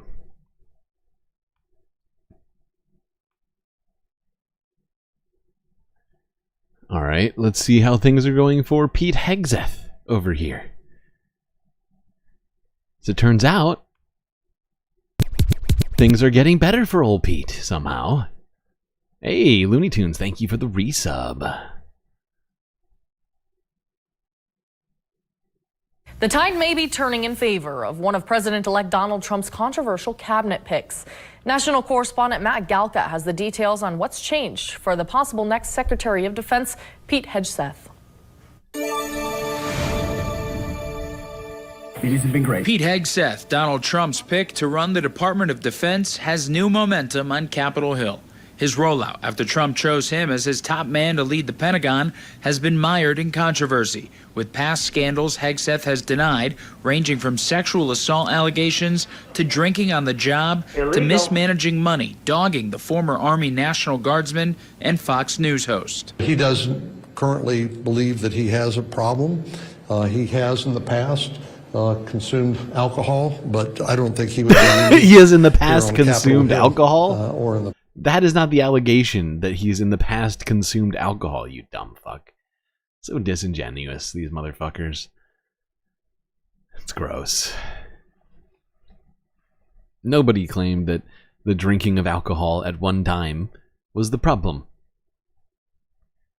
It's fascinating just to watch Republicans just sort of obfuscate the for having done the that. situation. Iowa Republican Joni Ernst issued a supportive statement for Hegseth after saying last week she had concerns about him. It was a very productive meeting, but he does respect that I'm taking the time. I would so never good. speak for Senator Ernst, Respectful. but I appreciate the time. It was an amazing conversation. So good. She's a wonderful combat vet, and Almost said woman. welcomed all of her insight. Hegseth appeared to come out against women on the battlefield earlier this year, Because I'm straight up just saying we should not have women in combat roles. but returned to Fox News Monday Remember that. night and seemingly reversed course. And I also want an opportunity here to clarify comments that have been misconstrued that I somehow don't support.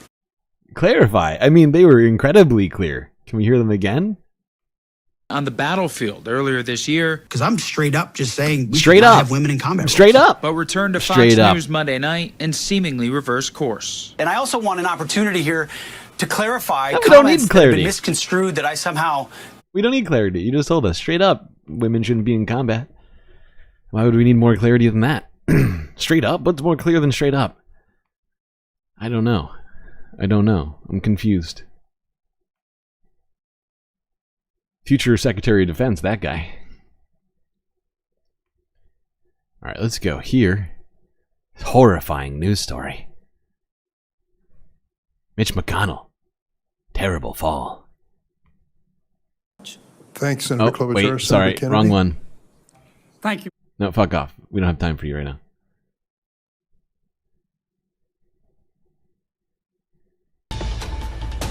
Bit of breaking news to bring to you right now. We've gotten word that Republican leader Mitch McConnell has taken a fall. It happened during the Senate Republican lunch today. 2 medical responders were seen briefly entering the office.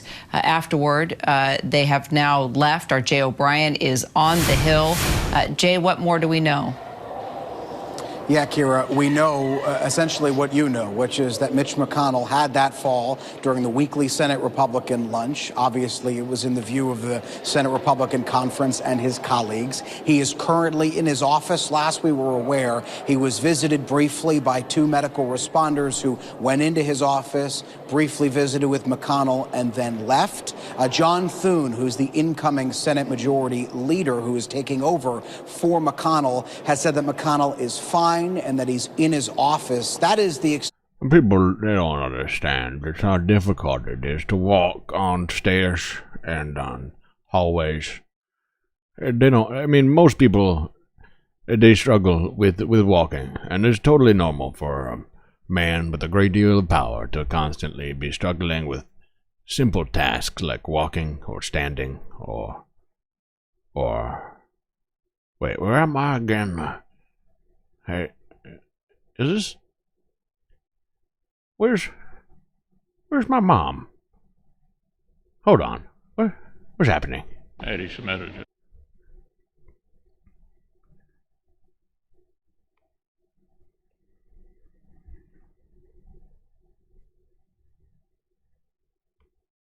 All right, let's move on. Mitch McConnell's apparently fine, and he will remain fine for some time. I would assume he's being kept alive by millions of dollars and whatever else. Evil. Let's go to a situation. Actually, wait. I don't know. We're skipping this one. This one was most recent. Let's go to this one. It's a little older. We got to get through these. Sorry, people. All right. Donald Trump said some stuff recently about a little country called Canada. Let's go to that.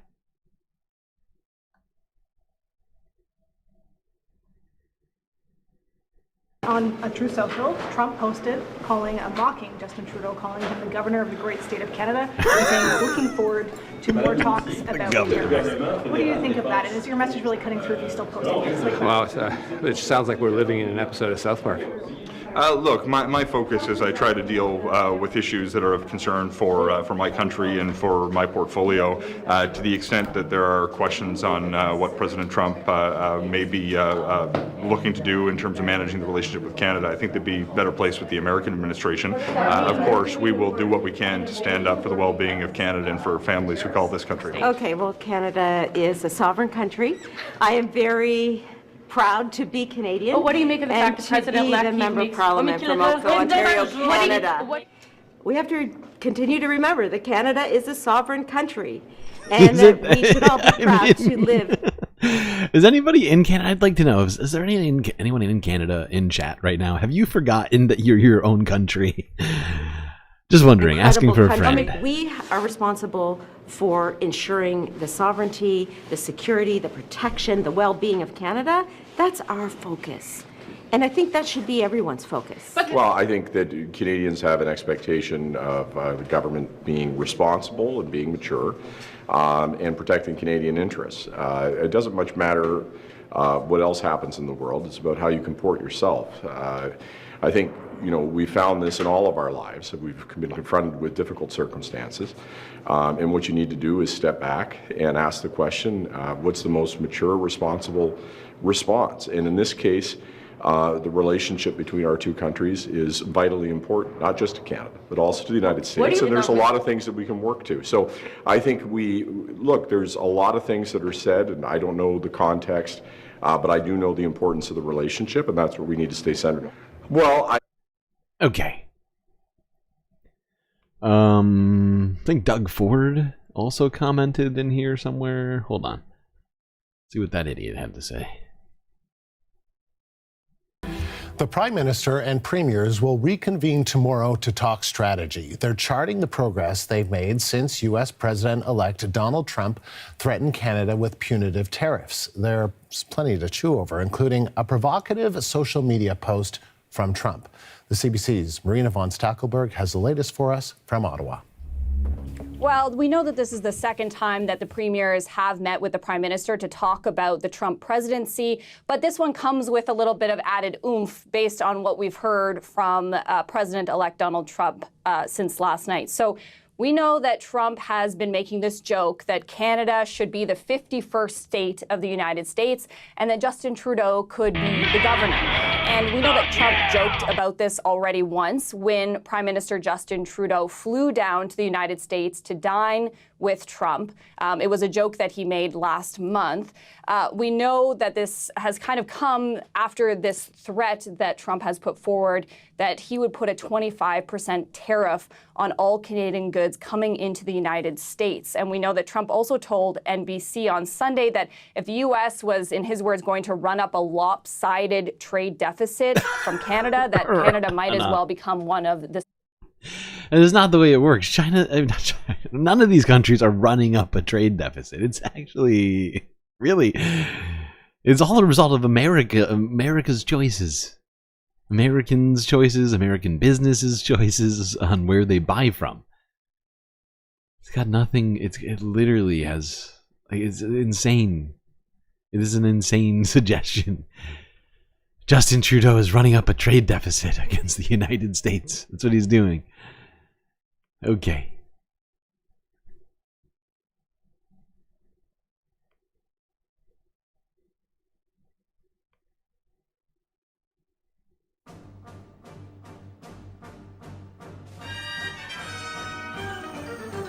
Times have changed. Our kids are getting worse. They won't obey their parents. They just want to fight and curse. Should we blame the government or blame society? Or should we blame the images on TV? No, blame Canada! Blame Canada! With all their beady little eyes and flapping heads so full of lies. Blame Canada! Blame Canada! We need to form a full assault to Canada's walls! Don't blame me for my son Stan. He saw the darn cartoon and now he's off to join the Klan. And my boyfriend once had my picture on his shelf, but now when I see him it tells me to fuck myself. Well, blame Canada! All right. Seems that All right. everything's gone wrong. There we go. There we go. It's all Canada's fault. Somehow. Not sure how. It's implicit. It's implicit fault.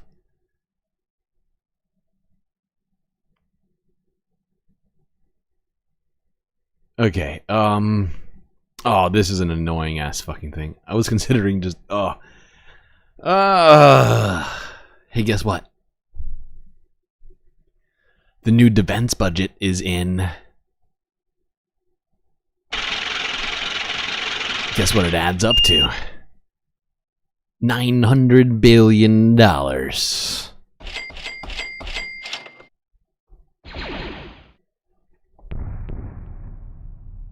That's right, nearly $1 trillion.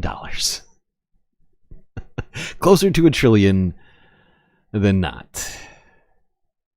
For defense. I wonder if the House of Representatives thought that was a reasonable amount of money to spend. Yeah, let's find out.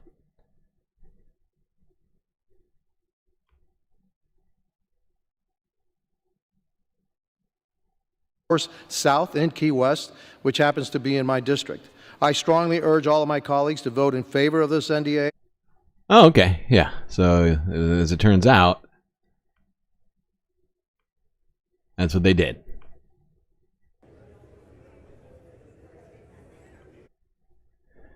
Republicans and Democrats both voted for it. Some more Democrats, less Democrats voted for it than Republicans, technically. There also happens to be more Republicans in in the House. But as you can see, some number of Democrats thought this was an unacceptable amount. But it did pass, with many Democratic votes signing on to this.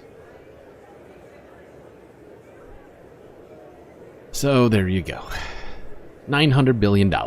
Did you vote for that? Almost definitely not, but you get to pay for it, so that's exciting.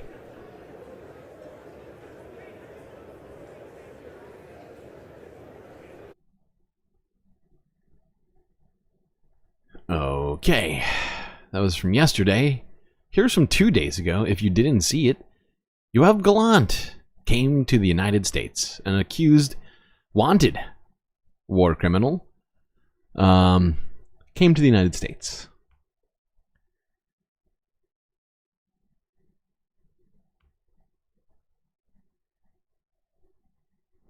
Gallant, you are a war criminal! How dare you be in this country where the ICC has you out for an arrest? You have the blood of thousands of Palestinians on your hands! You are a murderer! You're a genocidal murderer! How dare you be able to be let in to Washington, D.C.? No one wants you here! You are a murderer! The entire world wants you arrested! You are the puppet of the United States! You are not Jewish. We have met before. I'm Jewish or not is a very good question. But you don't represent the Jewish people. You are a traitor to the Jewish people. You are supporting the greatest rebellion against God. Danger to the Jewish people. And Okay, so yeah, Yoav Gallant got to walk around on U.S. streets with police protection, while protesters yelled at him, even though he is a war criminal and wanted by the ICC. Thankfully for him, the U.S. does not recognize international law. Illegal.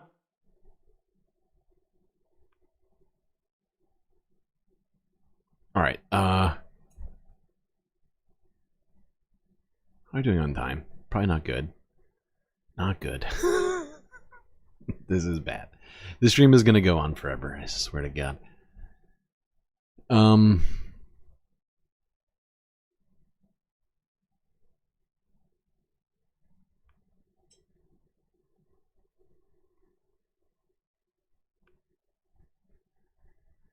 Why are there two streams? There's 3 streams. There's the Twitch stream, then there's 2 YouTube streams. There's the flat and the vertical stream. All right, let's talk AI a little bit here. I'm gonna skip a few stories. you are standing with Hamas. Just because we have to get on with this. You are a capo. I have to get on with this stream. Gotta keep this moving. Alright, let's talk about how Trump may change AI regulations when he gets in office in about a month.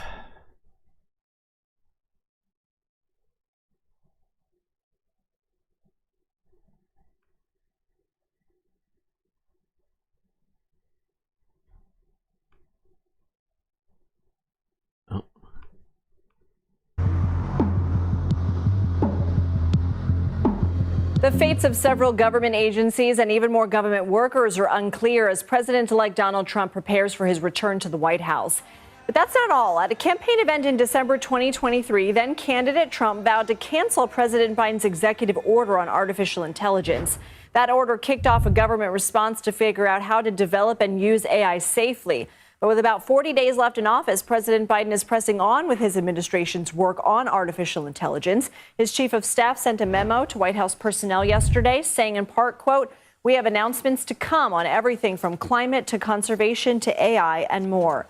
Elizabeth Kelly is here with me now in Studio 57. She's the director of the U.S. AI Safety Institute. So happy to have you here in studio. So this institute was created after President Biden's executive order on AI. What does the future of this agency look like under the incoming Trump administration? Absolutely. Thanks for having me. So the U.S. AI Safety Institute's mission is quite simply to understand, identify, and mitigate the risks of advanced AI systems. That sounds really simple. So we can harness the enormous potential of this breakthrough technology. It's hilarious that she claims that that's a simple task. It's very simply to understand and mitigate the risks of AI. Okay. In our view, it's a virtuous cycle where safety enables trust, trust enables adoption, It's a virtuous cycle. and adoption enables more innovation. And the work that we are doing at the AI Safety Institute with a great team of folks drawn from the private sector, from academia, is really to be able to work with the companies to test and evaluate their models, issue. We just need to stop all of this. We need to stop all this right now. It is out of control. The more we legitimize these things with regulations rather than just making them illegal, the more that we cement them into society. Turning towards the metaverse. Talking ad nauseum about the metaverse. There's been a lot of snark about what exactly the metaverse is. The metaverse, a byproduct of COVID isolation, mass-produced virtual reality headsets in the burgeoning Web3 space. If we think back a couple of years, we had, huge companies investing in metaverse divisions and hiring chief metaverse officers and whole strategies around this. Banks started opening branches in the metaverse. Celebrities made headlines buying property in the metaverse. ETFs around the metaverse trade started popping up. We were all still sort of under pandemic lockdown. So there was over-exuberance in metaverse because people were looking to socialize and it wasn't that easy to do in real life. At the peak of the metaverse hype cycle, Citibank estimated the space could hit $13 trillion in valuation in 2030. Microsoft threw its hat in the metaverse ring. Even Web3 and crypto projects capitalized on the trend, with decentralized metaverses like Decentraland and Sandbox. None of those worked well this ever. Sort of idea of a digital asset, apply that to the 3D virtual worlds, and huzzah, you've got the metaverse. But when it comes to the metaverse, no one stakes their claim on the space more than Facebook. Facebook is announcing its name change officially, now changing its corporate name to Meta. The next platform and medium will be even more immersive, an embodied internet where you're in the experience, not just looking at it. In October of 2021, Facebook CEO Mark Zuckerberg placed his trillion-dollar social media company at the forefront of the metaverse conversation, investing heavily in its Reality Labs segment, kicking off the entire Wall Street hype cycle. There was genuinely a need and a desire at the time for Facebook, the company, to rebrand into something else. The metaverse was Facebook. There was not. Unless you mean because of the fact that Facebook had been publicly humiliated over their over Cambridge Analytica, and they're sort of working with completely unverified researchers, giving them complete access to user data and all that kind of stuff. If that's what you mean, then yeah, they needed to rebrand because people hated that that happened. I think we're all still waiting to see if people will come. Ooh, what happened to the metaverse? Good question, because it died. It sucks.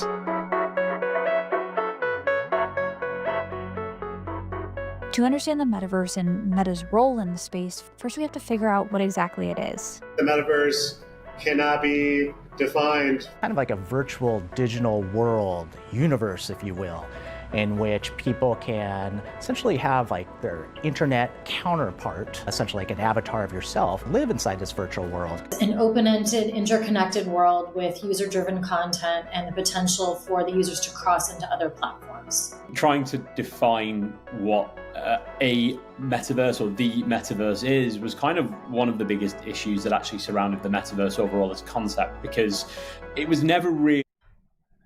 I hate CNBC. They're so bad. Space.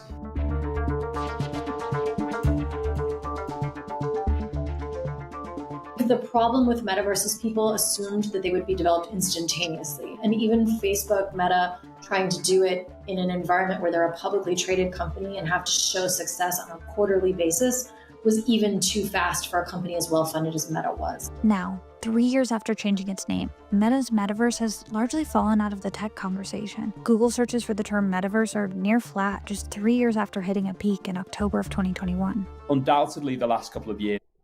The fact is the metaverse has always been an idiotic idea, right? The fact is if you've ever played like an open world game, like it takes already an incredible amount of processing power to be able to run such a thing, right?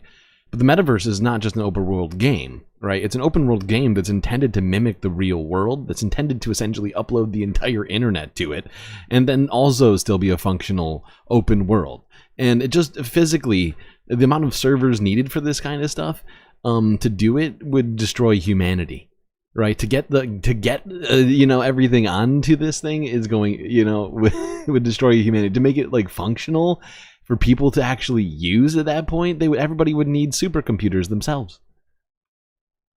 We've seen the metaverse hugely drop away in popularity. Now Reality Labs faces an eye-watering $58 billion in operating losses since 2020. And insider reports from 2022 revealed Horizon Worlds was averaging around 200,000 monthly active users in its first year, less than half of Meta's original goal of 500,000. If it didn't do this and it decided just to be a social company, which it absolutely could have done, it would have saved it billions of dollars in terms of what it spent on Reality Labs. So what happened? Why didn't people flock to the metaverse? Well, there's been a lot of finger pointing, but most arguments come back to the same conclusion. No one's really figured out a solid use case for the broad adoption of a metaverse. The audience wasn't. Yeah, because it doesn't make any sense. It's a stupid idea where a huge amount of money is being poured into it because they feel like there's an incredible amount of money to be made from it.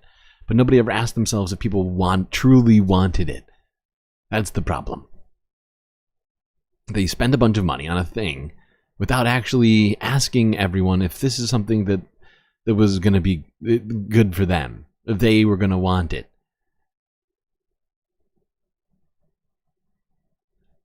The fact is, these things are pointless unless everyone adopts them, right?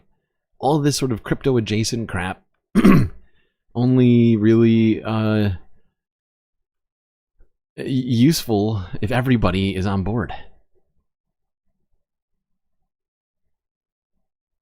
It's like the non-aggression principle in libertarianism, right? It only works if everybody chooses to agree to it and stick to it and live by it. Otherwise, it's useless to them. To everyone, really. To society.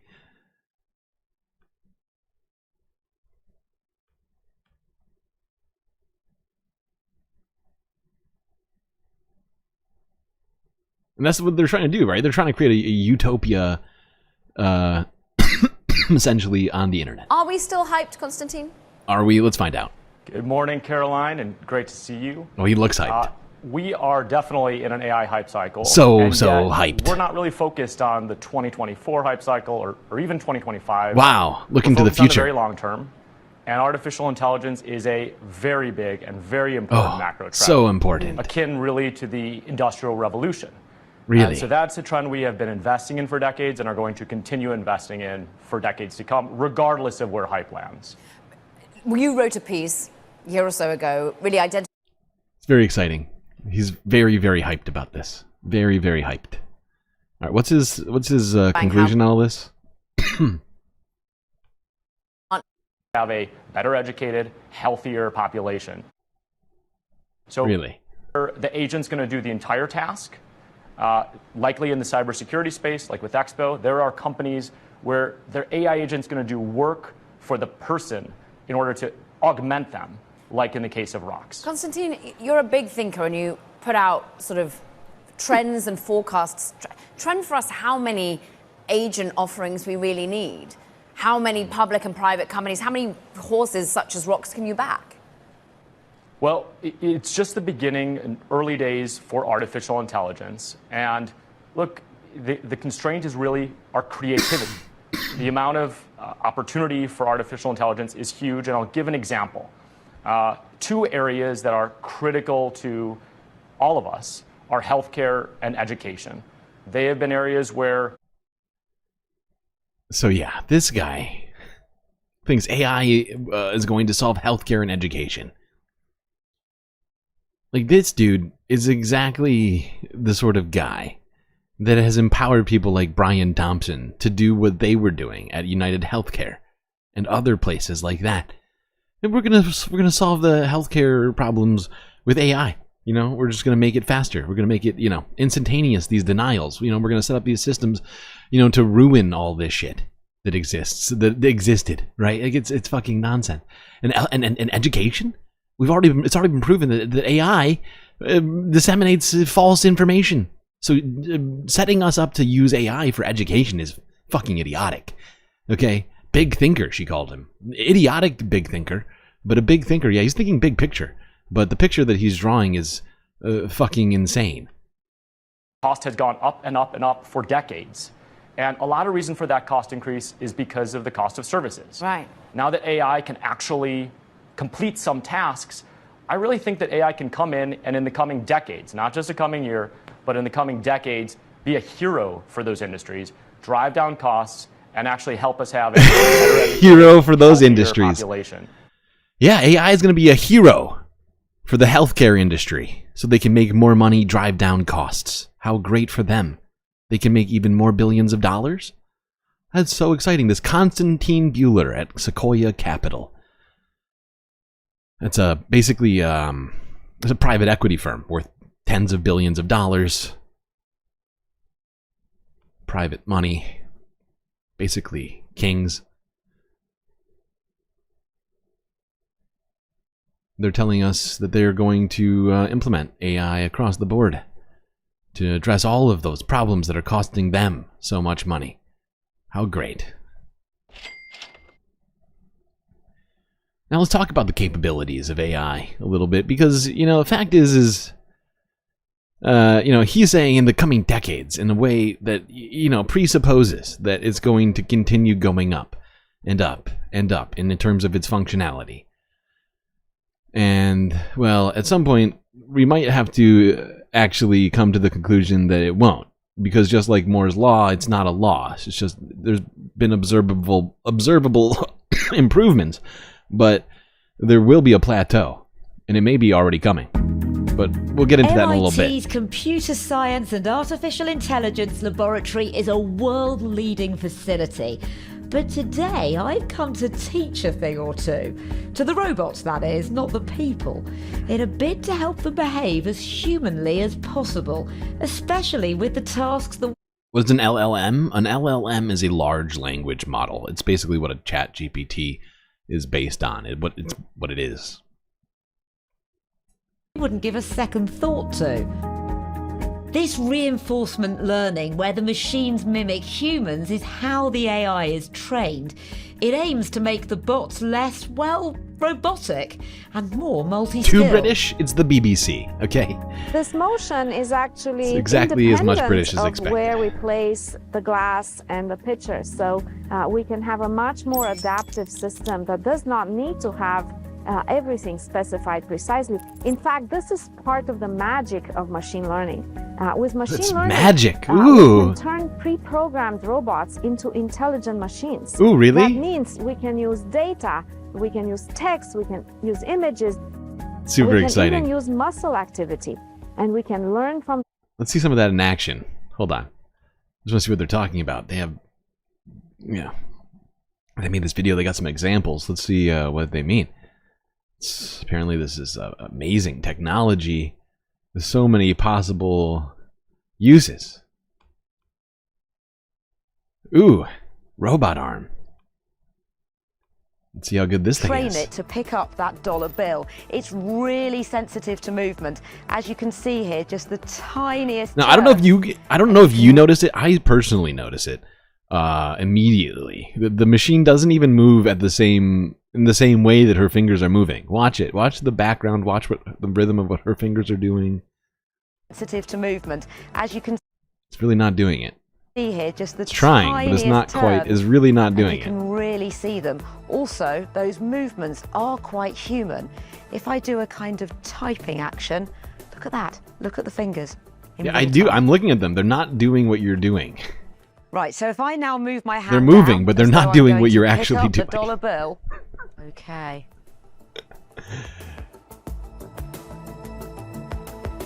Oh, I'm a bit over there. Ooh, yeah, this looks easy. Oh yeah, you got to move it. This is groundbreaking. And failed repeatedly, Oh my god. So I'm not sure how much use This is this incredible training technology. Look at it go. was. Oh, so Little close. caterpillars. So frustrating.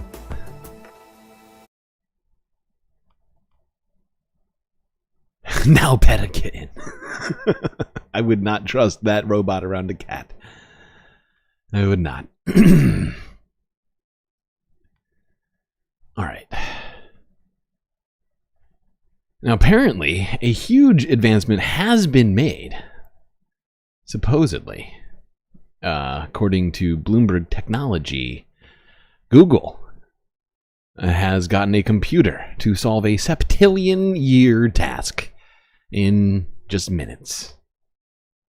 And to business with Charles Pellegrin, and we're going to focus today on the latest chapter in the chip war between the United States and China. Beijing launching a probe into one of America's most valuable tech companies. That's right, Stuart. China. Yeah, China, they're hitting back at the United States for being assholes about chips. Okay. The biggest challenge thus far has been ultimately error correction. Can you just talk us through Seriously what though, this you have guy just achieved? looks like a fucking villain. Yeah, the biggest news. It doesn't help that he has that accent either. But tell me that this guy doesn't look like he literally just walked off of set from being a villain on a Bond movie, or like name like a thriller, or like some sort of like future dystopic. Like this guy literally looks like he just came out of like Altered Carbon or something. For today is that we developed a new, very high quality quantum chip. And this enabled two breakthrough computations. And one is an error correction, where we showed for the first time that as we use more qubits, the error rate comes down, and it comes down exponentially. The second important achievement, breakthrough achievement, is that we did a benchmark computation, took just 5 minutes on our new chip, that would take the top supercomputer 10 septillion years to perform. So 10 septillion, audience may not know, that's a 1 with 25 zeros. So it's a mind-bogglingly long time. And it took 5 minutes. What I want to understand is what this benchmark test is. Benchmark random circuit sampling. What does this prove?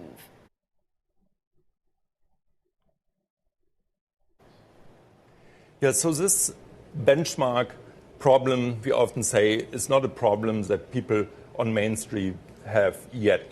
But it's a suitable benchmark to compare different quantum processors to each other, or to compare quantum processors, quantum chips, against classical computers.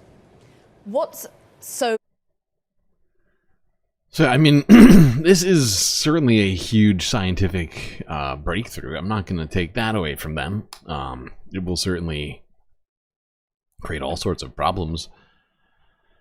Technically, security-wise, other places, if stuff like this exists.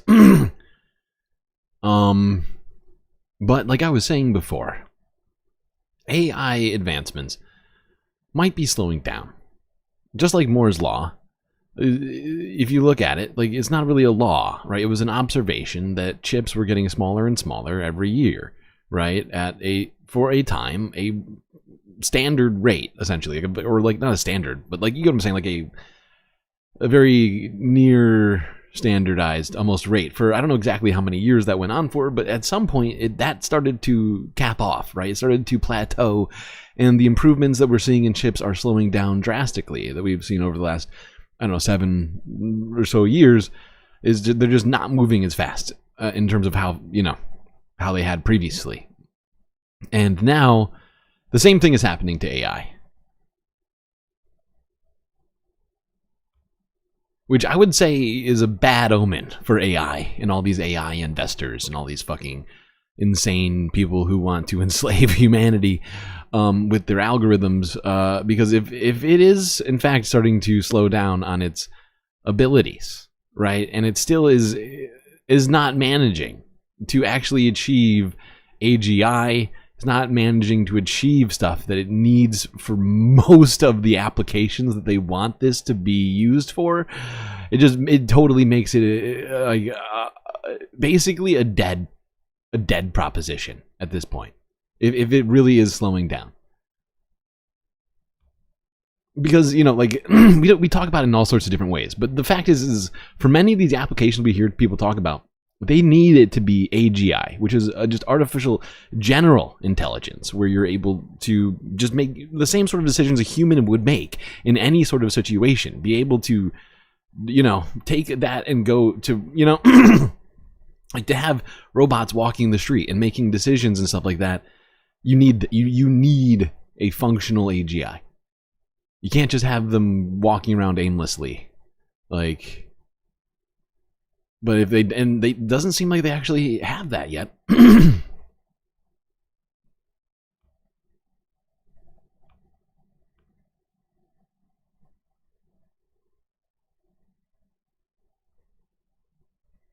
AI breakthroughs have been a question of when, not if. Google unveiling long-awaited new details about its large language model Gemini. Claude 3, it is arguably now one of the most powerful AI models out there, if not the most powerful.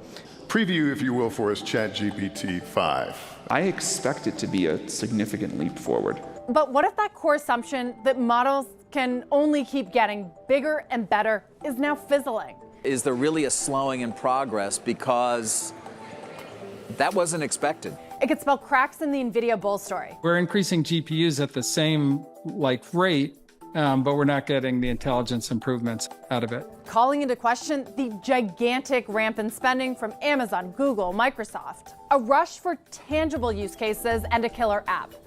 I'm Deirdre Bosa with the Tech Check Take. Has AI progress peaked?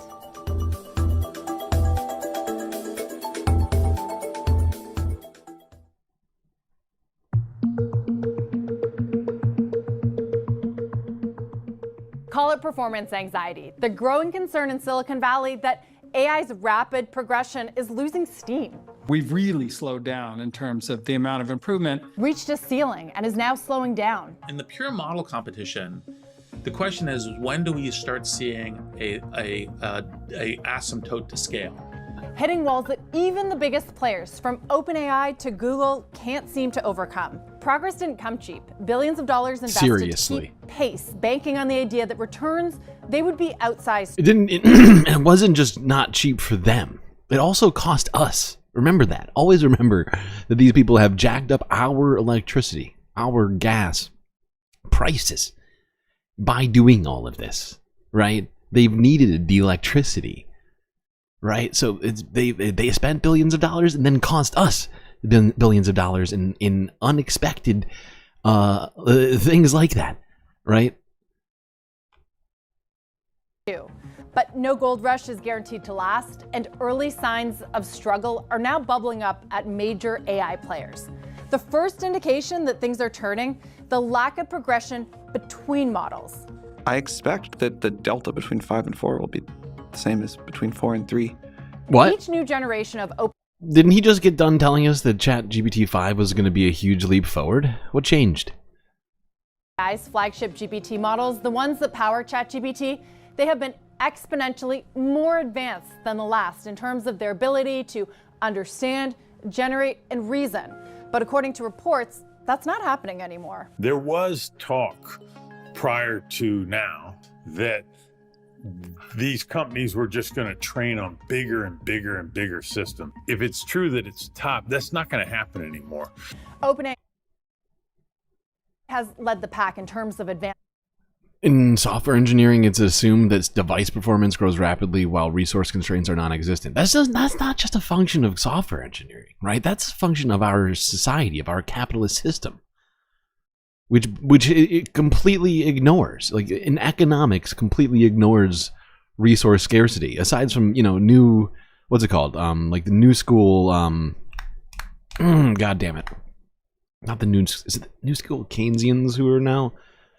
Oh God, my brain just broke. I wasn't prepared for this, but no, but you, essentially for all of the history of economics up until very recent modern history, and still it doesn't really account enough for it. But the fact is that, you know, that's genuinely like a function of our system and how we've set things up to ignore resource scarcity, while in fact it is something incredibly important to keep track of. You know, we have a materialistic society that doesn't actually care about the materials. Its highly anticipated next model, called Orion, it was expected to be a groundbreaking system that would represent a generational leap in bringing us closer to AGI, or artificial general intelligence. But that initial vision, it's now being scaled back.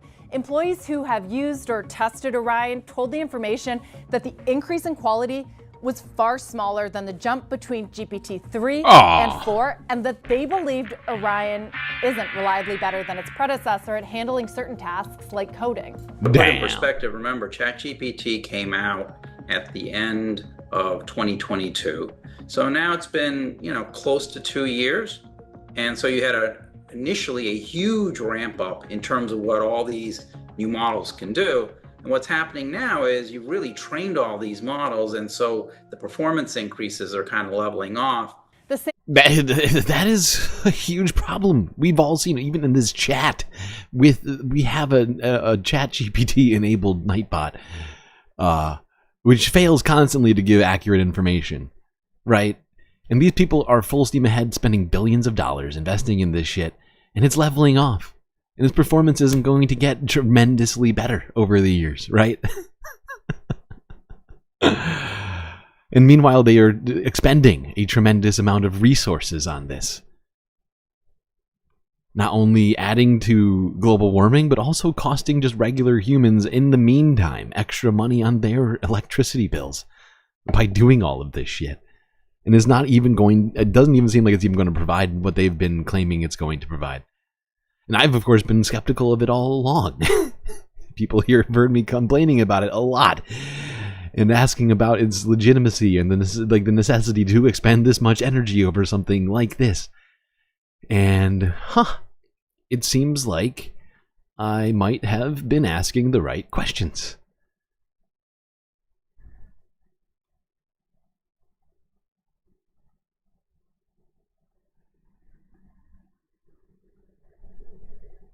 All right, where are we at on time? 3:40. Okay. It'll probably give us enough time to cover some of this here. Jesus. All right, we're going to keep talking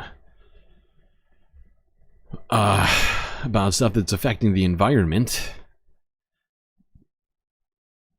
and other sorts of environmental stuff. First, let's go here. South China Morning Post. We said it earlier this year, and it was almost a guarantee. It wasn't some sort of insane claim to make, so I'm not going to be, I'm not taking any credit for this. But we did say 2024 was almost definitely going to be the hottest year on record, that we had been on track for the last many years, to continuing to be on the hottest year on record every year, pretty much preceding the last one. And, well, we've done it again, everybody. Great job. We made the Earth even hotter. Help! Help! I'm being repressed! So hot right now.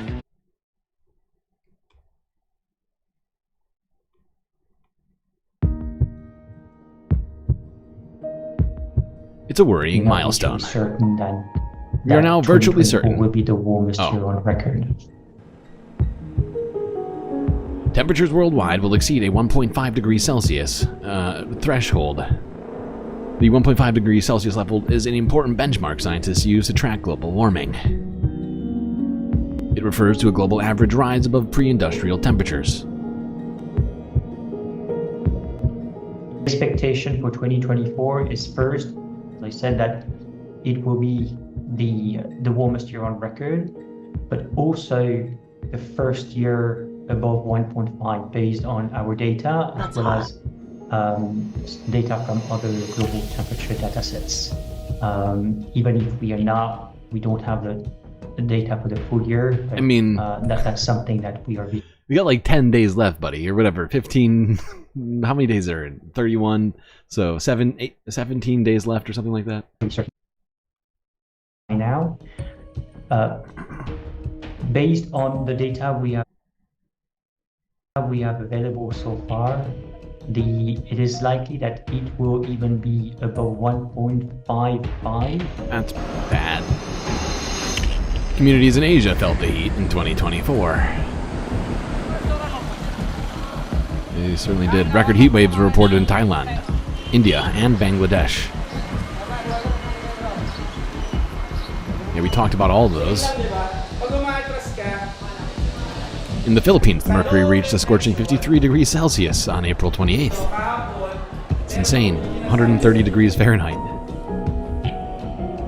Took an egg at that temperature. In India, intense heat waves caused a drought. For 2024, we are about to exceed that threshold of 1.5. Is a stark reminder that the climate is warming and that we really need to step up effort to reduce greenhouse gas emissions. I feel like guys like this are constantly speaking in like a sort of an exasperated tone. One that I feel I take sometimes when I talk about this, where it's just like, it almost feels like a sick joke that you're part of, where it's like, you know, like you're watching this thing happen that seemingly just a massive group of people are just ignoring. It feels like a joke on yourself, in a way. All right. Now, this is fucked up. We're talking about climate change right now, and usually December is not what is would be considered fire season in any place in the United States. But in California, there's been a massive, uncontrolled fire. In basically the exact same spot there was one last month. Right near the Ventura County fire, right across, basically on the other side of the mountain, outside of Malibu. They're within like a mile of each other, I think. A huge brush fire started and has been going on, still going on right now.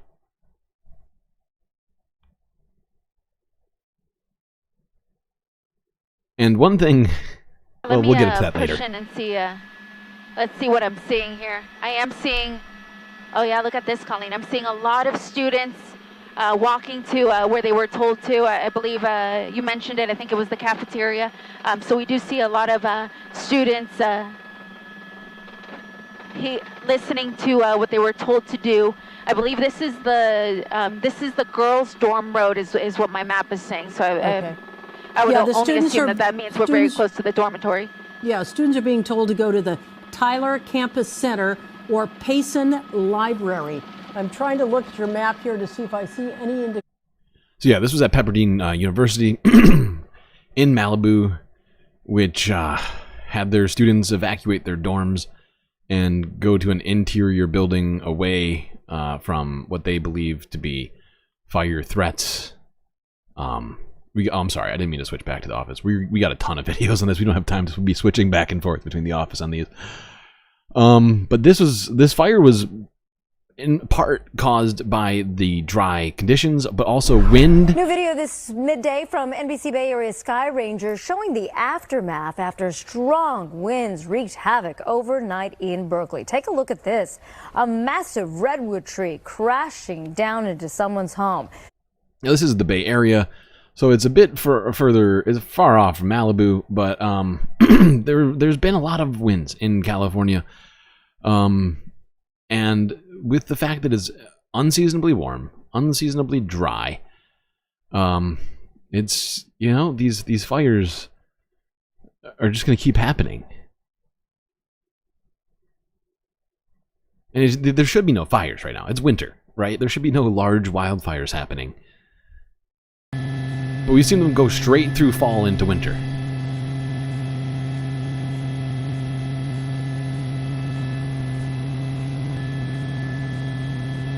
So this was the first like live overhead video of this fire. Essentially came out. It started during the night. I mean, this shit is insane. The images are just incredible. And the ferocity of these fires burning.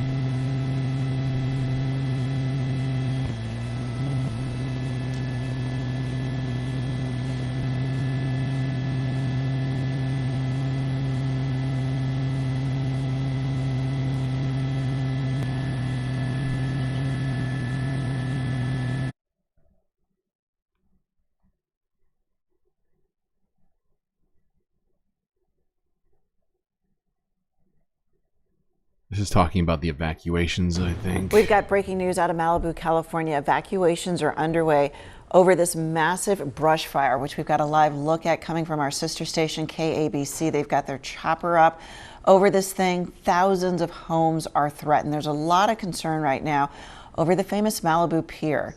What they're dealing with are strong Santa Ana winds gusting as high as 80 miles an hour that have helped to fuel the flames, spreading rapidly on hillsides only a few miles from Pepperdine University. Students at the school are being told shelter in place and to be ready to leave if it's necessary. The fire started with an... Seriously though, fire season is becoming all year. Who said that? Yeah, well, wait. Tamara. Yeah. No, that's the crazy thing, is that it's becoming an all year round thing. It's not supposed to. It is completely, like, it's a massive change in our ecosystem that this is the case, or that it at least feels like it's the case. And this not just feels like, we've talked about the data for this. I don't know why I'm saying it like that, but like the fact is it is becoming an all year round thing. Whoopsies, I did not mean to do that. It has definitely. And we're continuing to follow the breaking news out of California. The Franklin wildfire in Malibu exploding in size this morning. And because of that, Pepperdine University students are sheltering in place. And we spoke to one student just a short time ago. Well, it started about, I was in my dorm with a couple of my buddies, and it started about 11:30, our power went out. And then we got a call from a roommate saying that there was a pretty large fire. And so I ran down the hall, grabbed a couple of the friends that I knew lived closest to me, and we kind of made a game plan to head to the library. So that fire has now burned more than 1,800 acres. It is 0% contained at this moment. Let's get back over to CNN's Derek Van Dam, who's tracking this and where it's headed, how it's going. What are you seeing? Yeah, at its height last night, overnight, this thing exploded in growth. It consumed over 5.5 football fields per minute with this explosive fire that was so hot. 5.5 football fields per minute? Allowing for these flames to bend in towards the flames, kind of consuming itself. That was just incredible to see some of the descriptions from the National Weather Service coming out of Los Angeles. There's some aerial video of it. You can see the extent of the evacuation warnings that are in place here across Ventura County and into Los Angeles County. But let's center in towards Malibu. Here is Pepperdine University.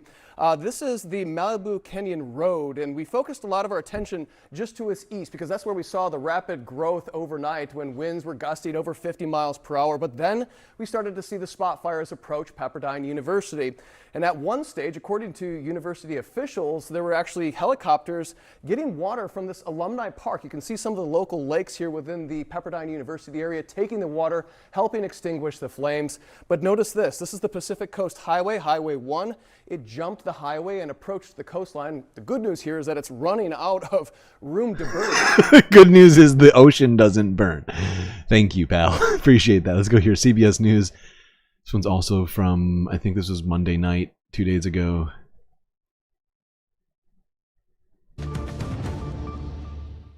Good morning, I'm Errol Barnett at the New York. We have breaking news coming to us from Southern California, where a dangerous brush fire continues to grow. People have been evacuated and I've been disconnected. Pepperdine What's University. happening? We're going to join CBS News Los Angeles for their ongoing coverage of this breaking event. Wait, am I connected? Okay, I reconnected. Holy shit. I got disconnected for a second. Boy, okay. Today, we're going to join CBS News Los Angeles for their ongoing coverage of this breaking event. None of the signals worked or anything, but then once you got closer this way, you know, like past Paradise Cove, everything's like normal and lit up, and I got back to the house and went to bed fine, and then midnight, like I hear all these helicopters, and I thought it was from the Navy base or something, and it come out, and the whole mountain all around us, everything. Jesus, can you imagine just waking up, looking out your window and just seeing a wall of fire? And the fact is, this image that they're showing right now is a bit subdued. Some of the other ones that I've seen from on the ground were insane. Did you miss the... you did miss the Luigi report, technically, but the video, the VOD still exists. You'll be able to watch... Or you could even watch it now, technically, if you were really hoping for that. It took us 2 hours to unpack. We also talked about the Daniel Penny case. in sort of in juxtaposition to that case. Engulfed, and I got everybody up and out of the house and tried to stay back and save the horse. Yeah, you could hear how emotional that woman was. Luckily, she was able to get all of her loved ones out, and she got most of the animals that were in her area, her neighborhood, out. But that was also a concern we heard from a lot of people this morning, that there are a lot of areas here where people have farm animals, where people have horses, and that was really a concern about, like, where do we have room or time to get them? Are they going to be okay on their own? Really concerning when fires break out in these overnight hours, because it is very dark. It's hard to know what's going on, and it's hard to know, just how much time you have. Again, as we come back out here live, one of the things I can say is that we have seen a lot of water dropping helicopters. I think this must have been actually Tuesday morning. So yeah, I take that back. This was not Monday night. Or maybe it was originally Monday night. My brain is broken right now. Pretty sure this was Tuesday morning though. All right, let's keep this going. We got more to talk here. Go to NBC LA.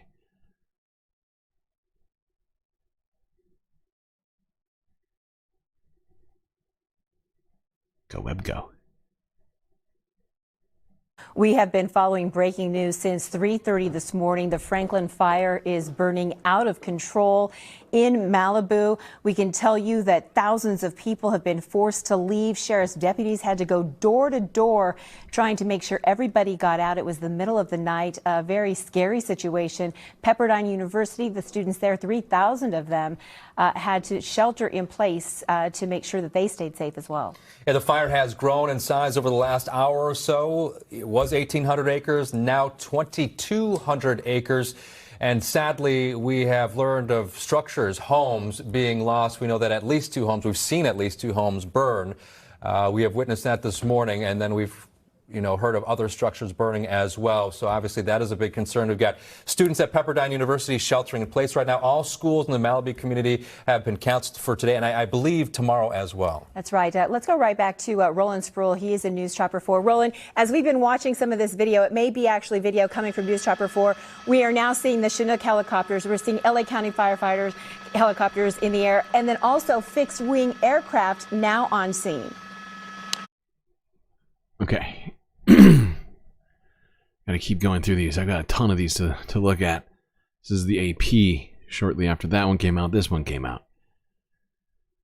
Showing some of the images of this fire from above. As you can see, it covers a huge area. Like it basically crosses this entire mountain range. That's a long distance right there. That's got to be at least what, like 3 miles, 3 miles.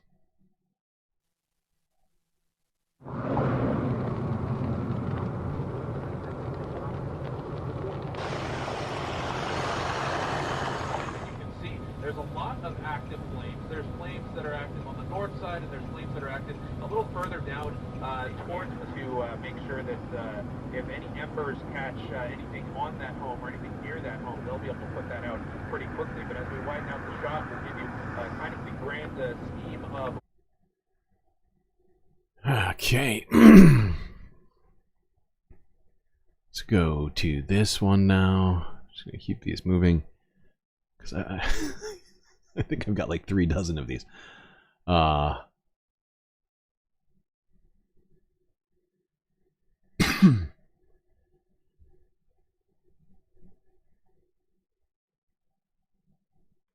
Images out of Malibu, California. Now, if you're showing the unfamiliar, Franklin fire, which has scorched more than 1,800 acres.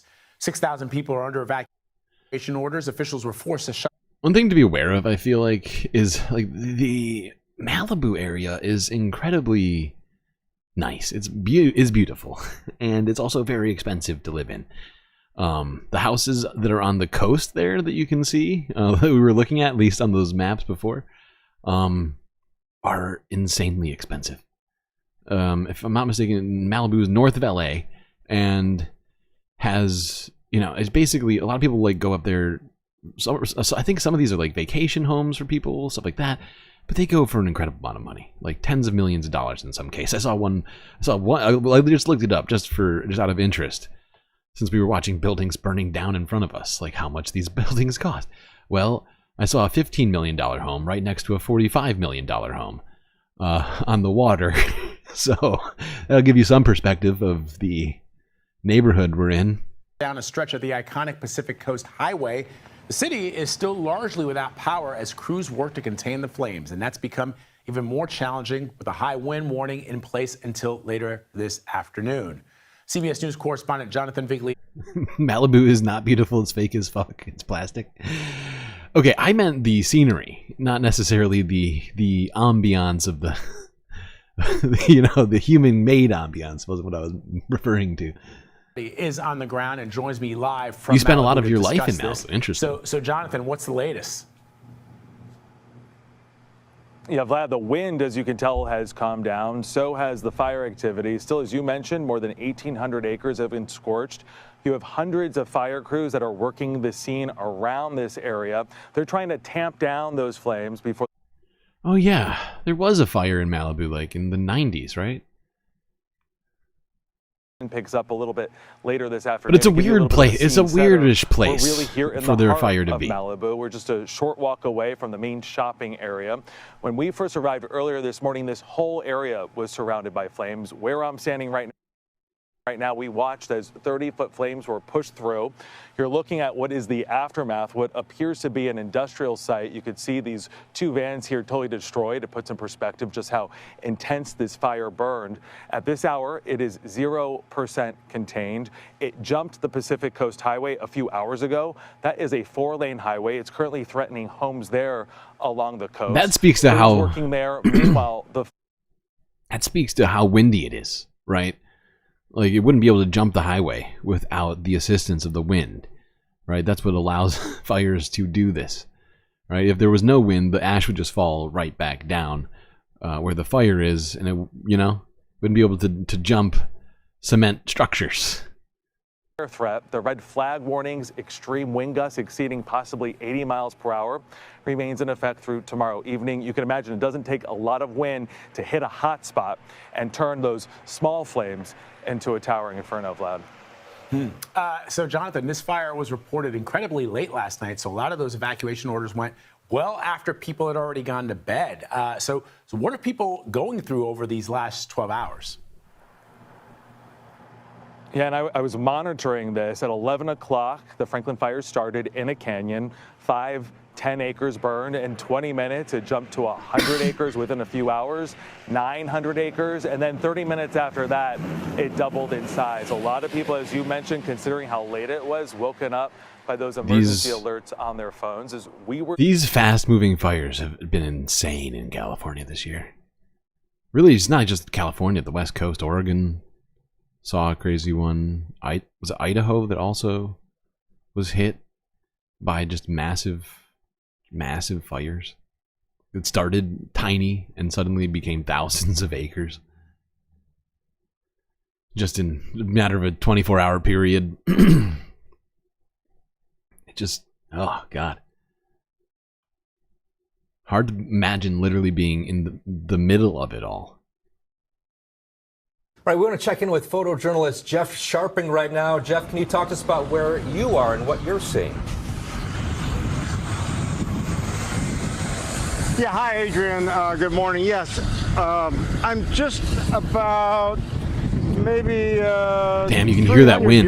200 yards southeast of where John Caddy's CLEMAC is reporting. And I drove up PCH. I was actually doing street vision, trying to get a good shot, of PCH, and then lost the signal. Like everybody's been saying, the signal strength is very spotty and sketchy up here. Anyway, I was going north on PCH, and I got to about where John Caddy's CLEMAC is now, right by Malibu Canyon. And I saw the fire crossing PCH. It was trying to cross. It wasn't actually, the flames were reaching maybe halfway, 3/4 across. I said, well, I think I'm going to turn around. So I think I'm going to turn around. Yeah, smart. Right by that park that John's talking about. And I came down here, so I'm just a little bit southeast of John, and this is what I've seen. A lot of spot fires, and like Lauren Coronado was saying, and maybe yeah, you can see it in that. Kind of. You can actually kind of see what he's talking about there. Breezy down. In that above image, you can kind of see how, in some of these places, you have fires that aren't actually attached to the main line of the fire that is moving forward, and they're just jumping hundreds of meters ahead, and creating new branches of the fire. It's because of all that wind you can hear just destroying this microphone while this guy's talking. You can just hear it. I have a wind guard, so it's actually hard to do. There we go.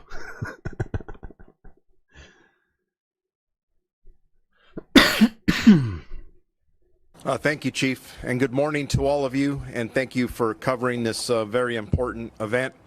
The Sheriff's Department has been coordinating with our local, state, and fire partners and the County Office of Emergency Management to monitor the Franklin fire, which started in Malibu Canyon Road, north of Malibu Crest Road, and south of Francisco Ranch Road. We currently have well over 150 personnel, including our Malibu Search and Rescue, that are assisting with this fire incident.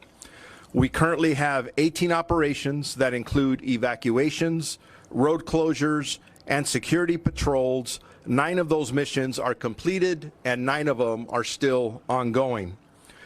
For current closures, there are several road closures in the affected area. There is a soft closure on Las Virgenes Road at Lost Hills Road. Hard closures at Las Virgenes and Mulholland Highway and on Pacific Coast Highway between Topanga Canyon Boulevard and Canyon Doom Road. Regarding evacuations, a little after midnight, we started multiple evacuation orders and warnings in between Trancas Canyon and the west to Topanga Canyon. Okay. We need to hear this whole statement from this guy. I'm gonna keep this going.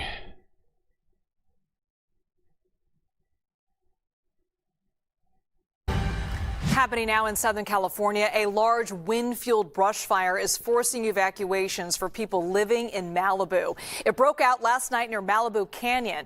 That fire is burning not too far from Pepperdine University, and students there, we're told, are sheltering in place right now. So far, this fire has burned about 2,200 acres and has no sign of containment. Now, this map shows where the current evacuations are right now. The areas shaded in red are evacuation orders. Folks are being told they must get out, and that is where the university is located. And the areas in yellow are evacuation warnings. Let's go now to CBS News correspondent Jonathan Vigliotti. He is live in Malibu tracking the very latest developments from this fire. Jonathan, this was really a wind-fueled fire. We're told that it was so intense that the fire was actually creating its own weather. What are the conditions there right now? Yeah, and that doesn't surprise me, Liz. We arrived here just after 1 o'clock in the morning. It was a chaotic scene. You had fire and flame being driven by 65-mile-per-hour Santa Ana winds. You can tell behind me that has calmed down. Along with the wind calming down, the fire behavior has calmed down, and that's given fire crews really the upper hand and the opportunity right now to tamp down the flames that... Is Llanfair Wingich a Welsh county? Maine, ahead of more wind that's in I the said it wrong. forecast I know I said it wrong. Later on today, you've got hundreds of fire crews here on the ground. They are joined by search and rescue teams. At this point, it's unclear how many people, if any people at all, are still missing. We've also heard helicopters and aircraft overhead. They're conducting their aerial drops. We have been surveying the damage with fire crews. You can see some of it behind me. This is one of at least 5 homes in just this neighborhood alone that was destroyed. And when you look at it, I think you get a pretty clear sense of just how intense this fire was burning. This is what's left of a brick home.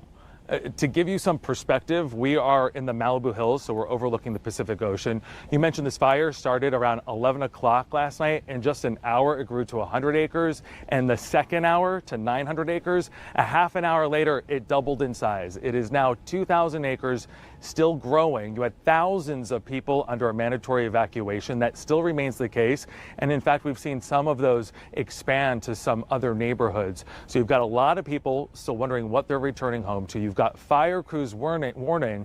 Not only do you have the damage that's been done, but the fire's still very active, 0% contained. Man, it's a lot of smoke. And the red smoke. flag warnings still remain in effect. Yeah, you literally can't see through it. It's expected to pick back up later on today, and those warnings are in effect through tomorrow evening, Liz. Okay.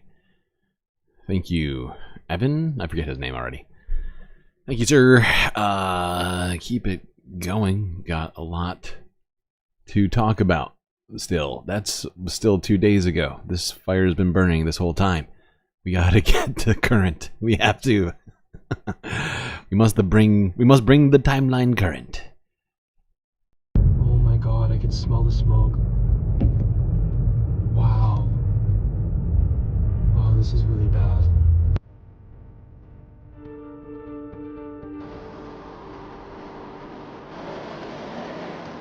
The Franklin fire triggered evacuation warnings for some counties.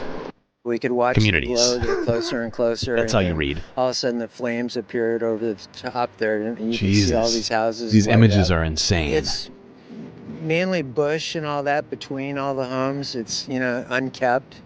There's eucalyptus trees which have that, you know, fluid that ignites. Good point. You know, just a lot of dry brush. Only twice since I've lived here in this building for 43 years have I ever seen it come down this ridge and ignite everything. I woke up and she was yelling that we need to get out of here, and across the canyon the flames were just crazy.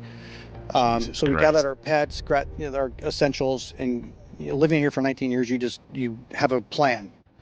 The fire is currently estimated at over 2,200 acres, and we have 700 firefighting personnel assigned. Because of the great work of the firefighters that were on scene, we have only a minimal number of homes destroyed. This fire is not contained, and we remain under an immediate threat because of the red flag conditions. And the cause of the fire is unknown. Oh my at God. this time, but It is so depressing. I'm sorry, but did you see what happens to the water because of how hot it is? It vaporizes before it even hits the ground. Watch it again. Watch it again. Threat because of the red flag conditions. And the cause of You see the it? fire You see is it? unknown. You see at it? It starts to this time, vaporize and starts to but carry it it is under away with the active wind. investigation It's by oh the oh Los my Angeles God. County Fire and Sheriff's arson investigators.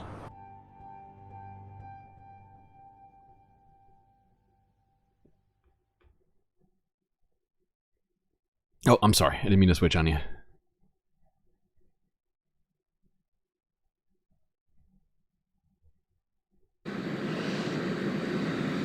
Yeah, right behind us. This is Civic Center Way, right by City Hall, right in front of City Hall. Really, you can see how the fire is just exploding in this area here. That tree that is on fire is just incredible to watch. There is a lot of firefighters here. When you guys talk about this fire burning out of control, this is what that looks like. There are fires like this happening all up and down PCH throughout the Malibu neighborhoods that we're just watching happen as firefighters are doing, you know, whatever they can. The problem is we've got these winds, we've got this smoke. It's really hard to get any type of air attack on this so far. And that has been a big problem because that's really the way that they fight these fires so well is being able to do it from the air. They can't do that right now. So we're watching all of these things burn. I'm going to let Enrique here, who's behind the camera, kind of pan around because I want you to see where we are as we get closer and closer to Malibu City Hall. In the distance, we can see the hillside that is burned. We can see fire apparatus up a little bit above where City Hall is, and then the building that you see here, this is UCLA Health Center that is here, surrounded by firefighters because this was burning just a little while ago. Beyond that is where City Hall is. The street dead ends into City Hall, if you're familiar with this area.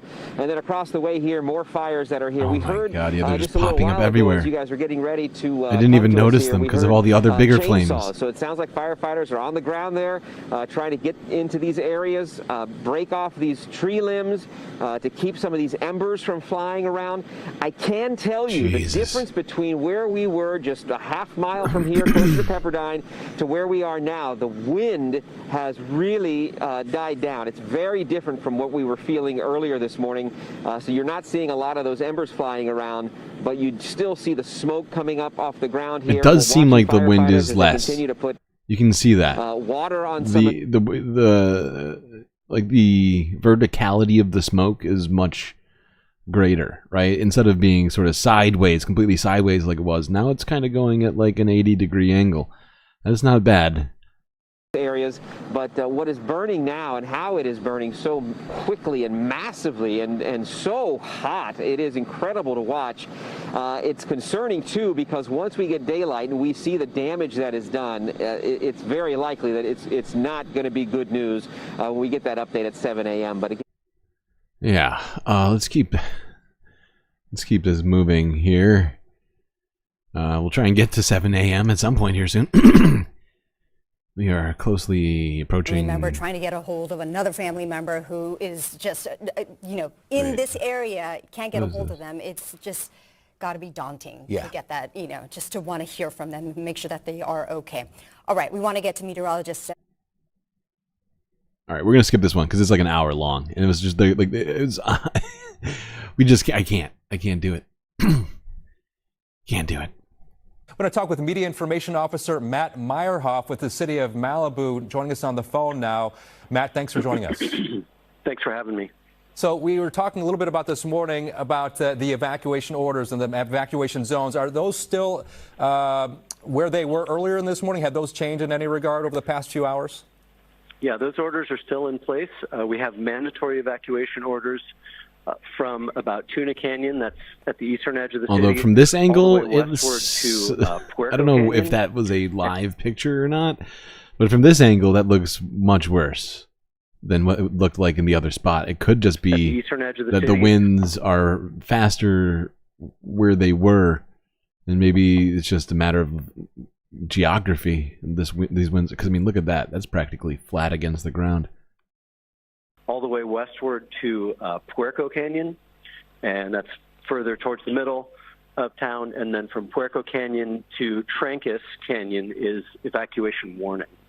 Okay, and Matt, I mean, just a few minutes ago, we saw the fire advancing towards your City Hall. Can you talk to us? How are you doing? How is City Hall doing? What's the latest regarding that? Well, I can tell you we had our fire safety liaisons on the ground monitoring the situation. They're embedded with the firefighters that are fighting the fire, and those are 3 career-long local area firefighters with wildland fire experience, and they are monitoring the situation and giving us real-time from the ground information using their regional operable radios. And they saw the flames are surrounding the area around City Hall and the brush, but haven't damaged the building, but are certainly in that area, in the entire area around City Hall and Civic Center.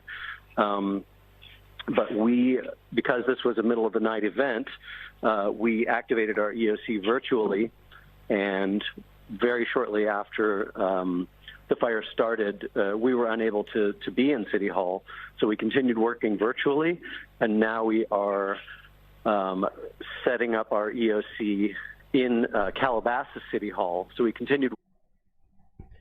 Yeah.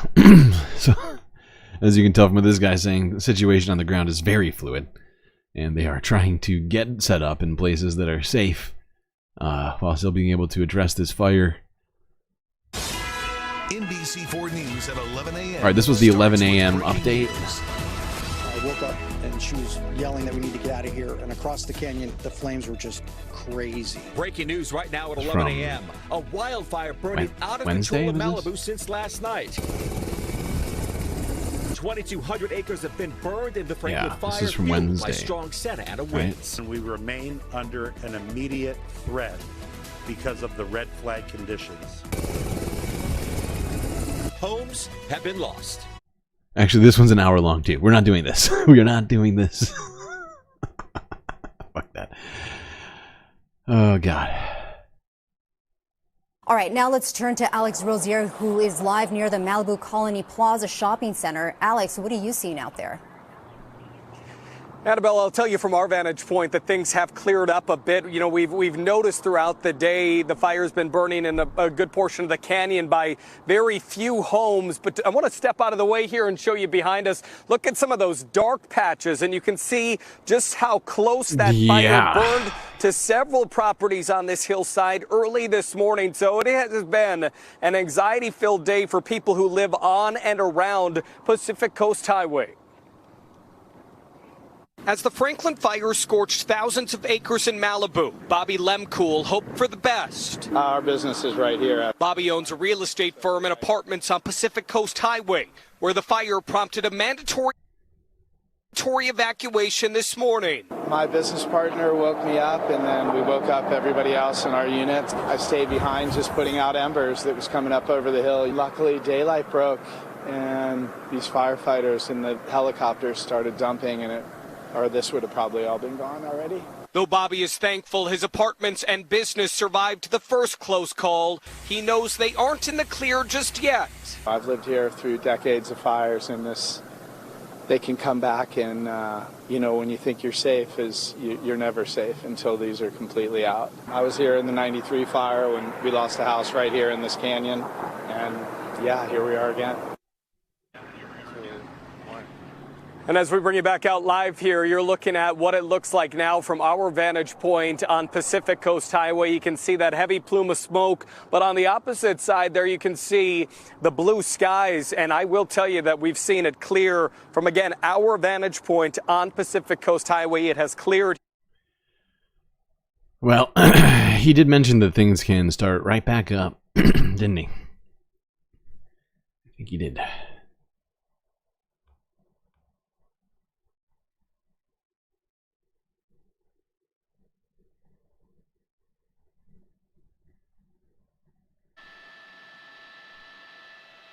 Yeah, that looks pretty on fire.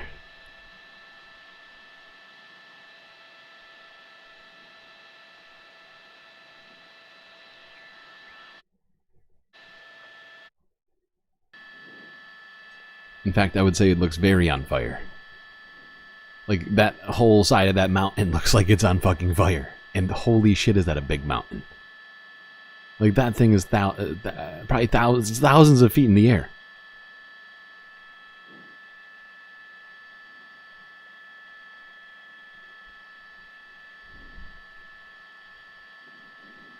Holy fuck. Hey there, Annabelle. Conditions do not look... I'm shooting almost out the back now, 5 o'clock.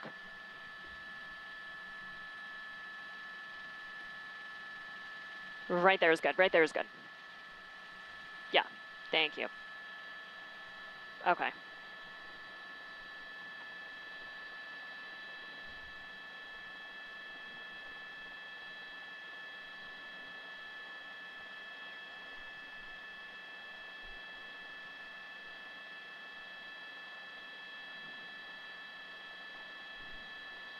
All right. So there's really bad... Now we are up to a day ago. This is CBS.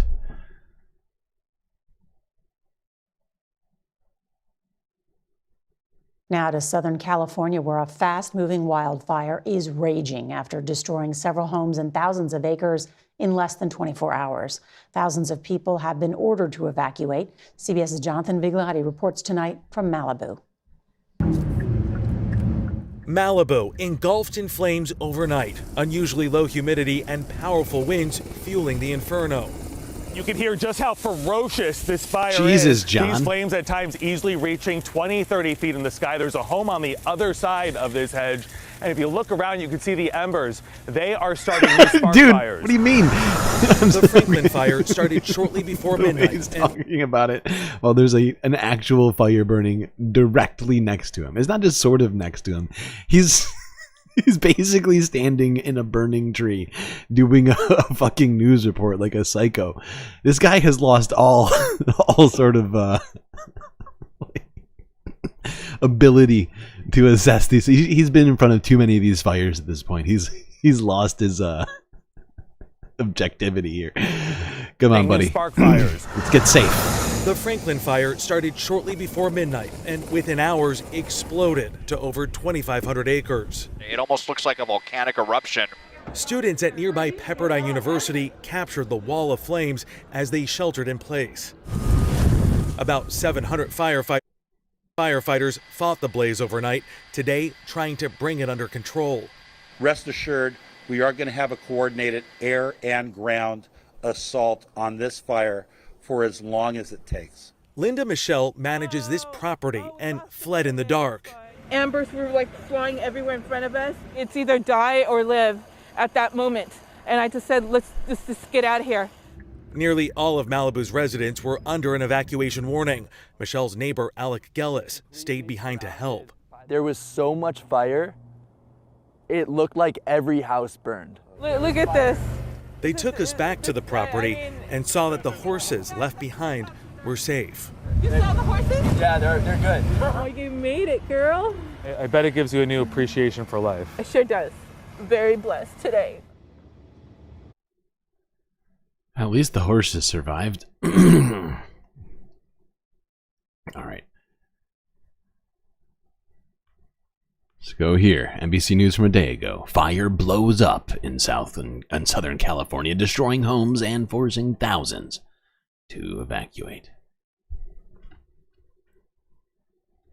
Crews are working to contain a massive wildfire in Malibu, California. So far, it's burned at least 2,200 acres. For reference, that's roughly 2.5 times the size of Central Park. The fire started Monday night, leading to mandatory evacuations of thousands of nearby residents. And it comes as powerful Santa Ana winds and humidity stoke fire conditions in Southern California, prompting a red flag warning in multiple areas lasting through Wednesday. CBS News correspondent Jonathan Vigliotti joins us now from Malibu. I can see what looks like smoldering behind you, smoke still rising. Tell us about the condition. John's getting a ton of screen time. Ton of screen time. I think his only job is wildfires. It's the only time I ever see him. Although it's a pretty busy job in California. Growing with ferocious speed and fueled by extreme Santa Ana winds, a life-threatening wildfire is accelerating through the hills and canyons of Malibu. The so-called Franklin Fire exploding to more than 2,700 acres in a matter of hours. This entire place, everywhere you look, there's flames. Surrounded, Alec Gellis scrambled to protect his home. Fire's up in the mountains over there behind us. Fire's over there. That house is on fire. Fire's up in the canyon over there. And not a lot of ways in and out of this area. Not a lot of ways in and out. With several homes burning, thousands of residents were forced to flee in the middle of the night. The winds and fire were extraordinarily fierce overnight here. They've gotten a bit of a break during the day, but in canyons like this fire is essentially making its own winds, propelling the flames up hillsides, as you can see there. Wind gusts reached at least 50 miles per hour, sending embers ahead of the front lines, sparking new fires flaring out of control and jumping across roads and canyons. I woke up and she was yelling that we need to get out of here, and across the canyon, the flames were just crazy. At Pepperdine University, tense moments for some 800 students sheltering in place as the fire approached a campus library. Jesus Christ. The air attack critical to protect homes and lives. The smoke was so thick, and just like everything was just orange. And then the wind picked up, and the wind was just like flying embers everywhere. Linda Michelle had just minutes to escape, the fire destroying the guest house where she lived. Jesus.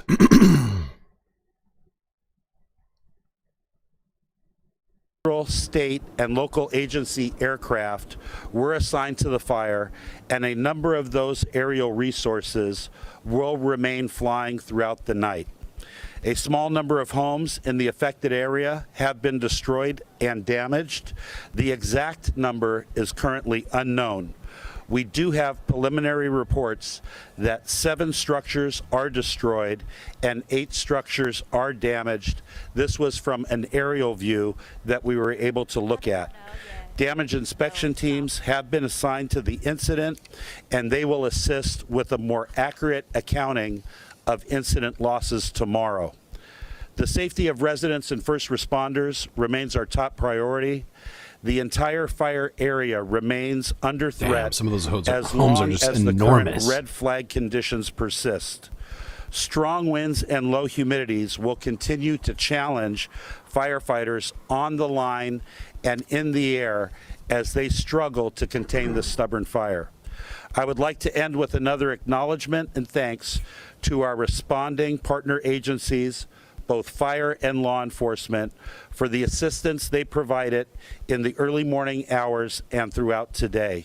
We are certainly stronger because of public safety cooperation that we have witnessed during this incident.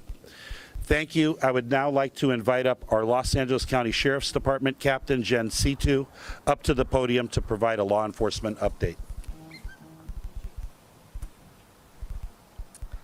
Good evening. I'm Jennifer Situ, captain of Malibu Lost Hills Sheriff Station.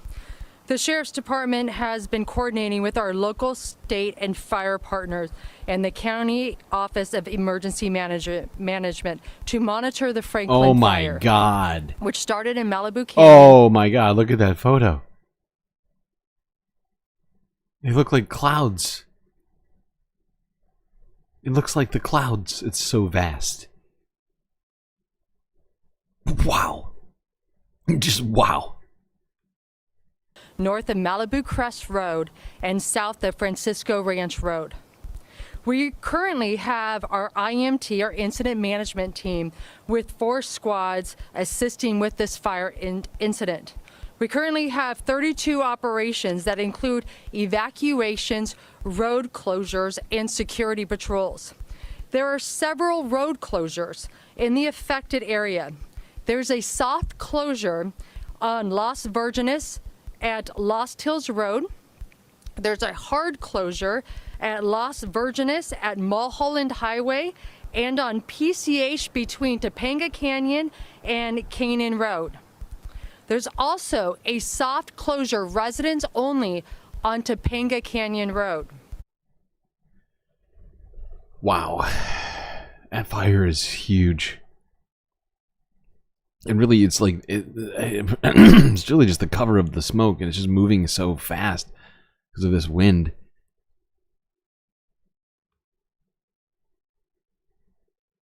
Where's this one?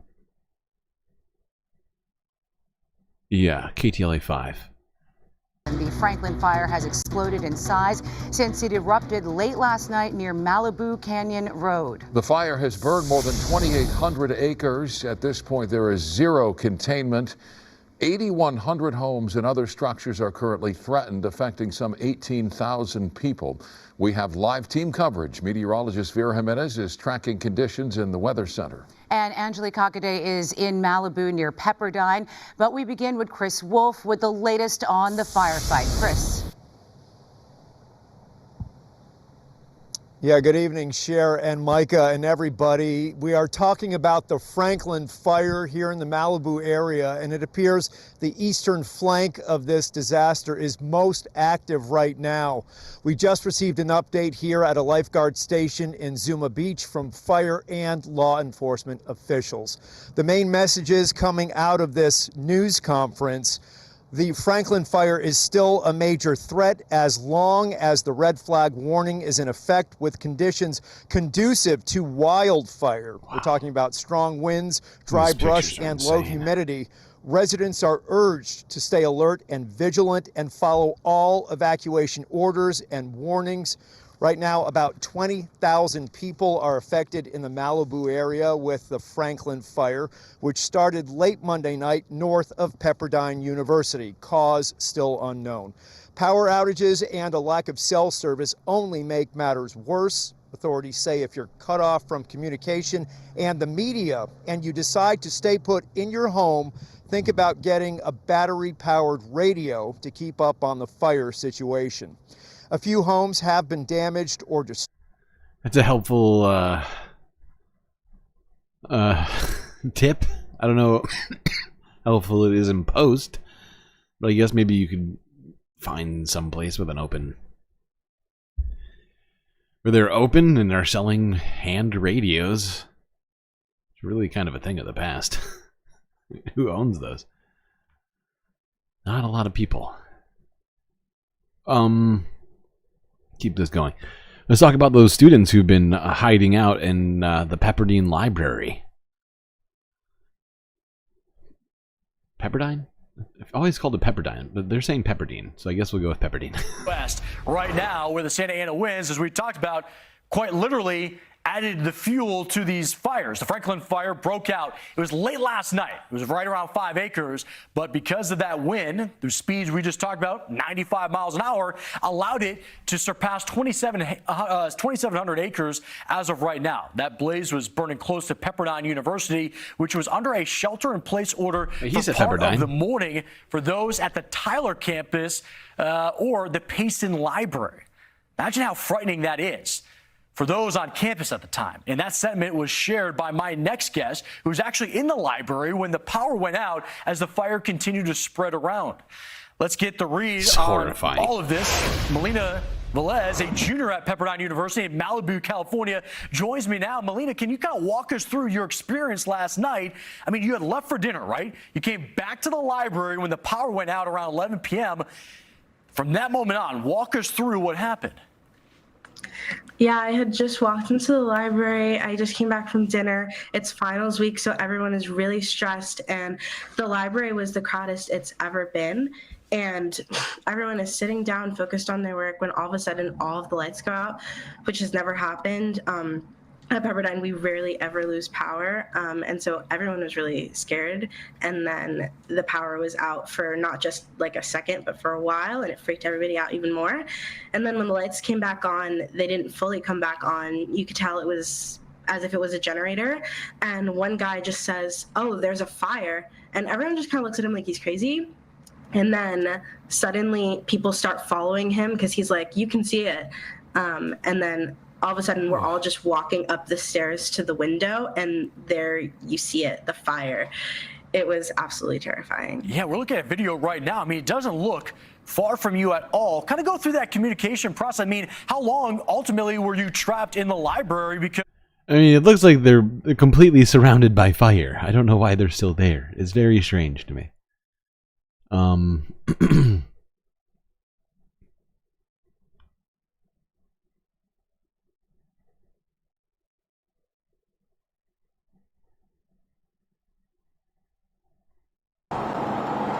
Good morning. Well, you know, right behind the main sign here on Pepperdine University, there's actually 2 ponds, and LA fire crews have been using those, filling up with water, and then just going right over here to make these water drops because there are some flare-ups around the campus this morning.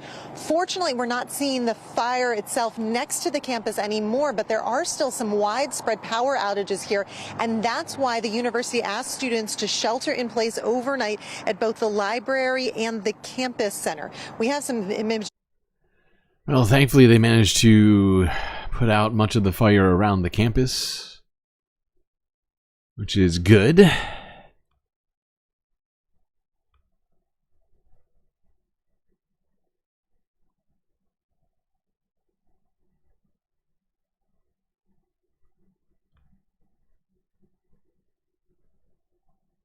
Yeah, let's go to this one. Yeah. Okay. To the latest on the wildfire out west. More than 3,000 acres have burned. Thousands of people have been forced to evacuate. Trevor Alt is in the fire zone in Malibu. Good morning, Trevor. Good morning, Michael. So this fire has been burning now for more than 24 hours, and it continues to roar this morning. You see those flames that continue to push up the Malibu hillside. We know that there are a ton of evacuations in place here, and the Santa Ana winds are what are fueling this fire. You see the smoke continues to push out towards Pacific Coast Highway. We are right on the highway here right now, right by the ocean, as this continues to get worse in these incredibly dangerous conditions. Overnight, the destructive Franklin fire spreading throughout Malibu. Santa Ana winds exceeding 90 miles per hour, fueling the ferocious flames. More than 3,000 acres burned. You can see fires jumping across roads and canyons. Choppers working through the night trying to contain the inferno. The wind's coming straight down Malibu Canyon like a blowtorch. At least 7 homes destroyed and 8 others suffering severe damage. Firefighters on the line and in the air as they struggle to contain the stubborn fire. Residents doing what they can to save homes. Alec Gellis using a high-power hose to pull pool water out to try to stop the spread. An ember floats a mile, and it lands on a roof, it lands on a lawn, and it catches from there. And then they go like dominoes. Flames coming within feet of City Hall. The fast-moving fire visible from Pepperdine University's library, forcing students to shelter in place. The smoke has tripled in size, and it looks, you can start seeing the actual flames in the canyon coming onto campus. And about 20,000 people have been told to evacuate in this immediate area. This is a place with a lot of nice homes. Dick Van Dyke's evacuated, Cher has too. But this kind of fire is the great equalizer. Does not matter how nice your home is or how famous you are. This is a life-threatening fire right here. Robin? Oh, what a scene there. Okay. All right. Is this the last one we have on this? I think so.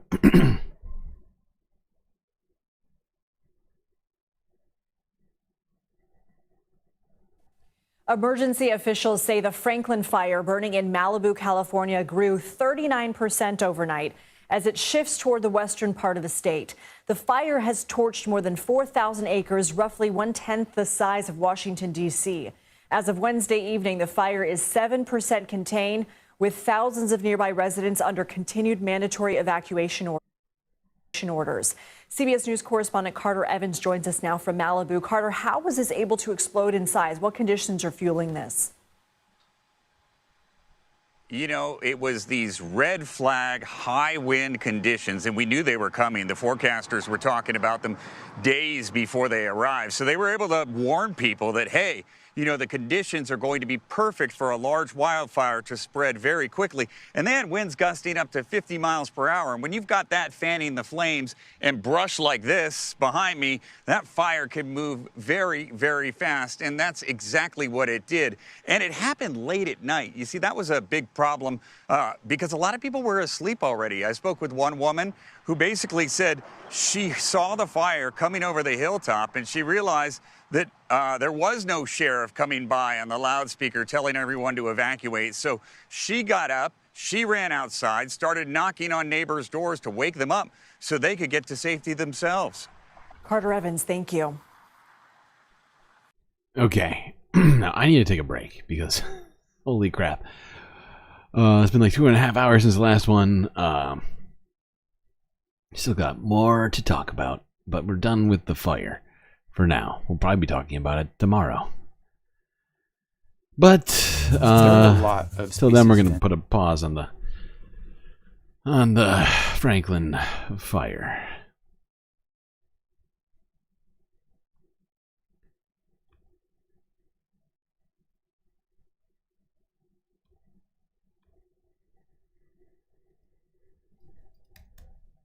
You're stuck on the shelter in place thing. It wasn't the best suggestion, but somehow it worked out for him. It would seem ill-advised with the fire bearing in on you, but they you know, they did what they did, and the kid survived somehow, thankfully.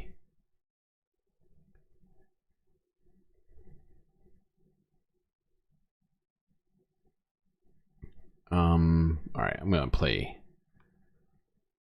different music just for some do you call it?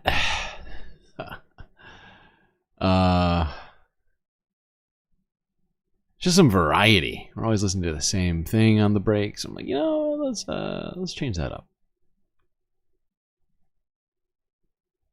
Although not this one. Take it back. It's too far.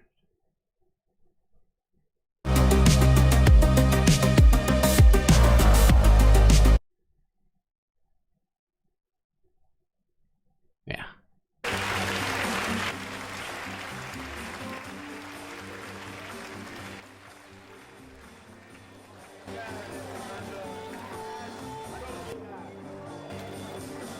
Wait.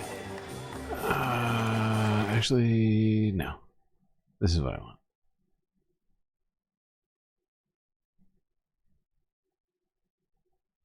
And get real weird with it. All right. Well, I hope you're enjoying the stream so far. If you haven't already, hit the like button and don't forget to subscribe. Incredibly important. Once you've done those things, do remember that the Galactic News Network is completely funded by viewers like you. All sorts of great ways for you to contribute. YouTube, of course. We got the super stickers, we got the super chats. Now we have the rubies and whatever jewels on the vertical. We got Twitch, we got PayPal, Cash App, and Patreon. So do consider one of these many ways. Send us a super chat. Send us a sticker. Say what's up. Or, become a membership. Become a member on Patreon. You can get a whole bunch of super sweet benefits just waiting for you right now. You could have an avatar looking you right back in the eyes right now on the stream. Literally, right now. Could happen. But it's not happening because you're not a Patreon member. So, do think about it. Anyway, grab yourselves a drink, maybe a snack. And I'll be right back.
Right, chat, I am back. You know what that means. Time to get back to your seats so you don't miss any of that sweet, sweet galactic content, of course.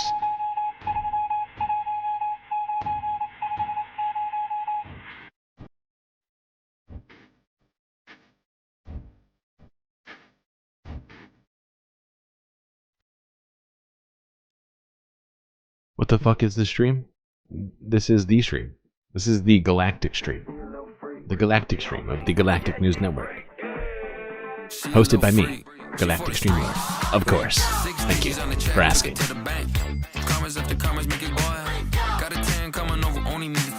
Shooting blanks on a blank, make a girl. My wrist ain't peasy. Pros can't please me. Sounding too easy. I stay creamy. Pocket so dreamy. Shawty wanna freak me. Okay. She a little freak. She on me. She a little freak. She for the streets. She a little freak. She on me. She a little freak. She for the streets. Alright, chat. What do we got next here? Look at. You know what? I figure just spend all that time looking at nature being burned down. Let's take a moment to appreciate nature.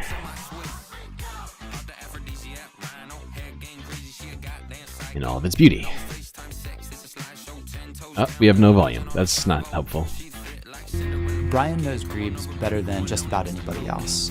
He was able to help us anticipate and capture the behaviors that we needed in order to tell this story. Whether that was in his boat, filming from a gimbal that was hanging from a motorized arm, or whether that was just hiking along the perimeter of the lake and wading in order to film the grebes building nests.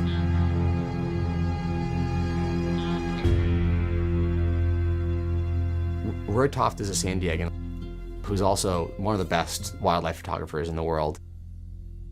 He started working on this project called Wild Ramona a couple of years ago, where he started using camera traps to photograph really elusive wildlife just in his backyard.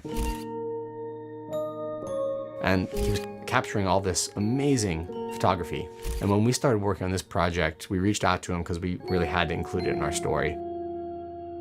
One of the hardest things about this show was working on the camera traps. I'd never really done camera trapping before. Normal camera trapping with photography is very difficult, but once you turn it into video, it gets exponentially harder. First, just figuring out the technical difficulties, getting all the cameras to trigger with beams and sensors was very difficult, and you'd go out for weeks and weeks and set them up, reset them up. The trigger would go, you wouldn't get any animals moving through. One camera would go off, but for some reason the other cameras wouldn't go off. It was just nightmare after nightmare, headache after headache. You put all this effort into it hoping that something will happen, and I do remember going up there and opening up the camera, and just when you see that bobcat walk through and start to drink up some water, and then you see a baby bobcat walk through and start to do the same thing, I think those are those moments that make the hard work worth it. Everything about filming the Grunions was very challenging. It's an event that's happening at night. It's dark, so there's no light at all. There's a huge amount of moisture in the air. It's a very short period of time. There's nowhere you can film it, really, without being at risk of being hit by a wave. Oh, wave. The camera popped off the tripod. Look, Jerk. Here, I'll get it. You got it? Making the Grunion Run scene definitely exacted the highest toll in terms of cameras damaged, gear destroyed, pieces of equipment rusted. I think David destroyed more equipment than anyone else, but it was worth it. We worked with Karen Martin, who's a biologist at Pepperdine University, to understand sort of the biology of the Grunion eggs and kind of be able to predict what the eggs were going to do. And then to actually film them, we created these tiny bespoke aquariums using microscope slides, and then used little pipettes to simulate the wave action and kind of get the water moving.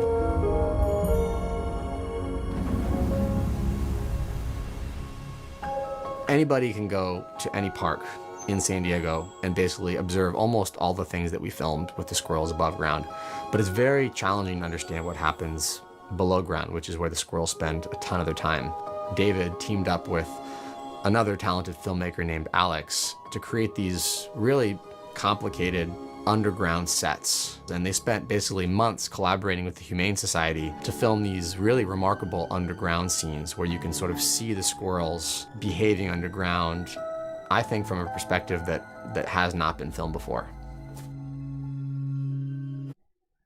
It's pretty incredible. A lot of effort went into making those shots happen. Quaximus Aurelius Ducketh.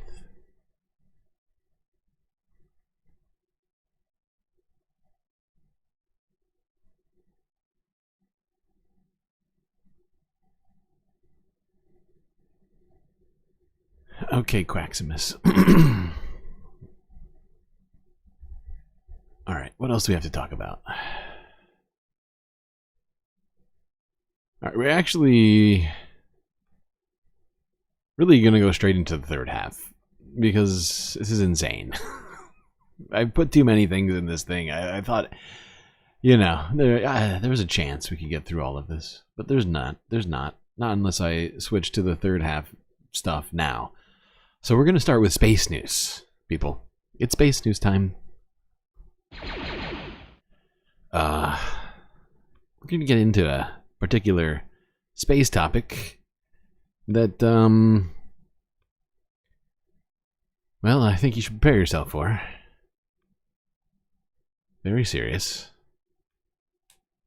And I think I alluded to what's been going on at one point earlier in the week, or at some point, but honestly, this situation has been going on for a while now. We barely talked about it, and it's time we do, as there have been a great number of unidentified aerial phenomenon, aka UFOs, over New Jersey. People have been asking questions in the local area. It's actually risen to the level of Congress, government, people asking questions about what the fuck is going on. So, seems like something we should probably talk about here at the Galactic News Network, place where we discuss not just Earth news, but galactic news, and this seems to hit both of those topics simultaneously. Perhaps galactic things coming for Earth. Let's find out.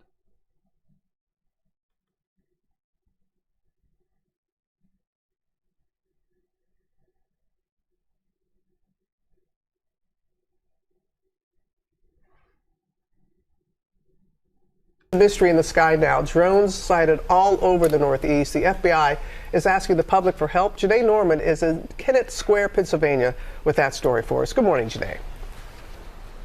Hey, Robin. Good morning to you. Yeah, I'm here in Kennett Square because we've got a lot of fun coming up in our next hour regarding Christmas. But first, this story, it's making big news up where I live in North Jersey, Essex, Morris, Monmouth counties, where people are talking about this as far reported as Connecticut, all the way down here to the Philadelphia area, these drone sightings. And we are not talking about small toy-like drones that people would use for hobbies, but commercial grade drones, reportedly some the size of a small school bus or a small airplane.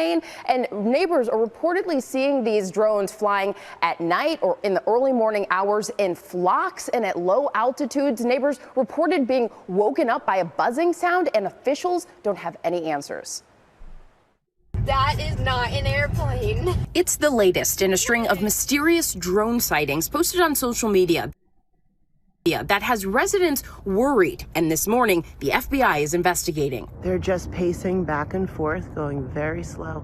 The drones, which appear to have been much larger than recreational drones, have been spotted all over New Jersey over the past weeks. It looks like a spaceship. From near Bedminster, the location of President Trump's golf course, to Monmouth County, where the sheriff's office has made this map of reported sightings. Characteristic triangle lights underneath. to Morris County, where 21 mayors signed a letter voicing their concerns to New Jersey's Governor Murphy. Is we don't see any concern for public safety. Having said that, it's really frustrating that we don't have more answers as to where they're coming from. And the sightings seem to be spreading. This is the third time that it's come around. With large drones reportedly in the sky around Philadelphia. Look at it. The mysterious flying objects preventing a medical helicopter from landing to pick up a car crash victim and prompting the FAA to issue flight restrictions prohibiting drone flights over Picatinny Arsenal Military Base and Trump National Golf Club Bedminster. And so the FBI tells us that they are still trying to figure out what's going on. In the meantime, those 21 New Jersey mayors, they are asking for not only a full investigation, but clear communication to local officials, law enforcement, and residents about what that investigation finds, as well as any necessary laws to prevent. Yeah, should be interesting to see what goes on with that. Let's keep going here. What else we got? Oh, this is Corinne Jean-Pierre responding to questions about these New Jersey drone sightings. See what the White House has to say. Got Karen. A couple of questions about drones. There have been repeated drone sightings in the Northeast, especially in New Jersey. These are not small drones, some of them pretty large. They're flying at low altitudes, they're flying in flocks. Has the president been briefed on this situation? So we are certainly aware, the president is aware. So we're closely tracking the activity and coordinating closely with relevant agency, including DHS and FBI, to continue to investigate these incidents. Don't have anything beyond that to share. Obviously, this is something that DHS and FBI are tracking very, very closely, and so I would have to refer you to them directly, but aware. Keeping an eye out and looking into the incidents that you just mentioned. Okay. Still though, but has the federal government ruled out that these are controlled by foreign entities? Yeah. And do you know if they're conducting surveillance over these areas? I cannot make any kind of predictions or comments about that specifically from here. Prediction? She wasn't asking for a prediction. She was asking if the White House knew who was flying these things, basically. Seems like they don't. Prediction, the word prediction seems to leave one to believe that the White House has no idea who's flying these things.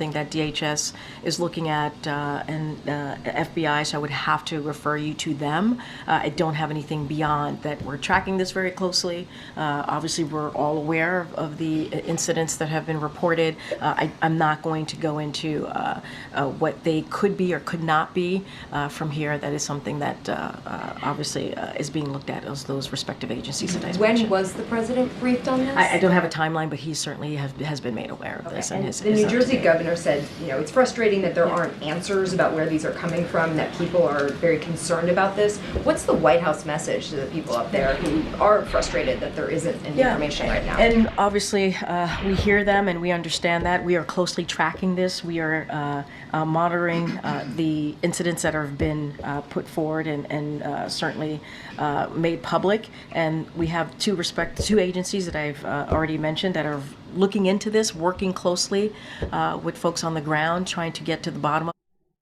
it. Okay. Trying to get to the bottom of it. Fascinating. Let's go to Fox 5 New York. Let's see what they've got on all of this.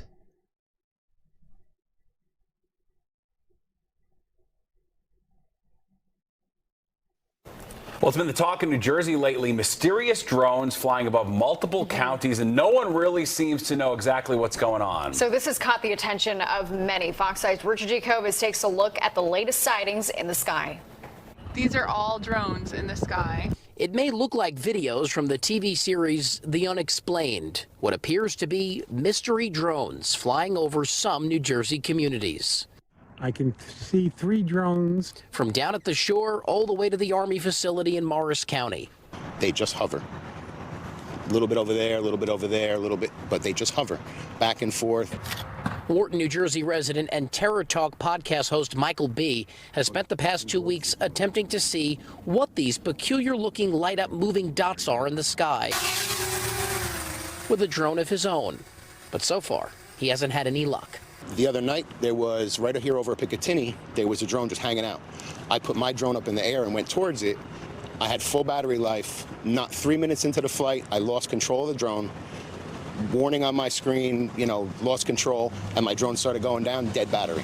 Michael lives less than a quarter mile from the Picatinny Arsenal Army base, and it has been there over the past few weeks where the military says they have spotted at least 11 unauthorized drones.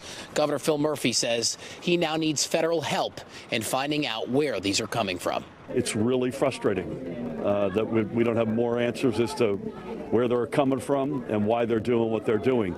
Down near Monmouth County, the Monmouth County Sheriff also urging federal and state officials to take prompt action addressing these sightings. Jeff Frost from Matawan says he finds himself looking out of his window every night with a bit of fear. It's so weird. It is weird. It's very weird. Got more on this.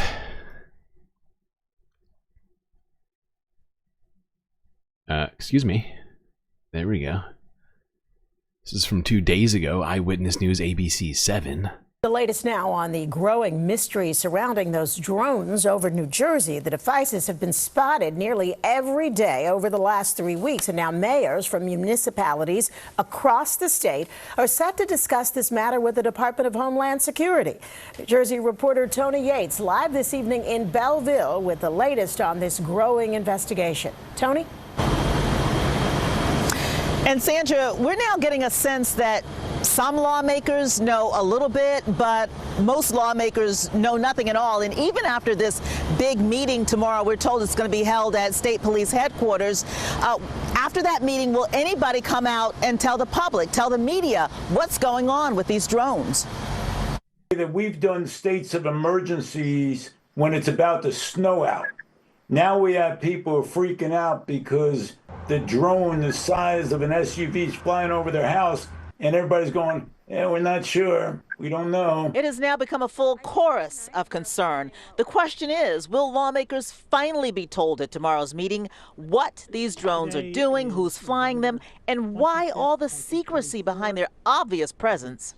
These things are not, 1,000 feet in the air. These things are tree height. They're really close to our homes, and people are legitimately concerned. These are some of the latest drone sightings in Morris County about 2 nights ago. You can't miss them if you're out at night and they're hovering overhead. On a Zoom conference this morning, Congressman Josh Gottheimer said he'd pressed the issue enough to have been invited into classified briefings already, and as expected, he has not disclosed what he's learned. Based on the information I have and the briefings I've received to date, I'm not concerned about any imminent threats to public safety regarding these drones. That said, I understand why lots of people in New Jersey are concerned. Senator John Bramnick believes this should have... What does that even mean? What the hell does that mean? Why can't they just tell us what these fucking things are? Been and could have been handled better. Well, my biggest concern is there's already this underlying distrust of government.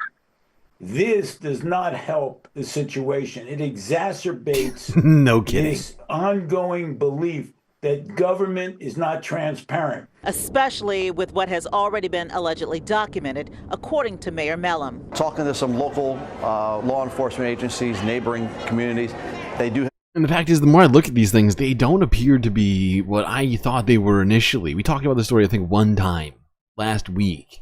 And I thought that these were just, I don't know if you've seen like the commercial,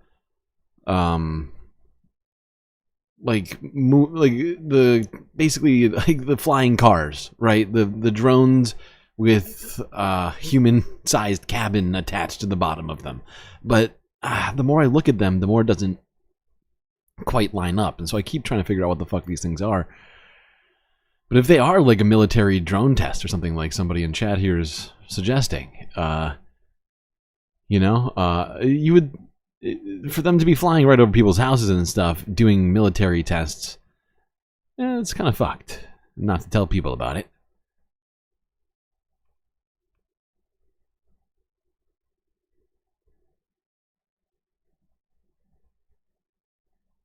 It's a story that we've reported happening in multiple New Jersey counties, those mysterious drones. And tonight, there's a major push to get more information out of state and federal officials. Local leaders tell our Nick Calloway they still don't believe the drones are a threat. Okay, we're over Lake Hopatcong, and we've got a drone flying over, right? Residents are still spotting those hovering objects circling the skies up and down the state of New Jersey. And another one over here. State and federal officials insist there is no known threat to the public at this time. While the FBI investigates, Governor Phil Murphy says the drones are hard to track. These are apparently very, as I understand it, very sophisticated. The minute you get eyes on them, they go dark. Many in the Garden State are getting frustrated with the lack of communication to the people who live here. Congressman Josh Gottheimer, a Democrat, is asking the FBI to brief the public on the drone activity. There's been not enough information disclosed to the public from federal law enforcement officials. Ryan Hurd. Yeah, we heard him say that earlier. Now it's risen to this.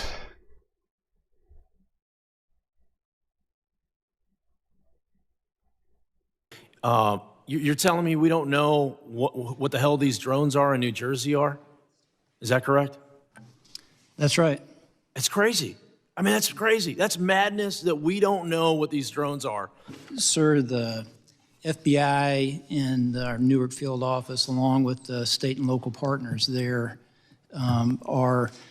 the Bureau is actively investigating the situation you mentioned, just the unexplained sighting of drone activity over that part of New Jersey.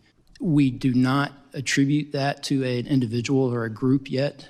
We're investigating, but I don't have an answer of who's responsible for that, of one or more people that are responsible for those drone flights. This feels like a cover-up. This feels like a cover-up. Fact is, I've flown drones before. Okay, the FAA doesn't just allow people to go flying through the airspace with just regular commercial, small, tiny drones, like little DJI drones, right? You need to register with the FAA to fly one. Especially over an area like this, where there's multiple airports nearby. There is like cities, large cities. You need clearance to do this. And so that for me raises huge red flags about this immediately, right? But then something this big that, could be a literal national security threat, right? There's no way the military just allows this to go on without knowing what is going on, right? So I guess there's really two options. There's either a military test that they refuse to tell us about that's being conducted over people's heads, or like it's UFOs. Because the fact is if this is just citizens doing this, they would have been escorted down by planes at this point.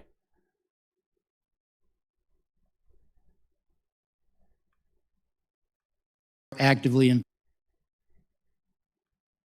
investigating. It is concerning. Is the public at risk? Is public safety at risk? Are we concerned that there are nefarious intentions that could cause either national security or a public safety incident that would put Americans at risk?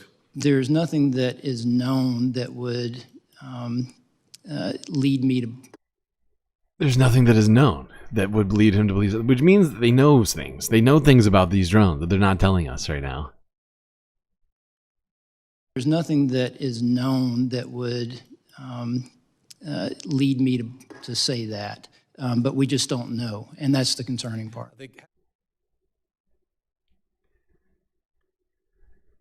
Is that it? I think that's it. Oh, wait, no, I take it back. No. We got more.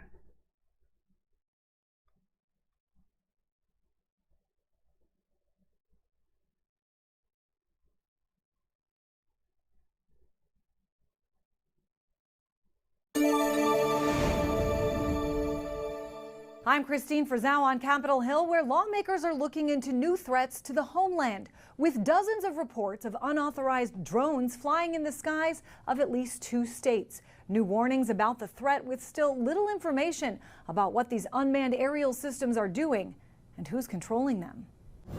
Here it is. Are you freaking kidding me right now? New Jersey residents documenting what's become a disturbing trend. Unmanned aerial systems, or drones, flying overhead constantly. This is over my house right now. What is that? But it's not just their homes, but a golf course owned by President-elect Donald Trump and a military installation. The drones reportedly the size of SUVs. I think the creepy part is not that it's just a drone, that they're so large. Dozens of New Jersey lawmakers demanding action from Governor Phil Murphy. We're obviously most concerned about sensitive targets and sensitive critical infrastructure. The threat prompting this hearing on Capitol Hill. From foreign adversaries seeking to exploit UAS for surveillance and intelligence gathering, to the growing risk of UAS being weaponized to attack critical infrastructure, sports stadiums, our vulnerabilities are clear. Lawmakers sounding alarm bells, not just about potential risks, but actual ones. Now, this is the last story. This is John Miller explaining why police can't shoot down drones. Okay, John, tell us. Let's talk about these drones. That black blob in the night sky is a drone, a good-sized one, though it's hard to tell without other objects close in the frame to compare it to. It's one of dozens that have been spotted recently in the skies. What in the fuck is that? In the New York area, including a military research Is that fake? facility. That looks fake. Around the Trump property in Bedminster. What in the fuck is that? Well, today the White House sought to downplay rumors. We have no evidence at this time that the reported drone sightings pose a national security or a public safety threat, or have a foreign nexus. Security officials held a private briefing today for members of Congress, some of whom are demanding more in the way of answers. I've been a little frustrated. There hasn't been enough transparency, letting people know what's happening. It's allowing a lot of potentially misinformation to spread, or at least fear. We should know what's going on over our skies, and I've asked for a lot more information. They should be shot down if necessary, because they're flying over sensitive areas, whether it's planes that may be jeopardized or security at military bases. We ought to do a much better job. The Biden administration ought to be acting more aggressively against these drones. Well, Senator Booker, who you heard there a moment ago, along with his New Jersey and New York Senate colleagues, sent a letter today to the heads of DHS, FBI, and FAA requesting a briefing on the matter. More on this all now from CNN's Omar Jimenez. So people have been seeing drones. Don't worry, this is one of ours. But we've been going around talking to people in this northern New Jersey area, and really almost everyone you talk to has either seen one or knows someone who's seen one. What are they? Who's sending them up there? What are they doing there? Why doesn't anybody know what they are? You know, and why New Jersey? It didn't sound like an airplane, which is why I went out and looked at it. It was loud, but not any louder than the airplanes, because the airplanes are loud. Yeah, the jets are loud. And there were jets flying over at the same time. They actually flew in a circle around our building, both of them, and then across, and then disappeared. It still could be somebody playing a trick, but which is unlikely because they are so big. Yeah, it's not a 10-year-old flying it, you know. No. I'll just let the people Probably not. trying to figure it out. Especially due to resources. I feel like a 10-year-old would not have the resources for all this. I mean, my God. At least publicly. The FBI is now investigating weeks of reported drone sightings over New Jersey. That's according to a document given to state and local officials. As a growing number of people report seeing drones, some described as 6 feet in diameter, flying in the skies. And there have been questions about when they first started popping up. Reports seem to vary, but the Picatinny Arsenal, which is a military installation in northern New Jersey, has confirmed sightings in the area going back to November 13th. And countrywide, this isn't the first time mysterious drones or something like it have been spotted around military installations. So specifically, Langley Air Force Base did experience incursions of unauthorized unmanned aerial systems last year in December 2023. The number of those UAS incursions did fluctuate on any given day, but they didn't appear to exhibit any hostile intent. And while with the New Jersey reported sightings, the White House says many have actually been manned aircraft, some witnesses disagree. They'll just change direction, like go from like 90 to like 270 degrees, just like fly different directions, and planes obviously can't do that. Nothing during. Yeah, but drones can. However, I mean, these things are really big, and they don't look like the regular. Like, I see, yeah, Donald, I see you talking about that, and like I mentioned this before, but the more I've looked at these images, and they seem to vary, and which leads me to believe that maybe some of them are faked. I can't tell, but the fact is, like, these are being seen by a ton of people. It's not just, you know, the videos. It's like a ton of eyewitnesses here at this point. So, like, clearly some of them are in fact real, and the size of them, the shapes of them they're different than the commercial drones that I've seen that carry people, right? Like the ones that are being sold commercially for you know, people to essentially just fly themselves around in a drone. Just like the shapes of them seem to differ from what I've seen. I tried lining them up earlier while I was like doing the thumbnail. If you look at the thumbnail, I put a few of the drones inside of the thumbnail from a video that I clipped it out of.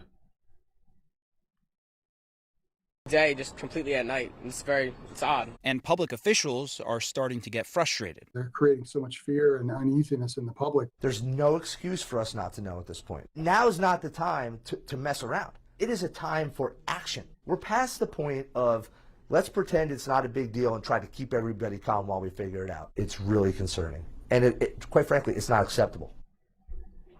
It is concerning. It really is. Now, like, and I don't understand why this is being sort of left in the way it is, seemingly for now, by the government. Just sort of like, oh, we don't know what's going on, and that's fine.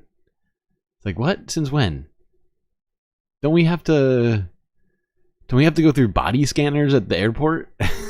Like, don't you, like, has anybody ever flown before? Like, since when does the United States government not care about what happens in the skies over the country? It's a new phenomenon. A little bit of cold water on this. They said in a joint statement that based on what they've seen so far, they don't see any national security threat or anything like that, but also that they are investigating whether these reported drone sightings are actually drones or whether they're being mistakenly identified for manned aircraft. And they did say many of the cases that they've investigated have actually turned out to be manned aircraft. That said, they are continuing to investigate, and without a definitive answer to this point, especially over reported sightings that span back to midpoint of last month, it's left this vacuum where a lot of questions have come up, and a lot of questions from people who are upset that there is not a definitive answer to this point, Anderson. It really is.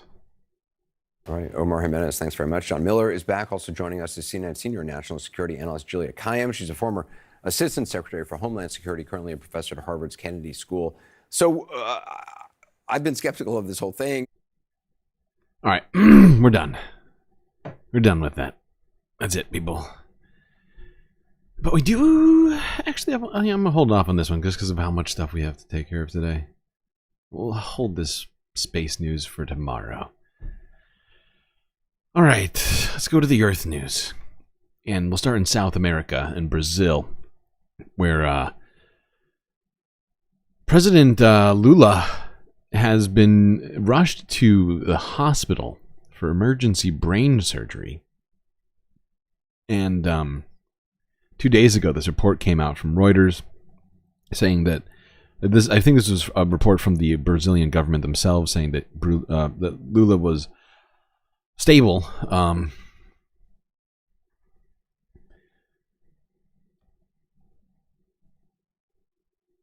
but still in the hospital, I believe. Inside this Sao Paulo hospital, Brazilian President Luiz Inácio Lula da Silva was recovering after emergency surgery to drain a bleed on his brain linked to a fall in October. On Monday evening, after complaining of a worsening headache during talks with congressional leaders, Lula was taken to a hospital where an MRI scan detected an intracranial hemorrhage. According to doctors, Lula was quickly flown to Sao Paulo for the surgery. The 79-year-old was said to be in stable condition after a successful operation. Here's Lula's physician, Roberto Khalil. Here in this unit, he underwent surgery to drain the hematoma and cleanse the brain. The president progressed well. He arrived at the surgery practically awake, was intubated, is now stable, talking normally, eating, and will remain under observation for the next few days. He said Lula would return to Brazil's capital early next week if everything goes well. Doctors ruled out any injury to the brain or neurological complications. But the emergency surgery added to health concerns about the aging leftist president, who is halfway through his third non-consecutive term. Sao Paulo resident Carlos Douglas told Reuters he's worried that if something more serious happens, quote, "I'm sure it will affect the government." So I'll try and keep you all up to date on the health of President Lula. I think for many in the sort of bread tube space, people have a sort of soft spot in their heart for Lula da Silva of Brazil. Because before becoming president this time, he went on Michael Brooks's show. Multiple times, I believe, and interviewed by Michael Brooks himself, who was a big fan of his. So hopefully he recovers quickly. And the fact is, he's a much needed deep parting, if you will, from Bolsonaro's previous presidency. Now let's go quickly to something in the UK. Really, the big thing to talk about today is with Syria once again on Earth News. It just is. With the fall of the Assad regime and some of the most recent developments, it's the thing we got to talk about the most. But let's quickly go to this piece of EU-based news, as Romania and Bulgaria have finally, after I think decades of applying for it, entered the EU Schengen border-free zone, which, as the name implies, has, the freedom of travel for all EU citizens.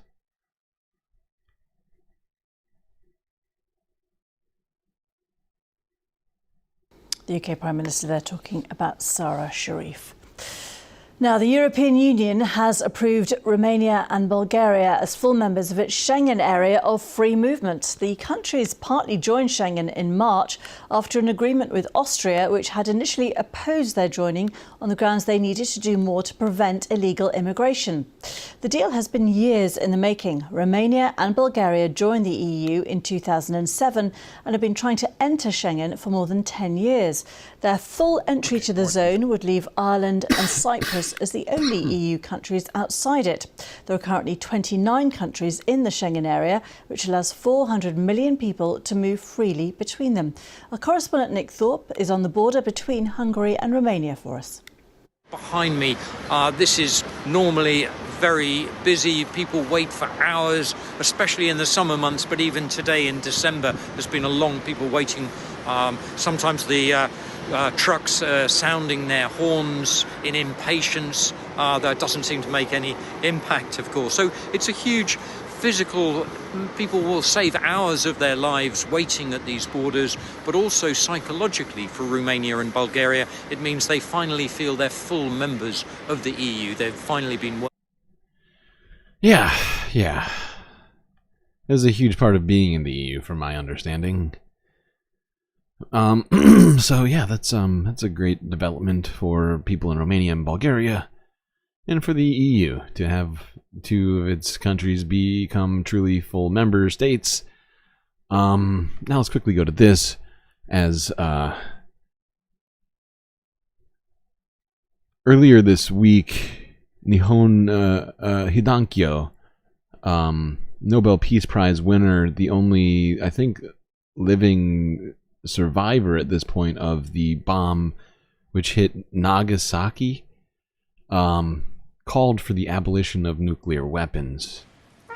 Perhaps unshockingly A to none. 92-year-old Japanese man who lived through the American atomic bombing of Nagasaki called for an abolition of all shocking nuclear to all, weapons I mean. as he accepted this year's Nobel Peace Prize. The prize was awarded to Nihon Hidinaku, a grassroots movement of Japanese atomic bombing survivors who work to maintain a taboo around the use of nuclear weapons. 兵器国とそれらの同盟国の市民の中にしっかりと核兵器は I'm sorry. I totally forgot. I meant to. Nihon Hidankyo is actually not a person, but an organization of people, if I'm not mistaken. I totally misspoke there. There's multiple survivors alive, but right. Yeah, it's the Confederation of the Survivors of the bombings. There are multiple people in this organization. 人類と共存できない、共存させてはならないという信念が根付くこと、自国の政府の覚醒。 And while I'm making mistakes, I made a huge, tiny mistake. I'm also not reading subtitles. Good job, me. Doing my job. All right. We hope that within the citizens of nuclear-armed nations, a strong belief will take root that nuclear weapons cannot continue to coexist with humanity, and that they must not be allowed to coexist. We hope this belief will empower people to change their own government's nuclear policies. The group expressed fear that the taboo around the use of nuclear weapons was weakening, expressing sadness and anger at Israeli and Russian threats of the possibility at using nuclear weapons. Nuclear weapons have grown exponentially in powers and numbers since being used by the US on Japan in the Second World War. Okay, and that's kind of our segue into Syria. But actually, we're going to talk about Israel first, before we talk about Syria.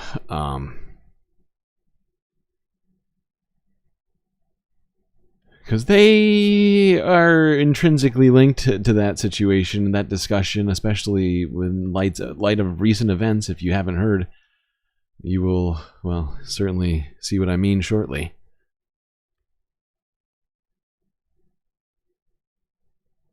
New York Times reports that Israel is building bases in the north of Gaza, which is what you do if you want to occupy Gaza, which apparently is what they want to do. It was a bloody weekend in Gaza. They killed 3 workers from the World Central Kitchen. Again. One of whom they claim was a member of Hamas or it was involved in the October 7th attacks. The other 2, 33% kill rate there. Whatever. I mean, that's even based on their own sort of like, who knows whether that's true or not. There's no evidence for the... Come on. Why would they need evidence? I mean, World Central Kitchen, the only reason they're even there is because Israel presented no evidence but made this claim that UNRWA was Hamas. So, like, the main infrastructure for aid and food delivery was basically kicked out. And the United States followed suit by immediately defunding UNRWA, and Biden and the Republicans and many Democrats were on board. That was as the ICC was making its first announcements. It was, I would say, correlated to that. And so they have to rely on these nonprofits to go in there and basically try to feed people.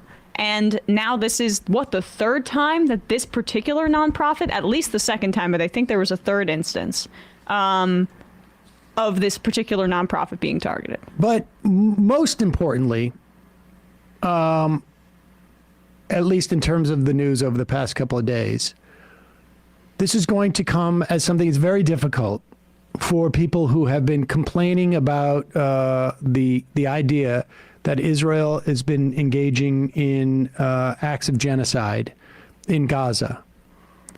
if you are one of those people who really repels at the use of the word genocide, then you will be very, very comforted to know that the former IDF defense minister, I should say the former Israeli defense minister and a former IDF chief, Moshe Ya'alon, says that Israel is engaged in ethnic cleansing. So this will be able, you will be able, if you are one of those people who take issue with the use of genocide by genocide experts, you will now be able to brag that Israel is only engaged in ethnic cleansing. This coming from a guy who worked decades in the Israeli National Security State and about 3 or 4 years for a guy named Bibi Netanyahu. Okay, this is subtitles. I'll read it. Okay, go back to the beginning, please. Who is in favor of separatism? Go ahead. This has nothing to do with the right or left. In favor of separatism and not a dual national state, an apartheid state, or to follow the path that we are now being led into, to conquer, annex, and to purify an ethnic identity, to look at the north of the border, to transfer, to call it whatever you want, and to settle in a Jewish settlement. That's the point. Now, if we look at the numbers, 70% in most areas, sometimes more, sometimes a little less. 2/3 of the public in the state of Israel are in favor, first of all, of a liberal democratic Jewish state and so on, of separation as well. And so here we must not get confused, because the one who wants to confuse us is the one who's leading us at the moment to no less than destruction. You said a bunch of words that I never thought I would hear from you. Ethnic cleansing in the Gaza Strip. Do you think we're on the right track? Why on the right track? What's going on there? What's going on there? This is no Beit Lech. This is no Beit Hanun. They are apparently operating in Jabal. And in fact, they're cleansing the area from, I couldn't catch the From word. Arabs. From Arabs. Yes. Illegal. Okay. Well, let's move it along. Talk about Syria now.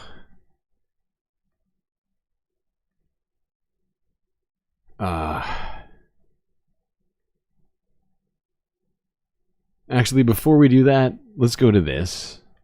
This was at a house. I think this was a house hearing.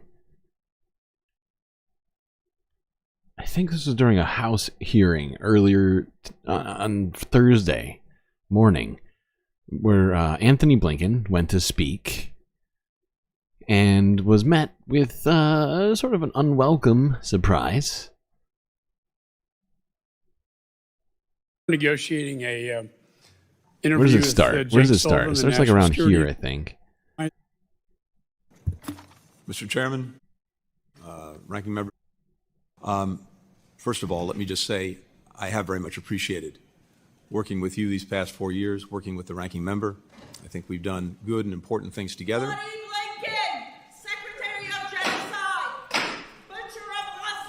Illegal. Remind the audience members, disruption of committee proceedings is against the law. Holding up signs or making verbal outbursts during the proceedings is disruptive and will not be tolerated. Any Anthony Blinken is illegal. disruption will result in a suspension of the proceedings until the Capitol Police can restore order. This includes the raising Letting Anthony of Blinken hands talk is a and crime. other forms of disruption. Okay? Enough of your crying. Our thoughts are with the Gold Star families of the 2,461 American service members, as well as State Department and USAID employees.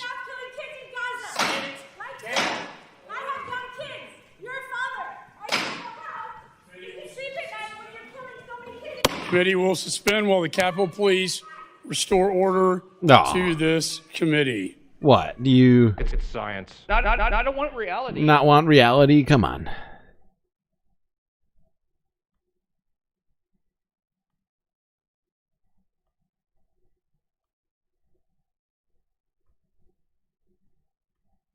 Especially of the 13 heroes that we lost at Abbey Gate, and I deeply regret that we did not do more and could not do more to protect them. And to those families who are here with us today, you're in my thoughts, in my prayers. I wish that Nicole was here with us today. I'm deeply sorry that she's not.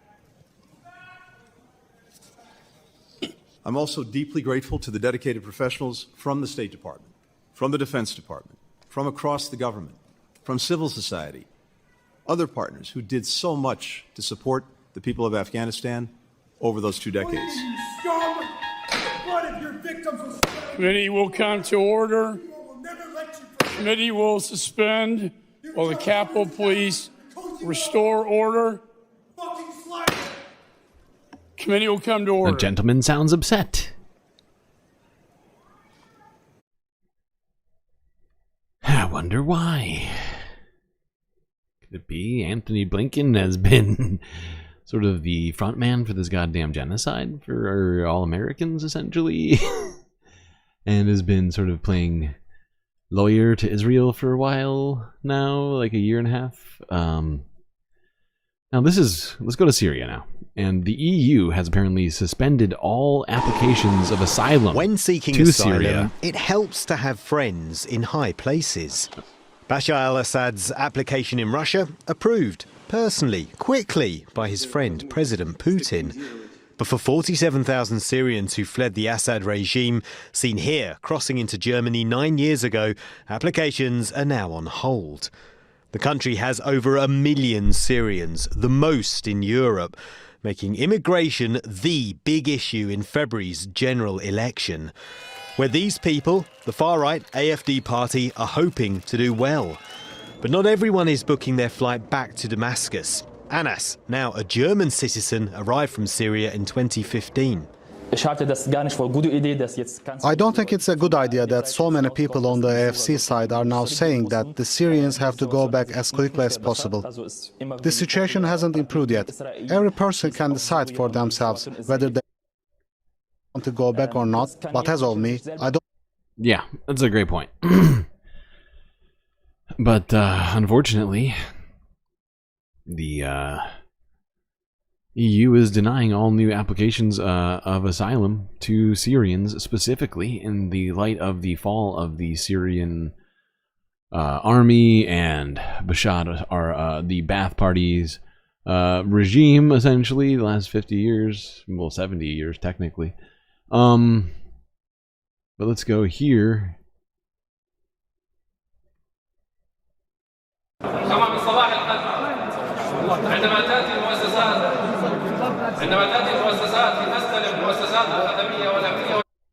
Sorry, hold on. I forgot that I have to do the subtitles. Let me turn the volume down so you can hear. Tomorrow morning, when institutions start to conduct their businesses of service, security, and policemen, I hope from everyone who carries a weapon to go to his base and to commit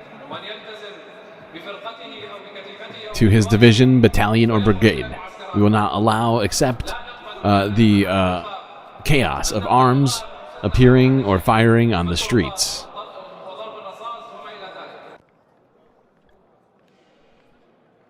Yeah, and that was sort of, I think, where we around the place that we left it off last time we were talking about this.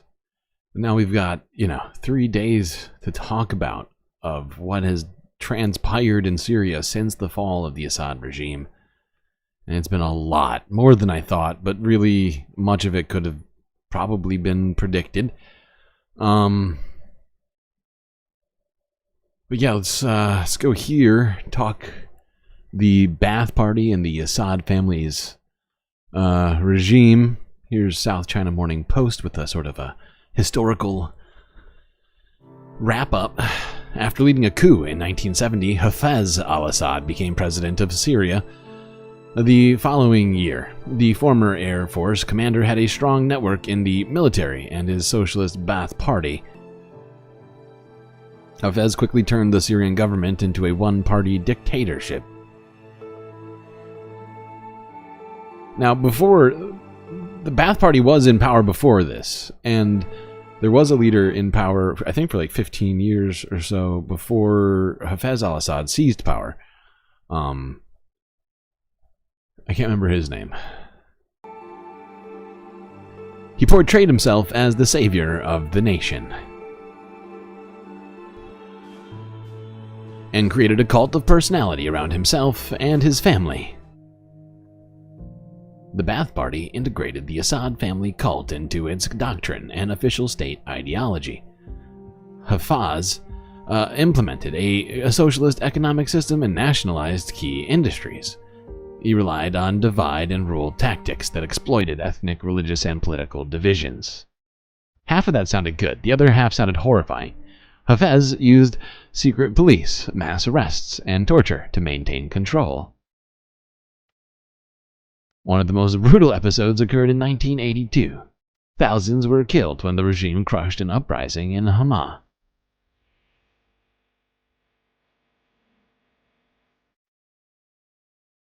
In the 1980s, Assad's government established military cooperation with the Soviet Union.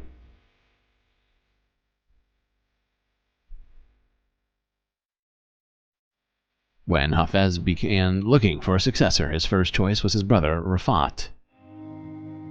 But Rafat's failed attempt to seize power in 1983 to 1984 resulted in his exile. Hafez's next choice was his eldest son, Basil, but he died in a car accident in 1994. Hafez turned to his third choice, his younger son, Bashar, who had no political experience. Hafez al-Assad died in 2000.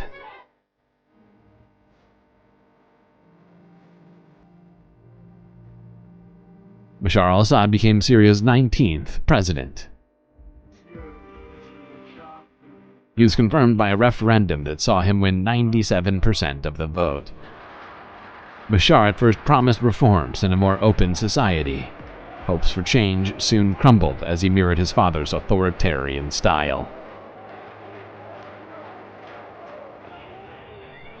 In 2011, the Arab Spring protests ignited across the Middle East. In Syria, citizens demanded political and religious freedom and an end to corruption. Bashar responded with brutal force.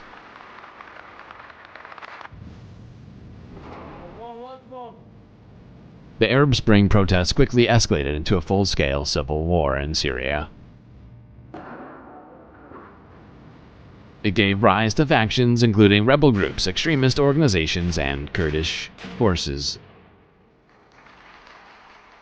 Meanwhile, Bashar's regime received military and financial support from both Russia and Iran.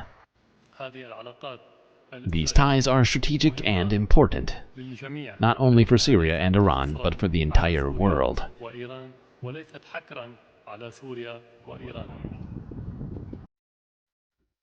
And that's where he is now. He's in Russia. Apparently he's already been granted asylum there. You gotta keep this going. Let's go on to Democracy Now! Talk about some of this stuff going on here.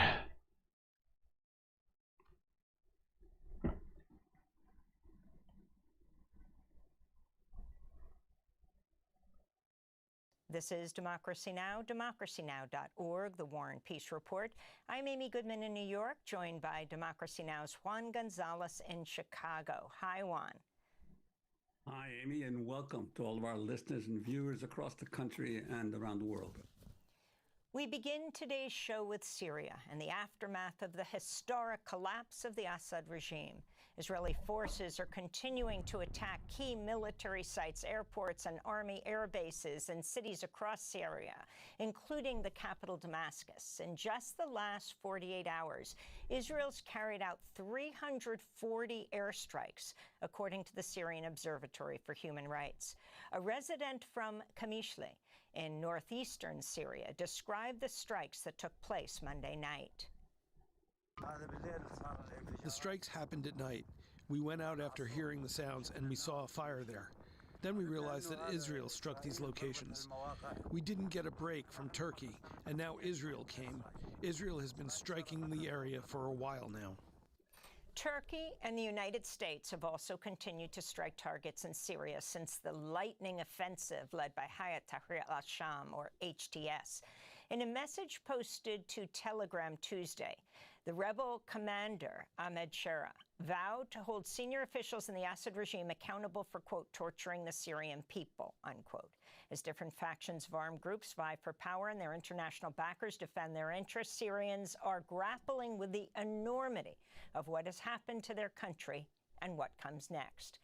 In 13 years of war, over 350,000 people have been killed, according to the United Nations, over 14 million displaced.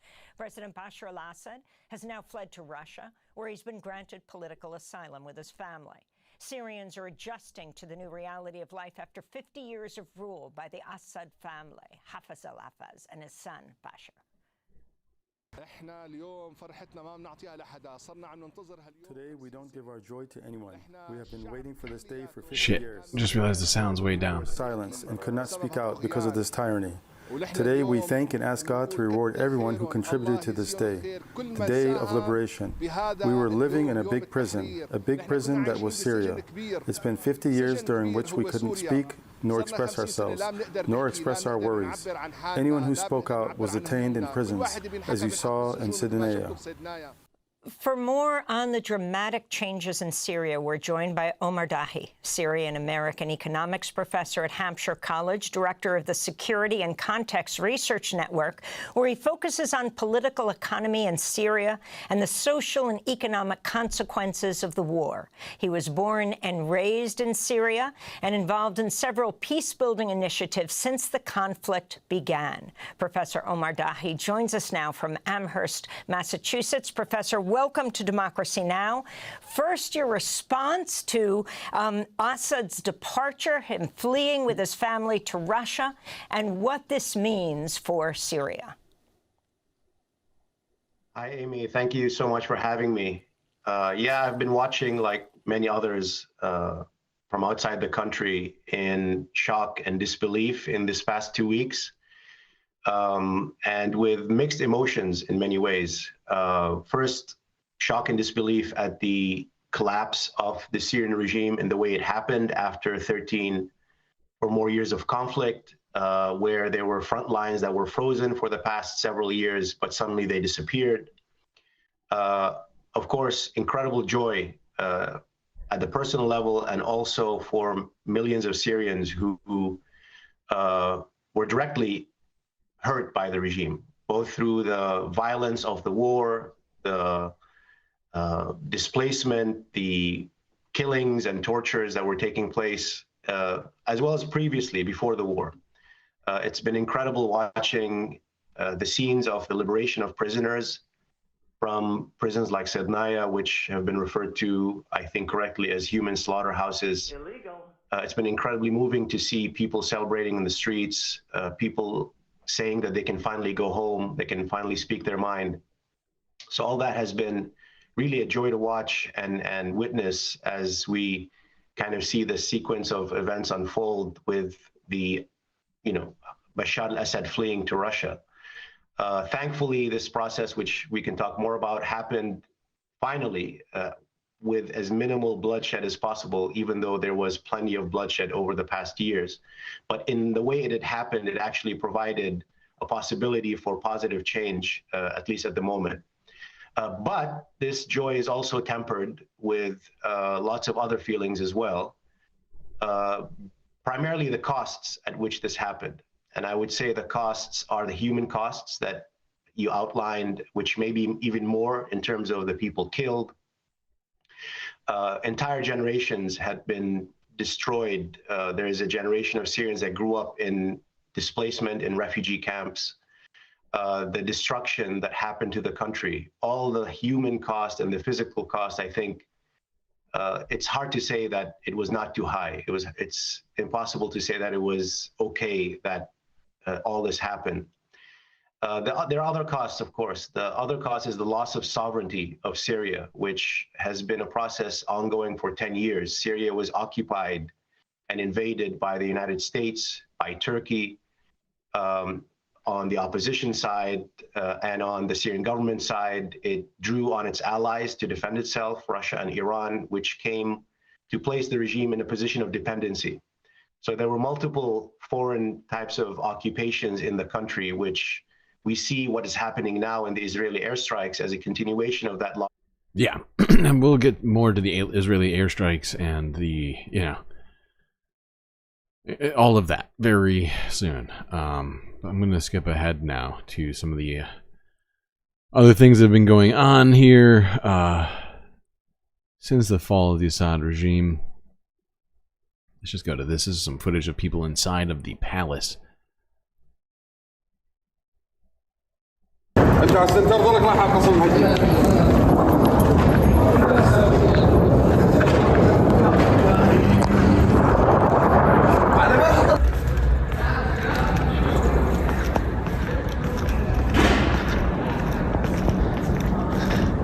Marble-lined palace of Bashar al-Assad. My God, this thing is insane.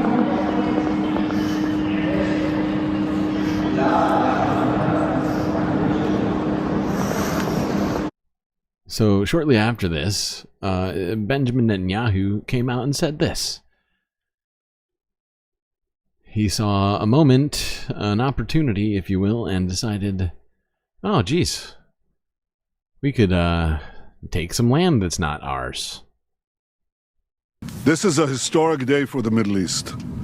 The collapse of the Assad regime, the tyranny in Damascus, offers great opportunity, but also is fraught with significant dangers. That opportunity. This collapse is a direct result. Great opportunity. A forceful action against Hezbollah and Iran, Assad's main supporters. It set off a chain reaction of all those who want to free themselves from this tyranny and its suppression. But it also means we have to take action against possible threats. Really? One of them is the collapse of the separation of forces. So it was a preemptive strike. No threats have been made whatsoever, and Israel's just decided, and Benjamin Netanyahu has come to the conclusion that's good enough.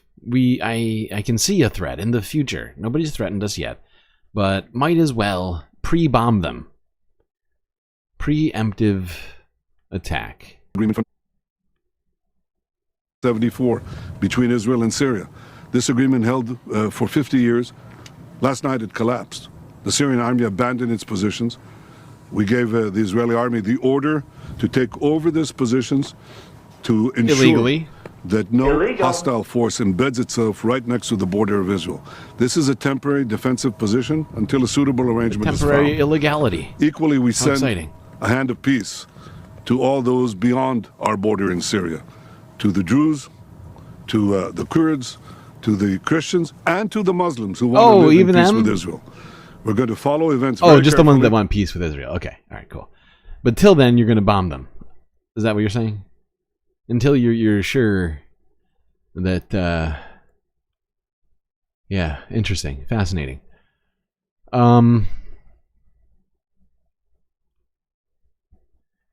Shortly after all of that, this video came out. This was 3 days ago, showing the.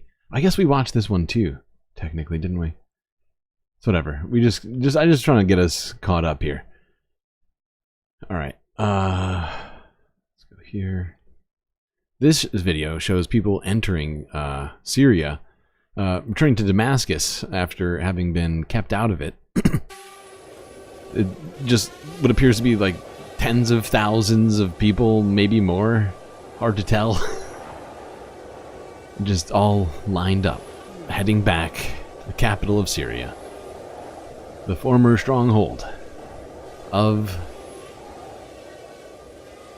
Bashar al-Assad, who now, as we know, is in Russia. At this time, whatever, on Sunday, this was technically, I think, Monday morning. Right? We had no idea where Bashar al-Assad was. He was completely missing. Everybody was looking for the guy. but couldn't find him. It's a full-on parking lot out here. These cars moving about a foot per minute.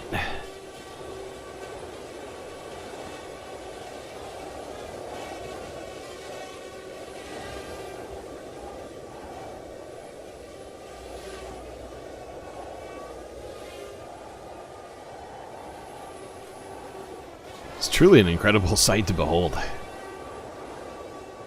Like it looks like a movie. It looks like it's CGI'd or something. You know, like it doesn't look like CGI, but it just looks like surreal.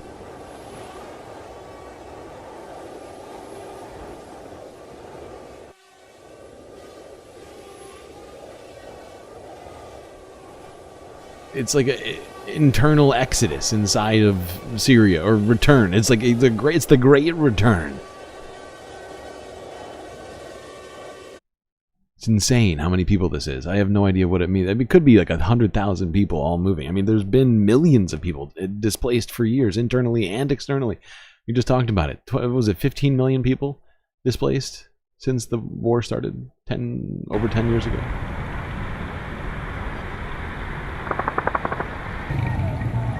Now this is a video showing a Israeli airstrike on a government building. This doesn't appear to be a military target. This is inside of Damascus, the capital. It is a government building. I don't see any weapons here.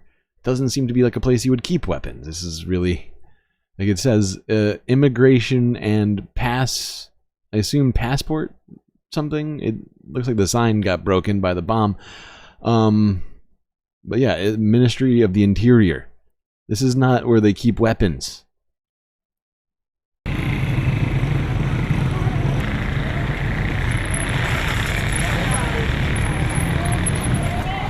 This is a direct attack on the Syrian government itself. Not that they've established a new government but they have technically, I mean, to a degree they have, right? Because they named a prime minister, right? So, I mean, they have clearly shown that they intend to govern, which means that these sorts of structures are really under their purview at this time, unless somebody disagrees. And right now, Israel apparently disagrees that Syria is a state, a sovereign state, so they're attacking it. And don't let them say it's just military targets, because we're looking at the Ministry of the Interior right here. Okay.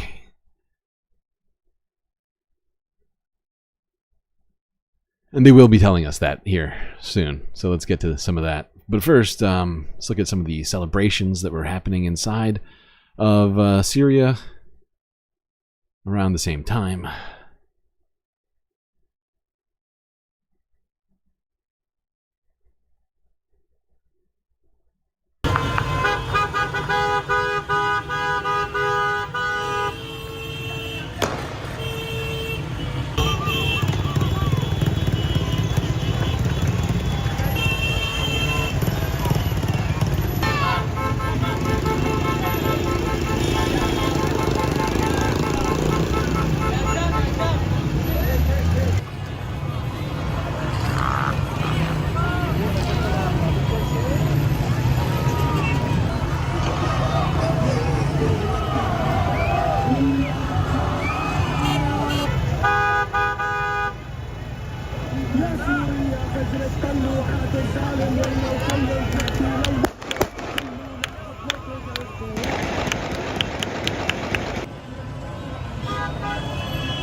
Everybody is just honking. It's hilarious. It's amazing. Unfortunately, in the midst of all this, Israel was striking Syria relentlessly, like Amy Goodman of Democracy Now! Mentioned before. Hundreds of times, over 300 strikes done by Israel on Syrian territory, and not strictly military targets like they're claiming, as we just saw.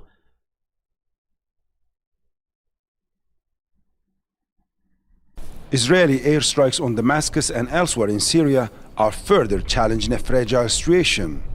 Israeli army radio is reporting that the military has been carrying out a series of large-scale strikes across the country, targeting strategic military infrastructure. This building near the state TV station was bombed by Israeli jets on December the 8th, the same day Bashar al-Assad left Syria. Smoke from the attack is still rising. At Evacuation Square in Damascus, Syrians are celebrating the fall of the Assad regime.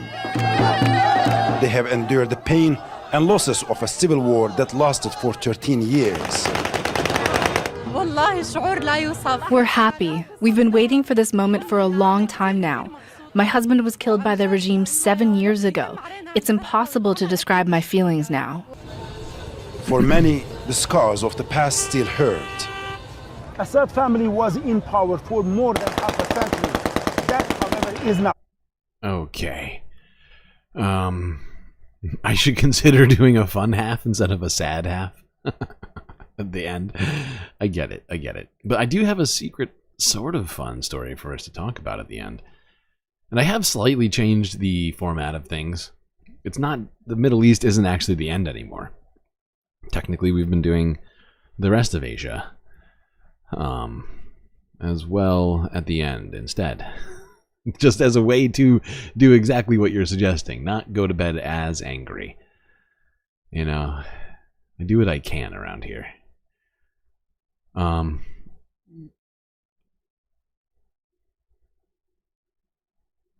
Let's go here, look at some of the, talk more about strikes.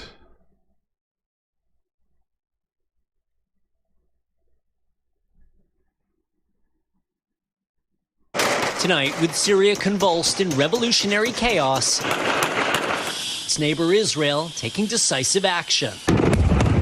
Israeli warplanes carrying out strikes across the country, leaving this airbase near Damascus in flames, according to the Syrian Observatory for Human Rights. Illegal. The target, Israel says, military sites, including the Assad regime's stockpiles of chemical and biological weapons. Including the Ministry of Interior building in the middle of the capital city, which it fears could fall into the hands of extremists. The only interest we have is the security of Israel and its citizens. Bashar al-Assad, Syria's toppled dictator, used chemical weapons against his own people during 13 bloody years of civil war. Yep. President he's gone Obama now. threatened strikes in response. A red line for us is we start seeing a whole bunch of chemical weapons moving around or being utilized. But didn't follow through. While President Trump mounted 2 waves of attacks during his first term. Israeli forces are also moving in on the ground, first capturing a buffer zone between Syria and the Israeli-controlled Golan Heights, and then edging troops further into... You know what's interesting about buffer zones? There's not supposed to be any troops in them. That's how buffer zones work. There's supposed to be no troops of either side inside of them. That's what makes them a buffer. When you invade them, when you put troops in them, it's an invasion. Israel and the Assad regime, but for 50 years, this was Israel's quietest border, and the Israeli government is determined to try to keep it that way. Yeah, and it's fascinating how the NBCs of the world are framing all of this as if it's not a violation, as if it's not an invasion of Syria. They're just trying to keep themselves safe. It's just Israel defending themselves again. Well, at some point we're going to talk about whether or not Syria gets to defend themselves against Israel invading them and bombing them. Is that allowed in NBC's or any of these media organizations' minds? Considering this is a literal ground incursion like they have on the title into a foreign country? Syrians fear Israel is taking advantage of their weakness to capture territory. Israel annexed the Golan after its military victory against its Arab neighbors in the 1967 war. But Israel today insists its aim only to prevent chaos. All right, let's go and talk about the prison that has now been opened up after this. The stream of families never stops. climbing towards Syria's most notorious Sednaya prison, pushed on by reports that thousands of people imprisoned by the regime of Bashar al-Assad are still trapped alive in a section underground. The red section of the prison, they've been trying for days to reach it, Maysoon Labout tells us. Hold on, I'm going to skip ahead a little bit. Trying to think where it was that I wanted us to pick up on this. I just find her to be kind of annoying, and that interview was especially annoying. For a way in. The way she does things. No one is certain where this out of me. red section is, or if it even exists. Inside the prison, family members are searching too. You can see people everywhere just combing through all the papers and records they can find, looking for names, seeing if maybe their loved ones are there. Tens of thousands of Syrians were forcibly disappeared in Sednaya, lost in the abyss of a prison that was known as a slaughterhouse. Industrial-scale arbitrary detention and torture, all to keep one man in power. They call this the white area of the prison because they say the conditions here are much better than in other areas, but you can see it's still miserable. In the center of the prison, another frantic rush. Someone thinks they have found a tunnel. They desperately try to get a look inside. Others look on, helpless. Not knowing is agony. Assad may be gone, but the legacy of his cruelty remains.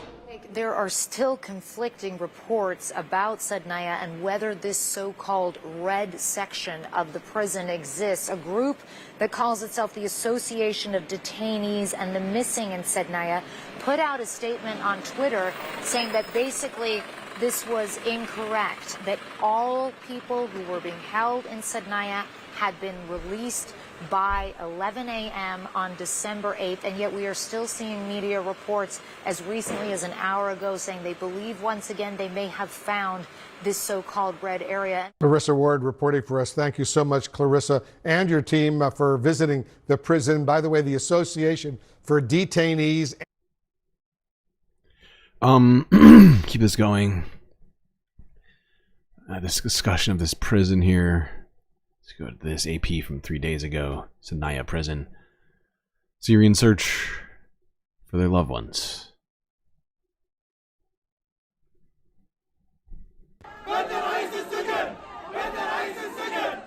We need the director of the prison. Angry we need the scenes director could be of the prison. seen outside the infamous Sednaya military prison outside the Syrian capital, as thousands demanded to know the whereabouts of their loved ones.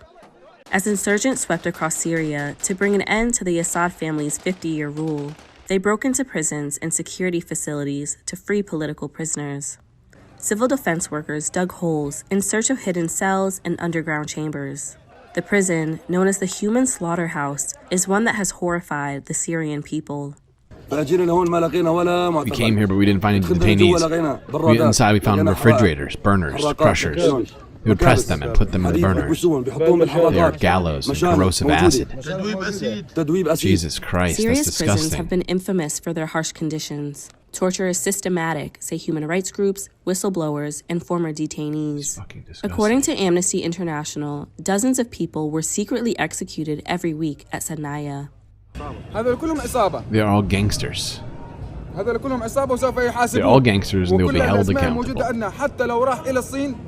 And all the names here, even if they have fled to China, they must be held accountable, because now we have their names and while proof. prison officers and soldiers have escaped, the whereabouts of many imprisoned family members detained is unknown.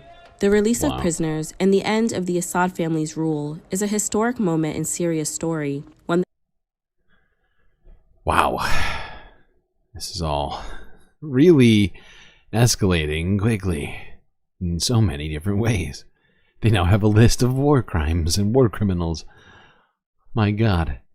All right, let's go to here. Guardian News from 3 days ago. Reunited Syrians celebrate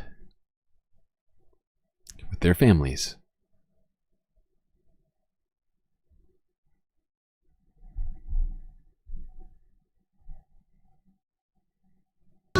I'm here in front of Umayyad Square, which is in downtown Damascus, the center. As you as you can hear, people are pretty happy. Fighters have returned from North Syria today to Damascus after years of exile and after the end of the war between the rebels and the Assad regime. People are firing weapons in celebration of the return and of the victory of rebels.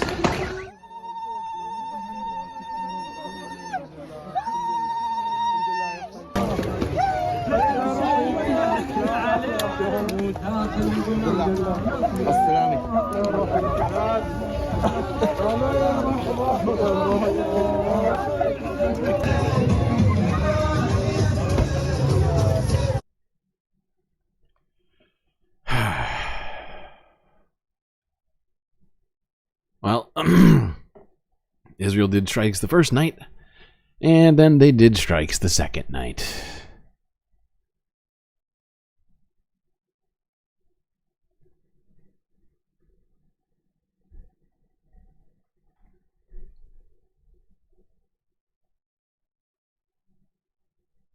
Go Web Go.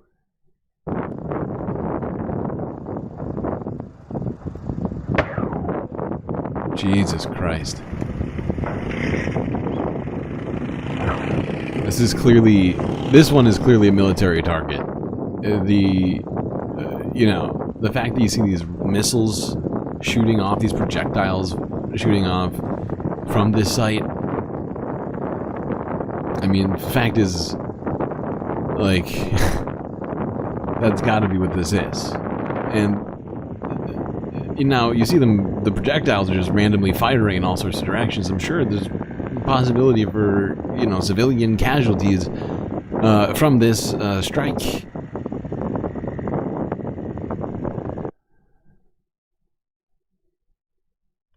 But of course, Israel isn't interested in diplomacy with their neighbors. Just brute force, no talking. So they continued to move further in. With the fall of Bashar to Assad Syria. in Syria, Israel is seeing both opportunity and peril. After fighting wars on multiple fronts for months, Israel is concerned that the unrest in Syria could spill over into its borders. And over the weekend, it sent air and ground troops to seize a demilitarized buffer zone in Syria along the Israeli-controlled Golan Heights. It says that move is temporary and meant to stabilize the border. With Bashar Assad gone, there are questions over what will be Syria's role in the Middle East. It long served as a conduit for Iranian weapons to the Lebanese militant group Hezbollah, and Israel hopes that that link can now be broken. With Syria in disarray, Israel has been striking targets in the country, including chemical weapons and long-range missiles. It says that is meant to prevent the weapons from falling into the hands of militants. Prime Minister Benjamin Netanyahu, on a visit to the Golan Heights, called Assad's demise a historic day. But right, okay. Historic day for Israel to seize territory and attack its neighbors. Because they're running out of stuff to attack.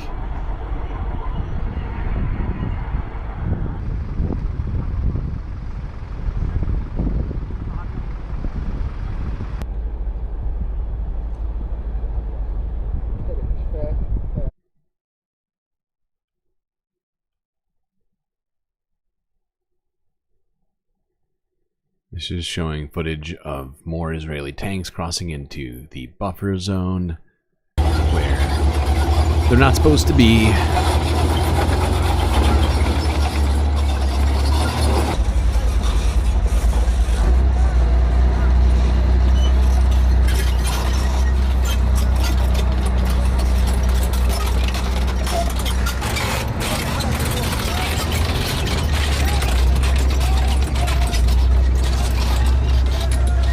These tanks sound like they're getting pretty old and shitty at this point. Do you hear this thing?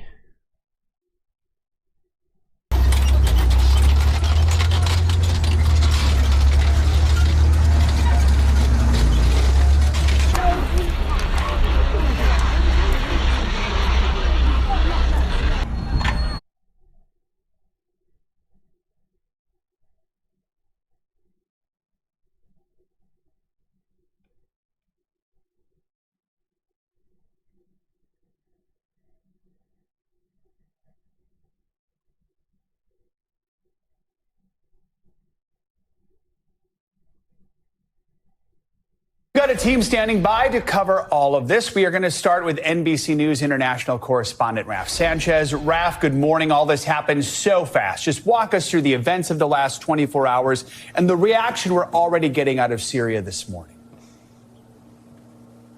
Jay, Savannah, good morning. So fast. The history of the Middle East rewritten at lightning speed. Bashar al-Assad and his family ruled Syria with an iron fist for more than 50 years, but their regime crumbled in less than 2 weeks in the face of this advance by Syrian rebel fighters. They burst out of northwest Syria, taking city after city, and in the early hours of Sunday morning, they entered the capital, Damascus. Sorry, I'm skipping ahead. Taken note of statements by the leaders of these rebel groups in recent days. And they're saying the right things now. But as they take on greater responsibility, we will assess not just their words, but their actions. Now, what's interesting is that the U.S. is doing zero assessing of whether the Israel's United actions States at this would point. think about removing. And at this point, Israel has attacked Syria multiple times, and yet the United States government saying absolutely nothing about what Israel's doing.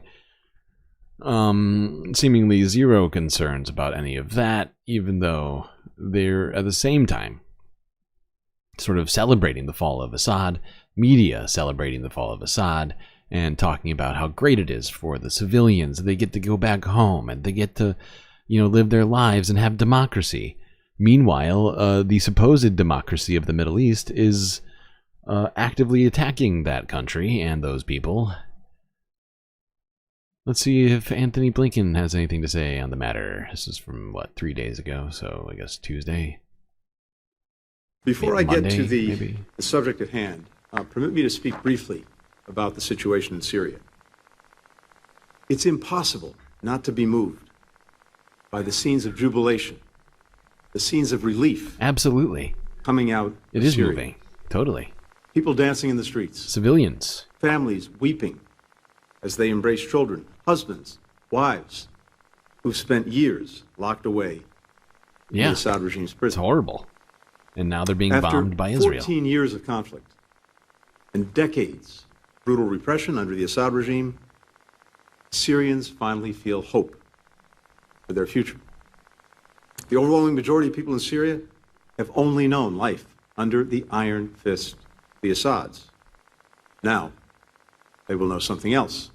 Wait, yeah. The end of like this what? regime is a defeat for all who enabled its barbarity and its corruption. None more than Iran, Hezbollah, and Russia. So this moment presents a historic opportunity, but it also carries considerable risks. History shows how quickly moments of promise can descend into conflict and violence. Yeah, like when their neighbor starts attacking them. Their neighbor, the one that we're giving all the weapons to. Those guys. Attacking them. I think that counts as violence, too.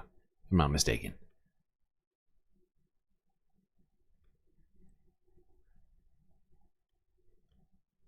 Let's see what the IDF minister has to say.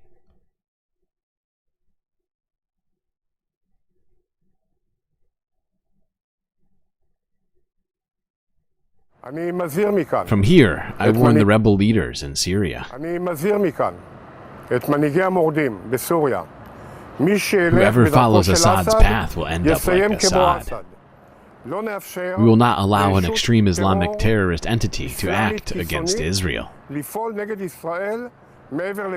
across its borders and while putting its citizens at risk. Nobody was attacking Israel. Literally, nobody has been attacking Israel from Syria at all this entire time. Before Assad fell and now, since Assad fell, nobody's been attacking Israel. Israel is gaslighting everybody. They're somehow defending themselves from attacks that haven't been happening. I have instructed, together with the Prime Minister, the IDF, to establish a sterile defensive zone. What does that mean? Sterile? What does that mean? No humans? Free of weapons and terrorist threats in southern Syria. Southern Syria. So that sounds like it's outside of the fucking like this is literally him saying that they're entering southern Syria. They've left the buffer zone and are now invading Syria in order to prevent terrorism in Syria. They're preventing it.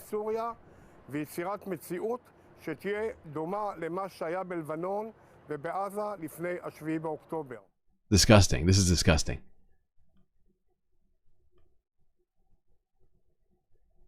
So they're just invading another one of their neighbors. I wonder if Americans will ever stop funding all of this. Alright, let's look at some more of the airstrikes that have been happening over the last couple of days. This one's from 2 days ago.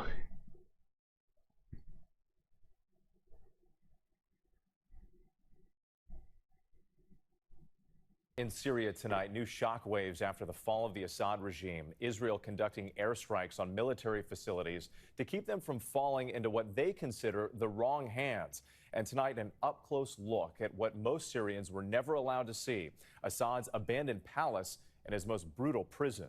ABC's chief international correspondent James Longman takes us inside. Israel tonight unleashing a wave of devastating airstrikes across Syria, destroying its military bases and naval fleet. Officials say they want to prevent the fallen Assad regime's chemical weapons from falling into the hands of the Syrian rebels. Today, we visited Assad. That is not all that they're trying to do. I love that ABC just sort of repeats the Israeli talking points just verbatim. They're just doing that. Don't worry. They're just preventing terrorism. Israeli airstrikes on Syria intensified into Tuesday. Explosions heard throughout the night in Damascus, in the port of Latakia and Kamishli. Their targets, military assets. Last night, we were terrified. People came out of their homes to see what was happening.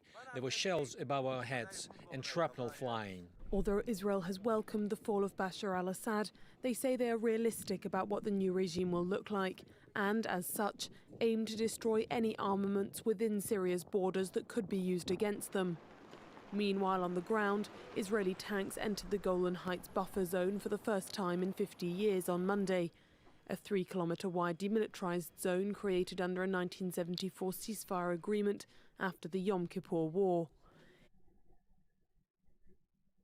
Israel then annexed the western part of the Golan Heights in 1981, a move recognized by only itself and the United States, and on which they are now doubling down in the face of international criticism. Yeah, and they're actually going past that buffer zone. They're literally invading. But they're also, like she mentioned, destroying all of Syria's navy while they're at it. Seems like a full-scale invasion to me. Israel says it has destroyed Syria's naval fleet. The defense minister warned Islamist rebels who overthrew Bashar al-Assad that his country would never allow terrorists to threaten Israel. Syria's neighbours and the UN have called for the Israeli attacks to stop. BBC Verify's Merlin Thomas has been analysing footage on social media to find out more. Since the fall of the Syrian President Bashar al-Assad, Israel has been carrying out airstrikes in Syria. And they said they've been deploying troops in the buffer zone, the demilitarized area on the Syrian border. Now let me show you what that looks like on the map. So the Golan Heights are an area that Israel seized in the Six-Day War in 1967 and unilaterally annexed in 1981. The move wasn't recognized internationally. And at BBC Verify, we've seen evidence that they've moved beyond the buffer zone into Syria. This is an image of an Israeli. I would point out the people there also didn't want to be annexed. 700 meters outside the buffer zone in Syria. Now we located him by matching his photo up with publicly available images like this. And these are very distinctive features. So for example, there is a road, this trench and this hill, which confirms that this is the spot it was taken. Yeah. And we've also verified footage of what appears to be a convoy of Israeli army vehicles in the village of Qudna in Syria, close to the photo of the soldier you've just seen. So, which is also an invasion. In Syria, outside the buffer zone. The Israeli army said their ground forces are focused on the buffer zone, but said but not exclusively. Operating in tactical points adjacent to it on the tactical border. Syrian And points. we've also been analysing video of strikes in Syria since the 8th of December. in these areas that you can see here in the points in red, including this strike overnight in the port of Latakia in western Syria. Okay.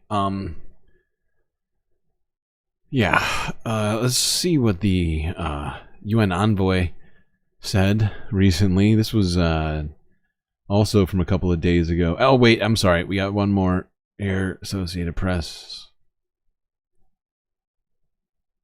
on the Israeli advance into Syria. Israel has carried a series of airstrikes into Syria overnight. They're the most intense aerial campaign into Syria in years, but also particularly after the fall of the government of Bashar al-Assad. The attacks also came with territorial push of Israeli troops into a buffer zone between Syria and Israel. Israel says the move is to protect its territory from the spillover of the chaos in Syria, but also says it's trying to prevent the insurgents in Syria from laying their hands on the military facilities and weapons in Syria. Why?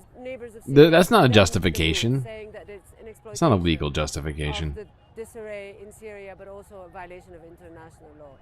Yeah. The condemnation comes because there is a precedent. Israel has in previous Mideast wars taken Arab land and they have not returned since. So there is a concern from Arab countries for that. There is also a Turkish condemnation of the Israeli moves.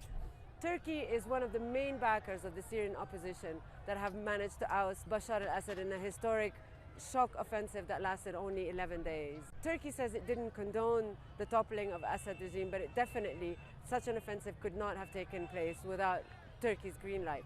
Turkey has more than one interest in Syria, not just the backing of the opposition, but it is concerned about the Kurds that have taken a slice of the territory in northern Syria and now are administrating as independent territory. Turkey and the Kurds have a history of dispute over territorial and... Yeah, a history of dispute that goes up until today. Literally, they've been doing strikes and aiding pro-Turkish forces in their fighting against Kurdish forces. Like, literally, we've been talking about that for weeks. We are still in what I would call a very fluid period. Things have not settled. There is a real opportunity for change, but this opportunity needs to be grasped by the Syrians themselves and supported by the UN and the international community. Yeah, and, you know, that would include Israel, who needs to... whoa, what just happened? Oh no, did my internet just die? What just happened?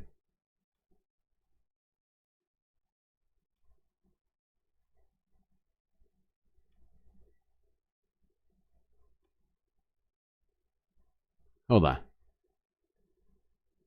Wait, I can still see the stream, which means my internet didn't die. So what the fuck is going on? Hold on.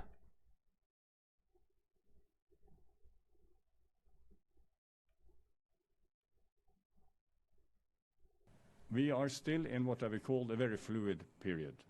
Things have not settled.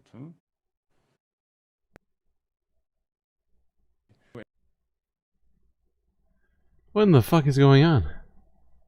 It refuses to load this video. What the hell? Alright, I guess we'll go to the next one. I don't know what to tell you. It's being fucked up. Let's go look at Bashar al-Assad's garage. It's full of... Alright, happening now. We have exclusive full of some insane cars here. After the fall of the Assad regime. Loud explosions rocked Damascus overnight, plumes of smoke hanging over the city. CNN's Clarissa Ward, one of the few Western journalists on the ground in the region. Clarissa is with me now. Communications have been tough. We have you. Please just tell me where you are. What's behind you? So, John, we are actually here in one of several garages belonging to Bashar al-Assad. We are on the compound of the presidential palace, and you can see this is a man who had expensive tastes. We've seen Aston Martins, we've got Lamborghinis, we've got Ferraris. I want to add as well that we've been walking through this compound. There are many garages. We were just in a lot where there were dozens and dozens of armored cars, if you can believe that. I don't know how anyone would need so many armored cars. And I'm bringing you over here because you can see this collection of classic cars over here.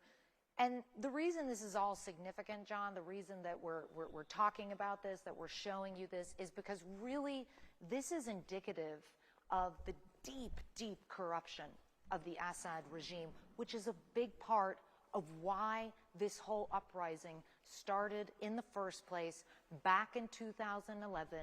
Bashar al-Assad had been ruling for some years, his father for many decades. Yeah, this is insane. There's many millions of dollars worth of cars here in this garage. I'm gonna keep talking about this. Let's go back to the palace and look at some of the aftermath of all of this.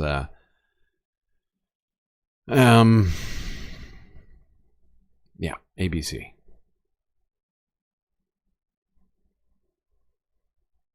This is from just 2 days ago. The leader of the rebel group that toppled Syrian leader Bashar al-Assad's regime is vowing to hold Assad's henchmen accountable. This is our James Longman got an inside look at one of Assad's presidential palaces in Damascus, also known to Syrians as the People's Palace. This is what remains of the ballroom. You can see it's been completely blown out. Fire has completely destroyed it. You can see chandeliers just sort of encrusted down there on the floor among the glass and all the debris. If I show you through some of the rest of this place, it is huge. It'd be impossible to show you around the whole thing. It's like 5, 6 stories, all clad in expensive stones and marbles. There is this rather beautiful courtyard right in the middle. I get the sense that perhaps there was a renovation underway here. Assad preparing perhaps for a long future as the president of Syria. This is the courtyard outside. Rather lovely. This is just one part. I mean, it's Jesus Christ. Just how vast this building is. Upstairs, just room after room after room, bedrooms set up for guests, expensive furniture now abandoned. This room, though, looks like someone reasonably important used to use it because it's huge, and you can see all the discarded documents, papers of state perhaps, lying on this desk. Yeah, I think people have been looking for a lot of evidence for all of the crimes. Seem to be doing a pretty good job going through all the paperwork so far. Hope it is fruitful searches for them. Now let's go see what the State Department has to say about all of this. I keep talking about it. What the fuck does the US government have to say about what's been going on?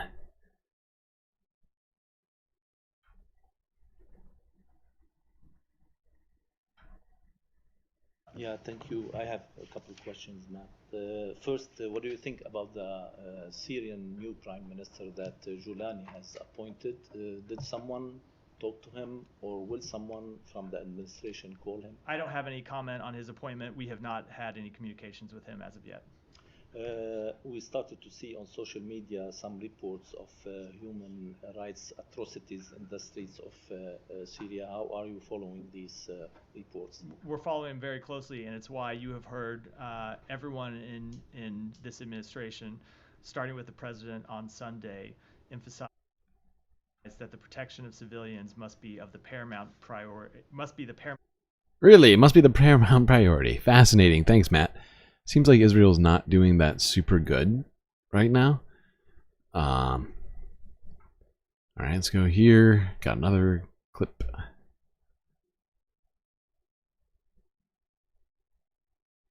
Right. Thanks, Matt.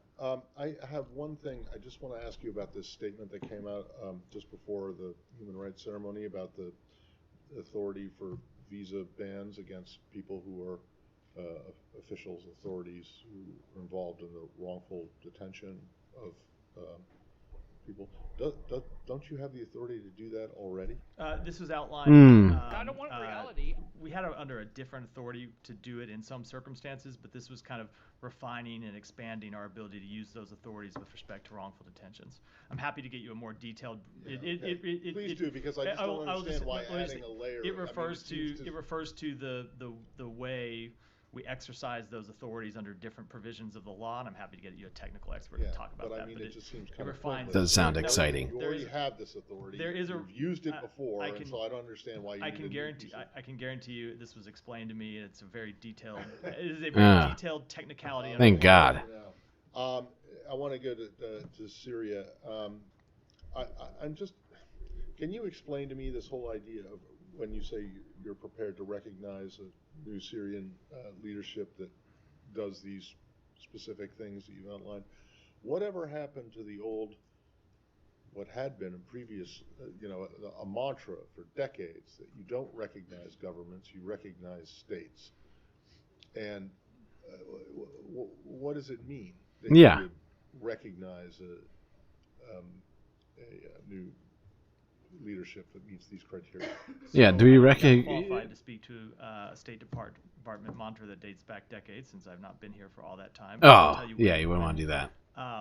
We speak to this. What we mean is, look, you have seen this group, HTS, take control of some of the levers of power. You have seen them work to name an acting prime minister. And the United States does not have standing diplomatic relations with Syria, right? We withdrew our embassy a number of. Hold on.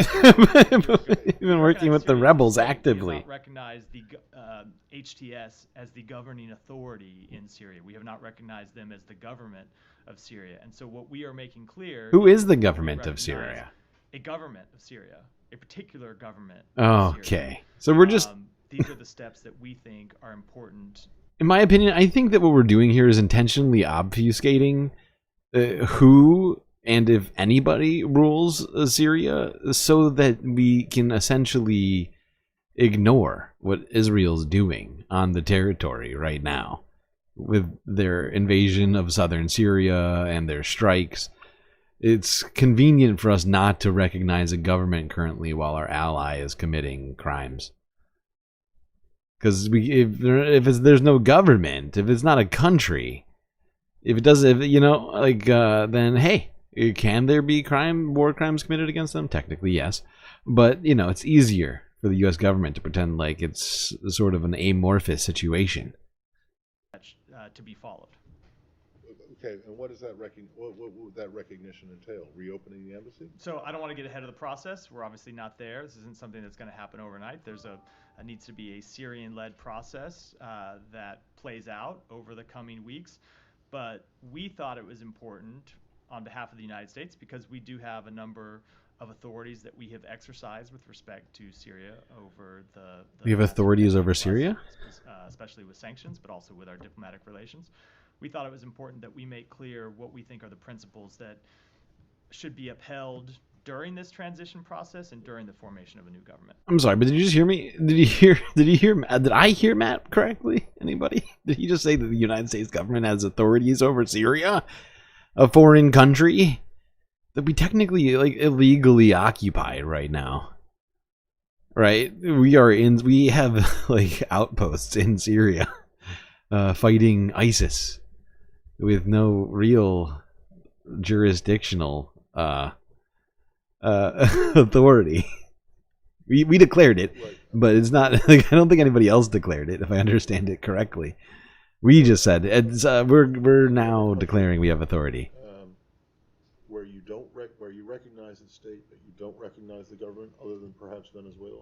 Well, Venezuela certainly. That was going to be the one I was going to mention. You actually recognize what happened when the U.S. recognized Juan Guaido as the legitimate president of. Ooh, wow, good callback. I would refer you to a spokesman for the previous administration for an answer to that, because that happened during their time in office.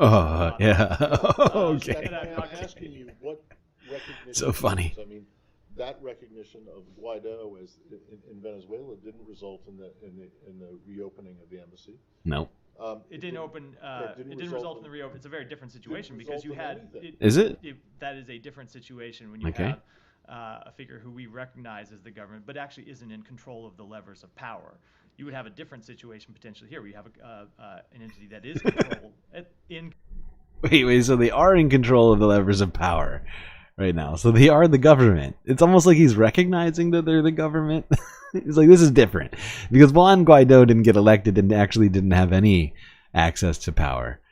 And these guys just, overthrew an unelected leader and now have access to the power. It's confusing, Matt. You're confusing me again. Control at least of some of the levers of power inside Syria. Okay. Certainly not all of them. Oh, not all of them. So like the it's ones different situations. Israel's seizing? I mean, the Taliban, you never recognized the Taliban as Or like the Kurdish ones? as the government of Afghanistan, and yet The ones that we took? I don't think it's that. I don't Or think it's that ISIS? complicated. You have seen the United States and other countries around the world refrain from, certainly in periods of transition, refrain from recognizing governments for extended periods of time in some circumstances, and withhold recognition of new governments. And what we are Okay. Wait, actually, we have to listen to this whole thing, I think. I take it back. clear. I'm sorry. I think he says something insane in the next minute, if I recall correctly. On behalf of the Syrian people before the United States would take that step. Okay, and then lastly on Syria, is there any new information about Austin Tice, and can you give Oh, us actually, any no. information Never mind. I take it back. about belief and, I take it back. I think I have more State Department quotes, don't I? So I know Barbara and John are still in the region. I talked to them earlier today. I do. I do. Okay, hold on. No, I take it back. We're going to get to that later. We're trying to stay in chronological order right now. What? Okay. Do they recognize the Syrian government? No, they don't. Inconvenient right now. Let's go back and talk about those prisons some more, as there continues to be more and more stuff coming out about the state of these prisons, the people coming out of them, some of the information being found.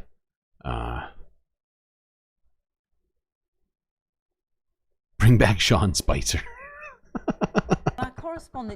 Honestly, if we're bringing back a Trump administration official, I will take Aunt Lydia over anybody else all day. Okay, so fuck Sean Spicer. Let's get Sarah Huckabee Sanders in there to give us that real Handmaid's Tale feel. Suburb called Ghouta, where chemical weapons were used on civilians in 2018. She's been speaking to victims and eyewitnesses of the chemical attack who now want a new investigation.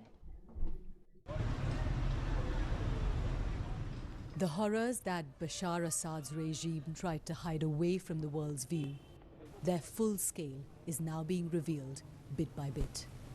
This is Ghouta, a suburb of Damascus and a rebel support base, founded by the regime and its allies. And on more than one occasion, chemical weapons were used here. We went to a lane where a chlorine bomb was dropped in 2018, right outside Tawfiq Diam's house. He tells us this is the first time he's been able to speak freely about what happened to his wife and his 4 young children. Amar, Ali, Muhammad, Judy. I couldn't speak before this, otherwise the regime would have cut off my tongue. When the attack happened, people started choking and couldn't breathe. My wife and children were killed by chemical bombs, he says. As we talk to Tawfiq, another man, Khalid Nasir, tells us he also lost his family in the same attack. 2 toddlers and his pregnant wife.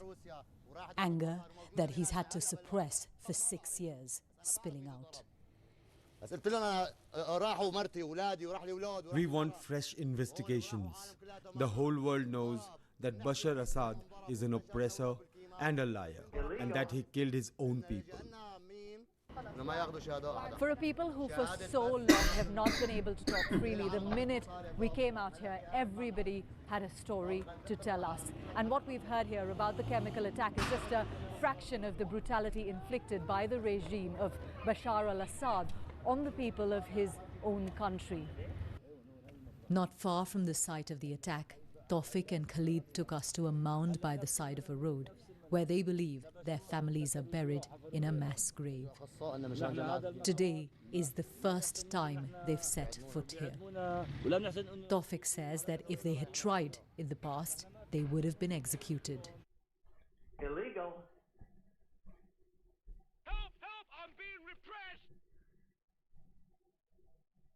Hold on, let me move this forward a little bit. At some point during this discussion, they talk about the prisons, if I'm not mistaken.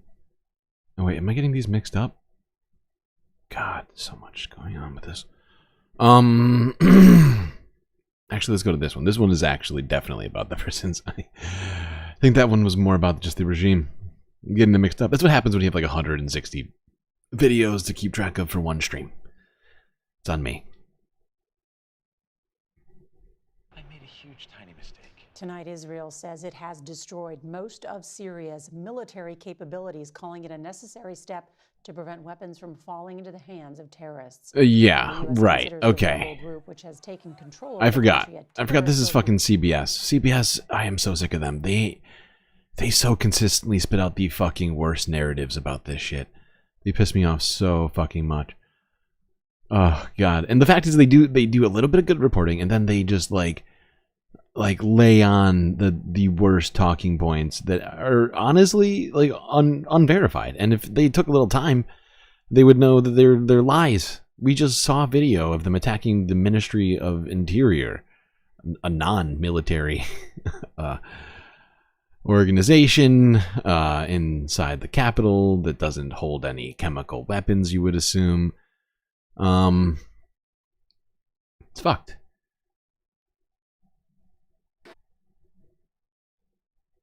The search is on for Syria's disappearance.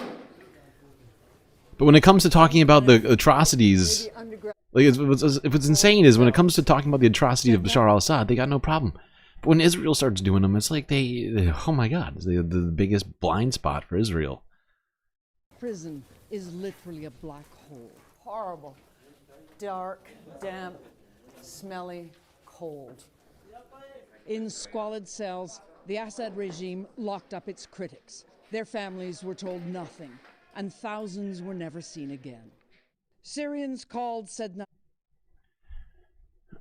Oh, God. Just outside this is Damascus, insane. The slaughterhouse. Last weekend, Islamic fighters broke in and let the roughly 4,000 prisoners go. On the women's side, you can hear a fighter saying, "Go on, the regime has fallen, go home."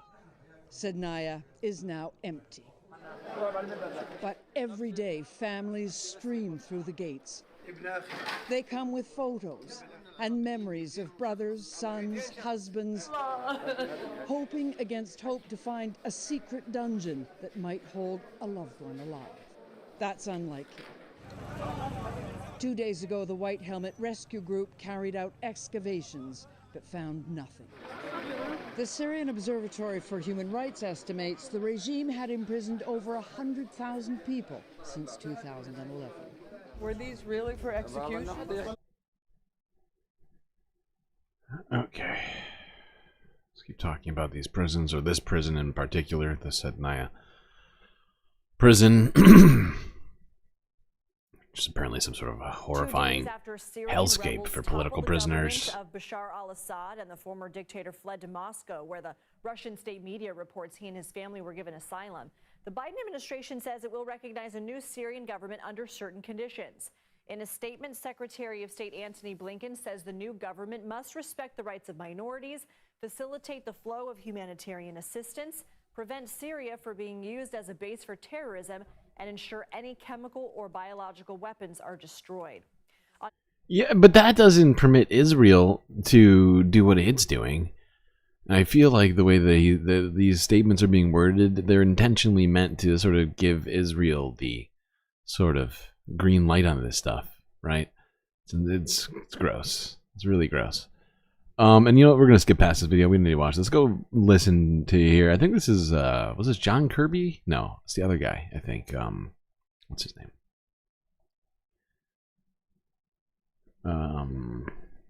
Whatever.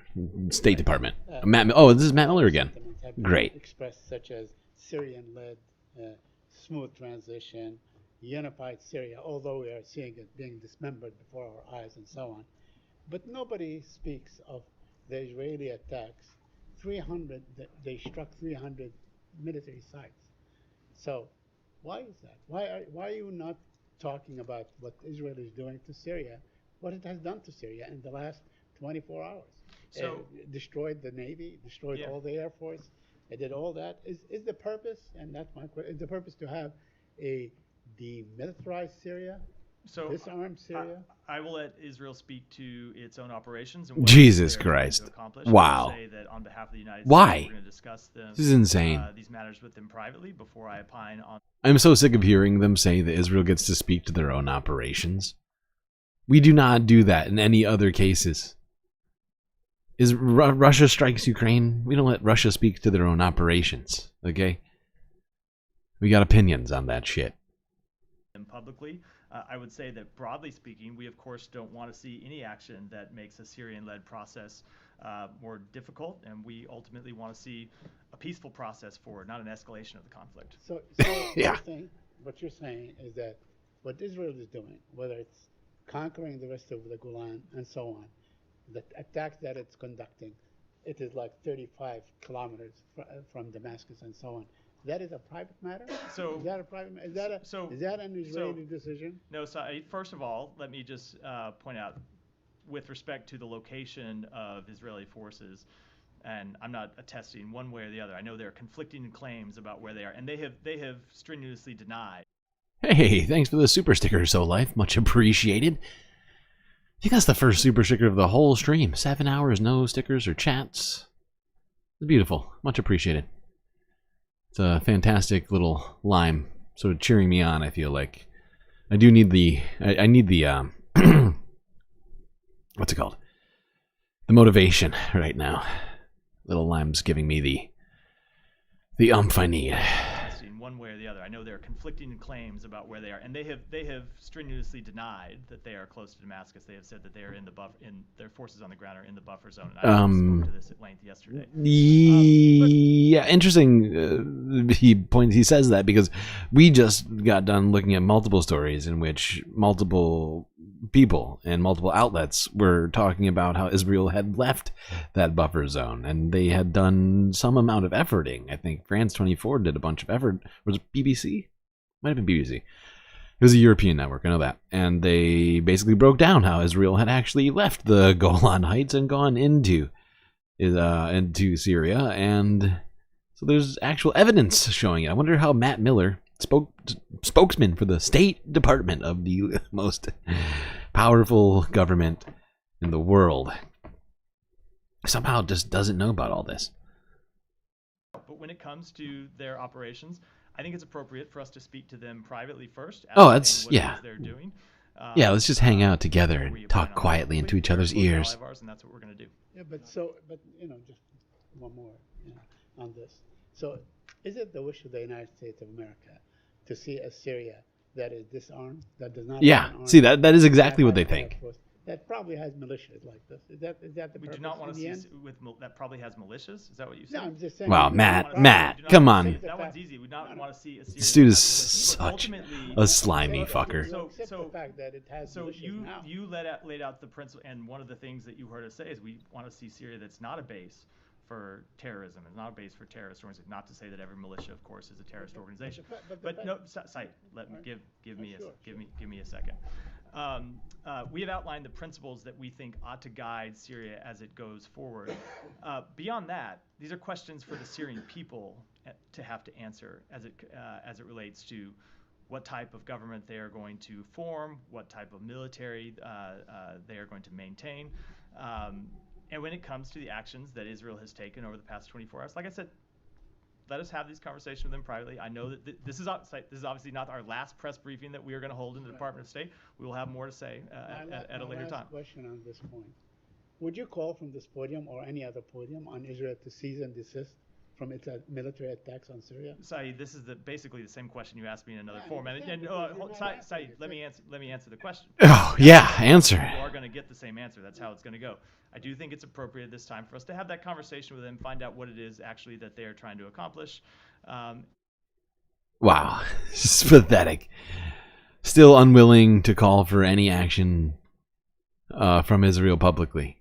It's almost like the U.S. is like Israel's dad, you know? And it's like, oh, you know, Israel does what they want to do. Israel's their own person, okay? And if Israel does something bad, we'll talk to Israel about it in a private setting at home, and we'll figure it out as a family matter, okay? And having you ask questions is unacceptable. Our family doesn't accept that.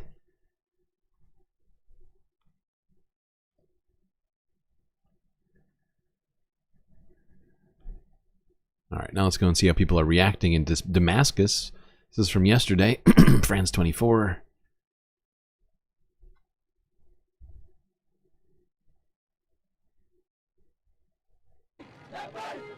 Hoisting the three-starred revolutionary flag, crowds continue to gather in Umayyad Square in the Syrian capital, celebrating the promise of a new, free Syria. Nothing is worse than what we went through. Nothing. Nothing's gonna be worse than the thing that went from before.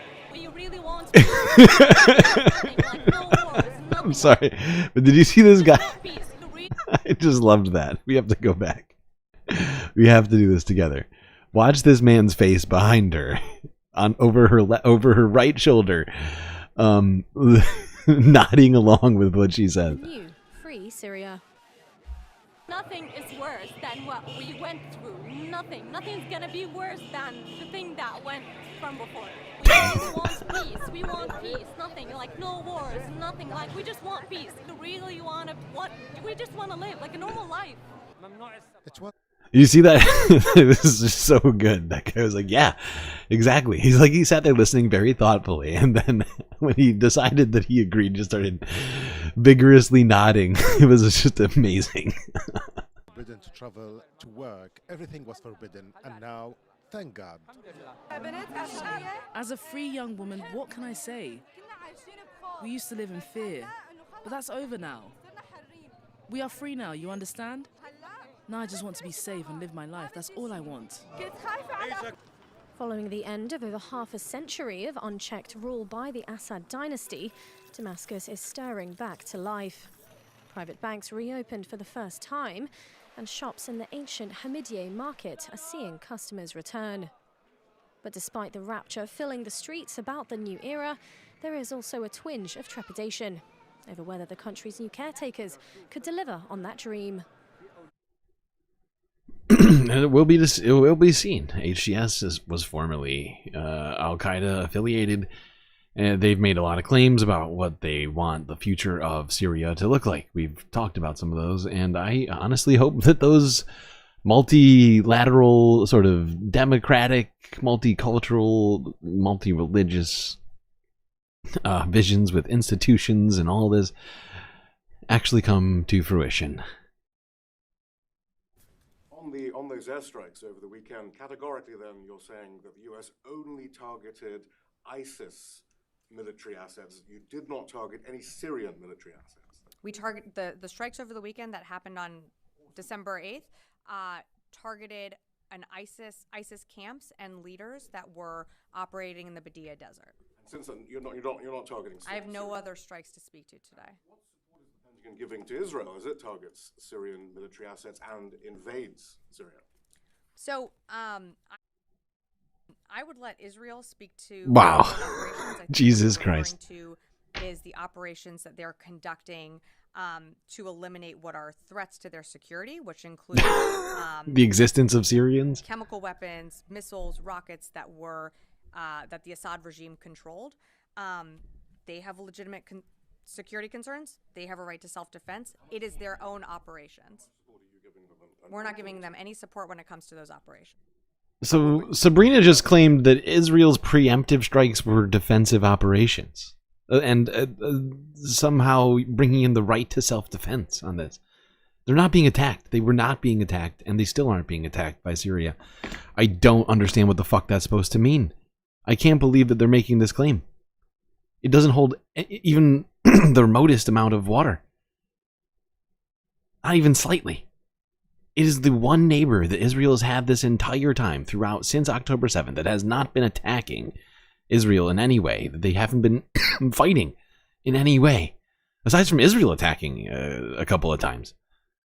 But there's been essentially 0 attacks from Syria into Israel. And there's certainly been 0 since the fall of Bashar al-Assad. And it's fascinating to hear State Department, Pentagon officials talking about the right to self-defense when it comes to Israel invading Syria, attacking Syria, when there's been none of that. It makes no sense. We're not giving them any support when it comes to those operations. Also bullshit. It's insane. Does she even hear herself? That's even more stupid. That's even more wrong. Not only is what Israel doing in Syria not self-defense, it is even more, I mean, maybe not more clearly because that is so blatantly true, but as clearly true that Israel is, I'm sorry, wait, my brain just broke. What did she just say? The U.S. is supporting Israel. It doesn't matter whether or not we're physically supporting them by shooting or launching missiles for them. We're paying for and sending those missiles directly to them. And so that's support. That's exactly what support is. There's no way, you cannot claim that we're not supporting Israel in this. We're always supporting Israel in everything they do by way of the fact that we are literally giving them weapons for these things. Oh my god. Wow. 2 blatant lies in a row. Okay. Now let's go to some of the finishing stories here. They're slightly less frustrating. So hopefully that will at least be amenable to some people in here. Let's talk about this apparent massive drug factory, which was inside of Syria, which was apparently funding the Assad regime for years. I'm sorry, not drug factory, drug factories. The car in front is leading us to a place where until last week, few Syrians would dare to venture. The gate is guarded by militiamen of Syria's new Salvation government. It looks like any factory, with a shipping container for exporting the goods.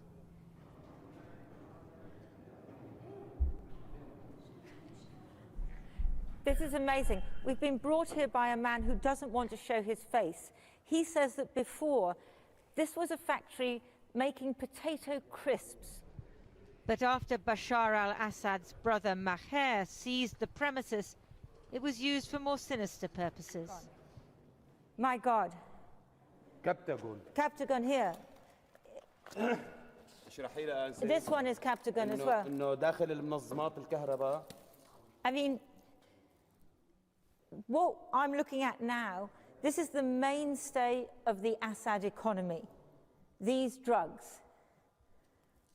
And here, these are electronic components. My God, this is heavy. This is really heavy. This will have been worth, well, I don't know, tens of thousands. This is what kept the Assad regime going, this stuff. The illegal drug trade was worth $10 billion a year to the regime, more than Syria's official GDP.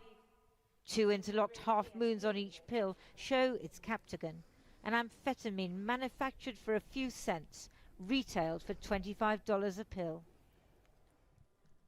This is a drug that's used all over the Gulf. It's like a clubbing drug in Saudi Arabia. And nearly all of it was made here and in Hezbollah facilities in Lebanon. Now, it's not just used in clubs, it's also used by soldiers to keep them alert and aggressive, supposedly. Apparently it's been used in multiple conflicts around the world. Alright, let's go to this fascinating story. And it's fascinating for a reason that may be unexpected to you, and it only comes at the very end. I'm not going to ruin it. But let's go to this. A captive has been released now. An American who was in Syria, apparently held in prison for something like a year, now free, recounts his months in prison for the media here. Let's see what this is all about. as we drove through Damascus looking for information about missing American journalist Austin Tice. Suddenly, a video appeared online. An unidentified group claimed to have found an American who'd been held by the former regime. We immediately contacted our sources. Information is coming in piecemeal. The latest that we just heard is that, yes, an American was found, but not Tice, a different American who'd been traveling in the region on some sort of pilgrimage. He was in a small house packed with rebels, aid workers, and journalists. And there on the floor was Travis Timmerman from Missouri. As I pushed in, I knocked our microphone, making it buzz. Was it been 7 months you've been here? Yes, I was in prison for 7 months. But it's been okay. I'm on a pilgrimage, and that's when I was arrested. Timmerman says he crossed into Syria from Lebanon without a visa. What did they do to you once you were picked up? I was interviewed to see if I was a political actor, but then they cleared me, essentially, and then I was just held in prison. I wasn't beaten or anything like that. Timmerman was freed on Monday when the rebels overthrew the government and broke into jails to free political prisoners. He was found today, walking barefoot and alone. Last night I slept outside, and then the night before that I slept with a friend, and the night before that I slept in an abandoned apartment. Have you been in touch with your family? I haven't, but I plan to do that when I can. I was excited, but I was hurt. Late today, we spoke to his mother and stepfather back in the U.S. You always want your kids safe. You know, I don't know if he's safe right now. You said this was a religious mission. Was this sort of like following in the footsteps of Jesus, the road to Damascus, that kind of thing? Well, I've heard the word of God. There we go. There we go. There's the surprise ending to all that. This dude thinks he's Jesus and thinks he's heard the word of God and basically was doing the road to Damascus, like this guy was saying, as some sort of a pilgrimage in his mind. Which is why he was there in the first place. All right.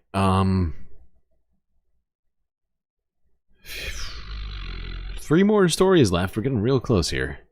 Let's go to Georgia now, where anti-government protests have been going on continuously for 2 weeks. This is from 2 days ago. Euro News.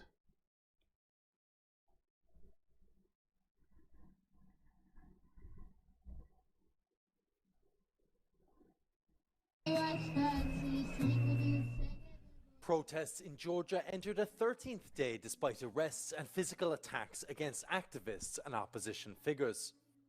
Protesters gathered outside the Georgian Parliament building in Tbilisi, chanting and blocking the street. Police have detained an increasing number of people as the crackdown on anti-government protest intensifies. The ruling Georgian Dream retained control of parliament in the disputed October 26th election, a vote widely seen as a referendum on Georgia's EU aspirations. The opposition and pro-Western president have accused the governing party of rigging. Yep, rigging elections. All right, now let's go and talk about different protests. And really, we're going to talk about the protest that happened after the... this is the second to last story. Round of applause for all the viewers who've made it this far. 7.5 hours? Almost 7.5 hours. Getting close. Yeah, let's go here. South Korea. Talk about the military coup, the protest that had ensued, but in a sort of a roundabout way. I figured we'd go to this video. Why South Koreans are so good at protesting.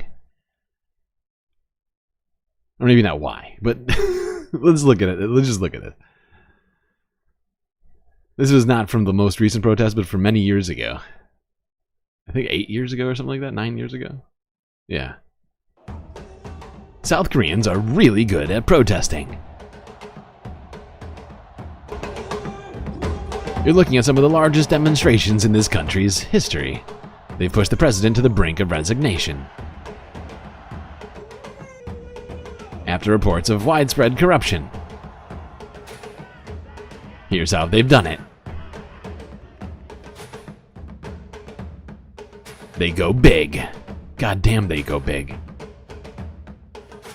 An estimated 1.5 million people turned out for this protest. That's 3% of the country. It's an equivalent of a 10 million person protest in the United States. They've been civil. Some scuffles aside. About 25,000 officers were deployed to this protest in Seoul. But there were no reports of violence. Some protesters have even been staying afterwards to clean up. They're diverse. Farmers, union workers, Buddhist monks, and students all protesting together. Women reportedly playing a much larger role in these protests than everyone else. Korea's first female president hasn't done much for women's equality here, and they're upbeat for the most part. So yeah, that's sort of Korean protests in a nutshell there. They really do protest differently than pretty much everybody else. Alright. But that's because they have a long history of sort of dealing with their dictatorships. And having sort of, you know, a rough time at one point with all of that. Alright, last story. Rupert Murdoch. Australian billionaire, but really a citizen of the world, if you will. A terrible citizen, but a citizen nonetheless, as he's really multinational, international guy, owning companies all over the world, including Fox News, Sky News, among them. Let's go here, BBC News, to talk about what's been going on with him and his fight over his estate in what has been deemed a real-life succession battle. I think that's in reference to the somewhat famous show, Succession. May be familiar.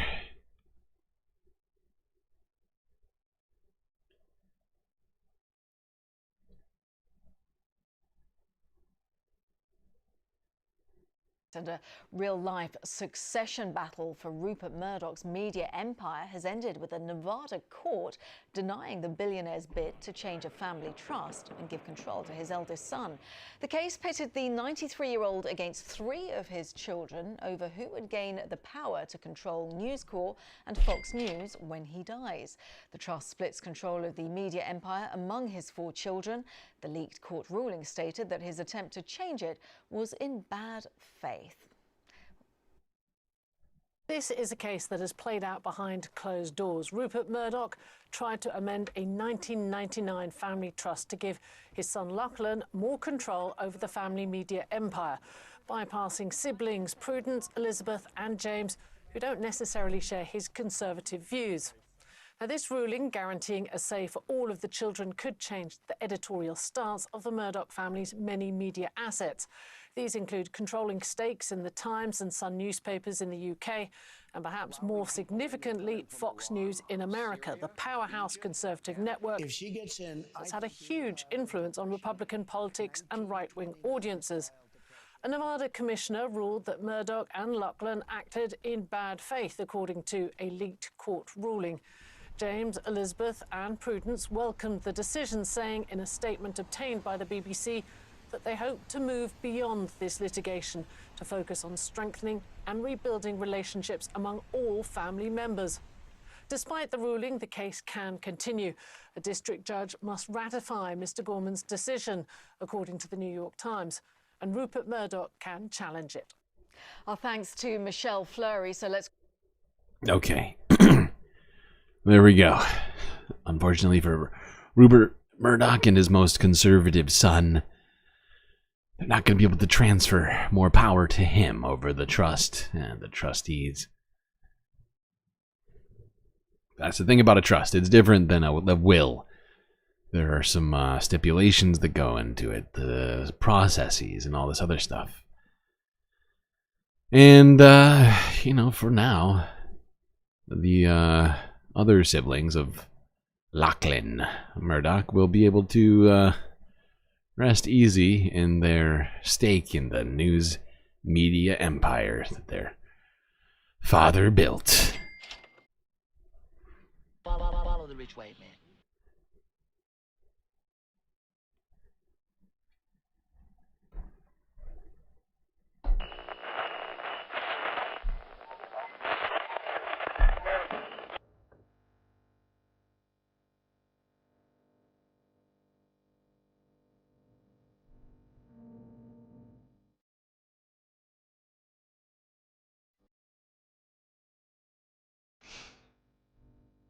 Well, we got through another one. It was difficult and incredibly long, but thankfully, we had each other. But that's gonna be it for me tonight. So, till I see you next, you stay classy, Galactic Stream Nation.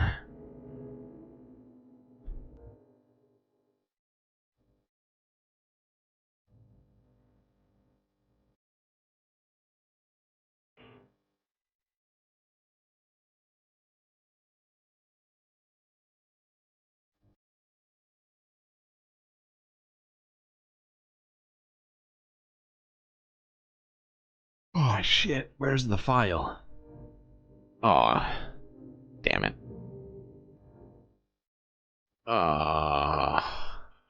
This is even the right one? God. I don't think it is. Whatever. These are your galactic patrons.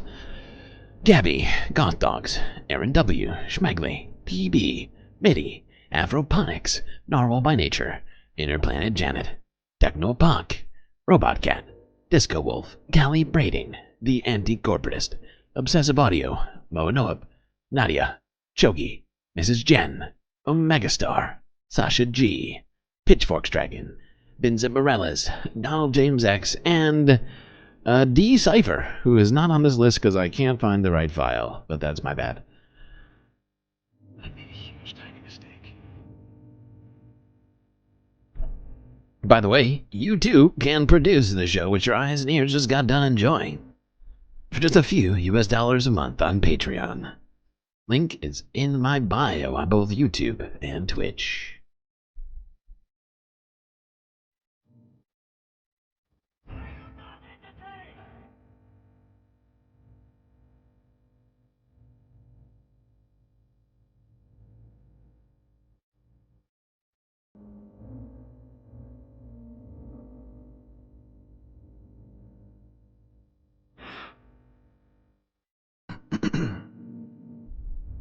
Jesus Christ.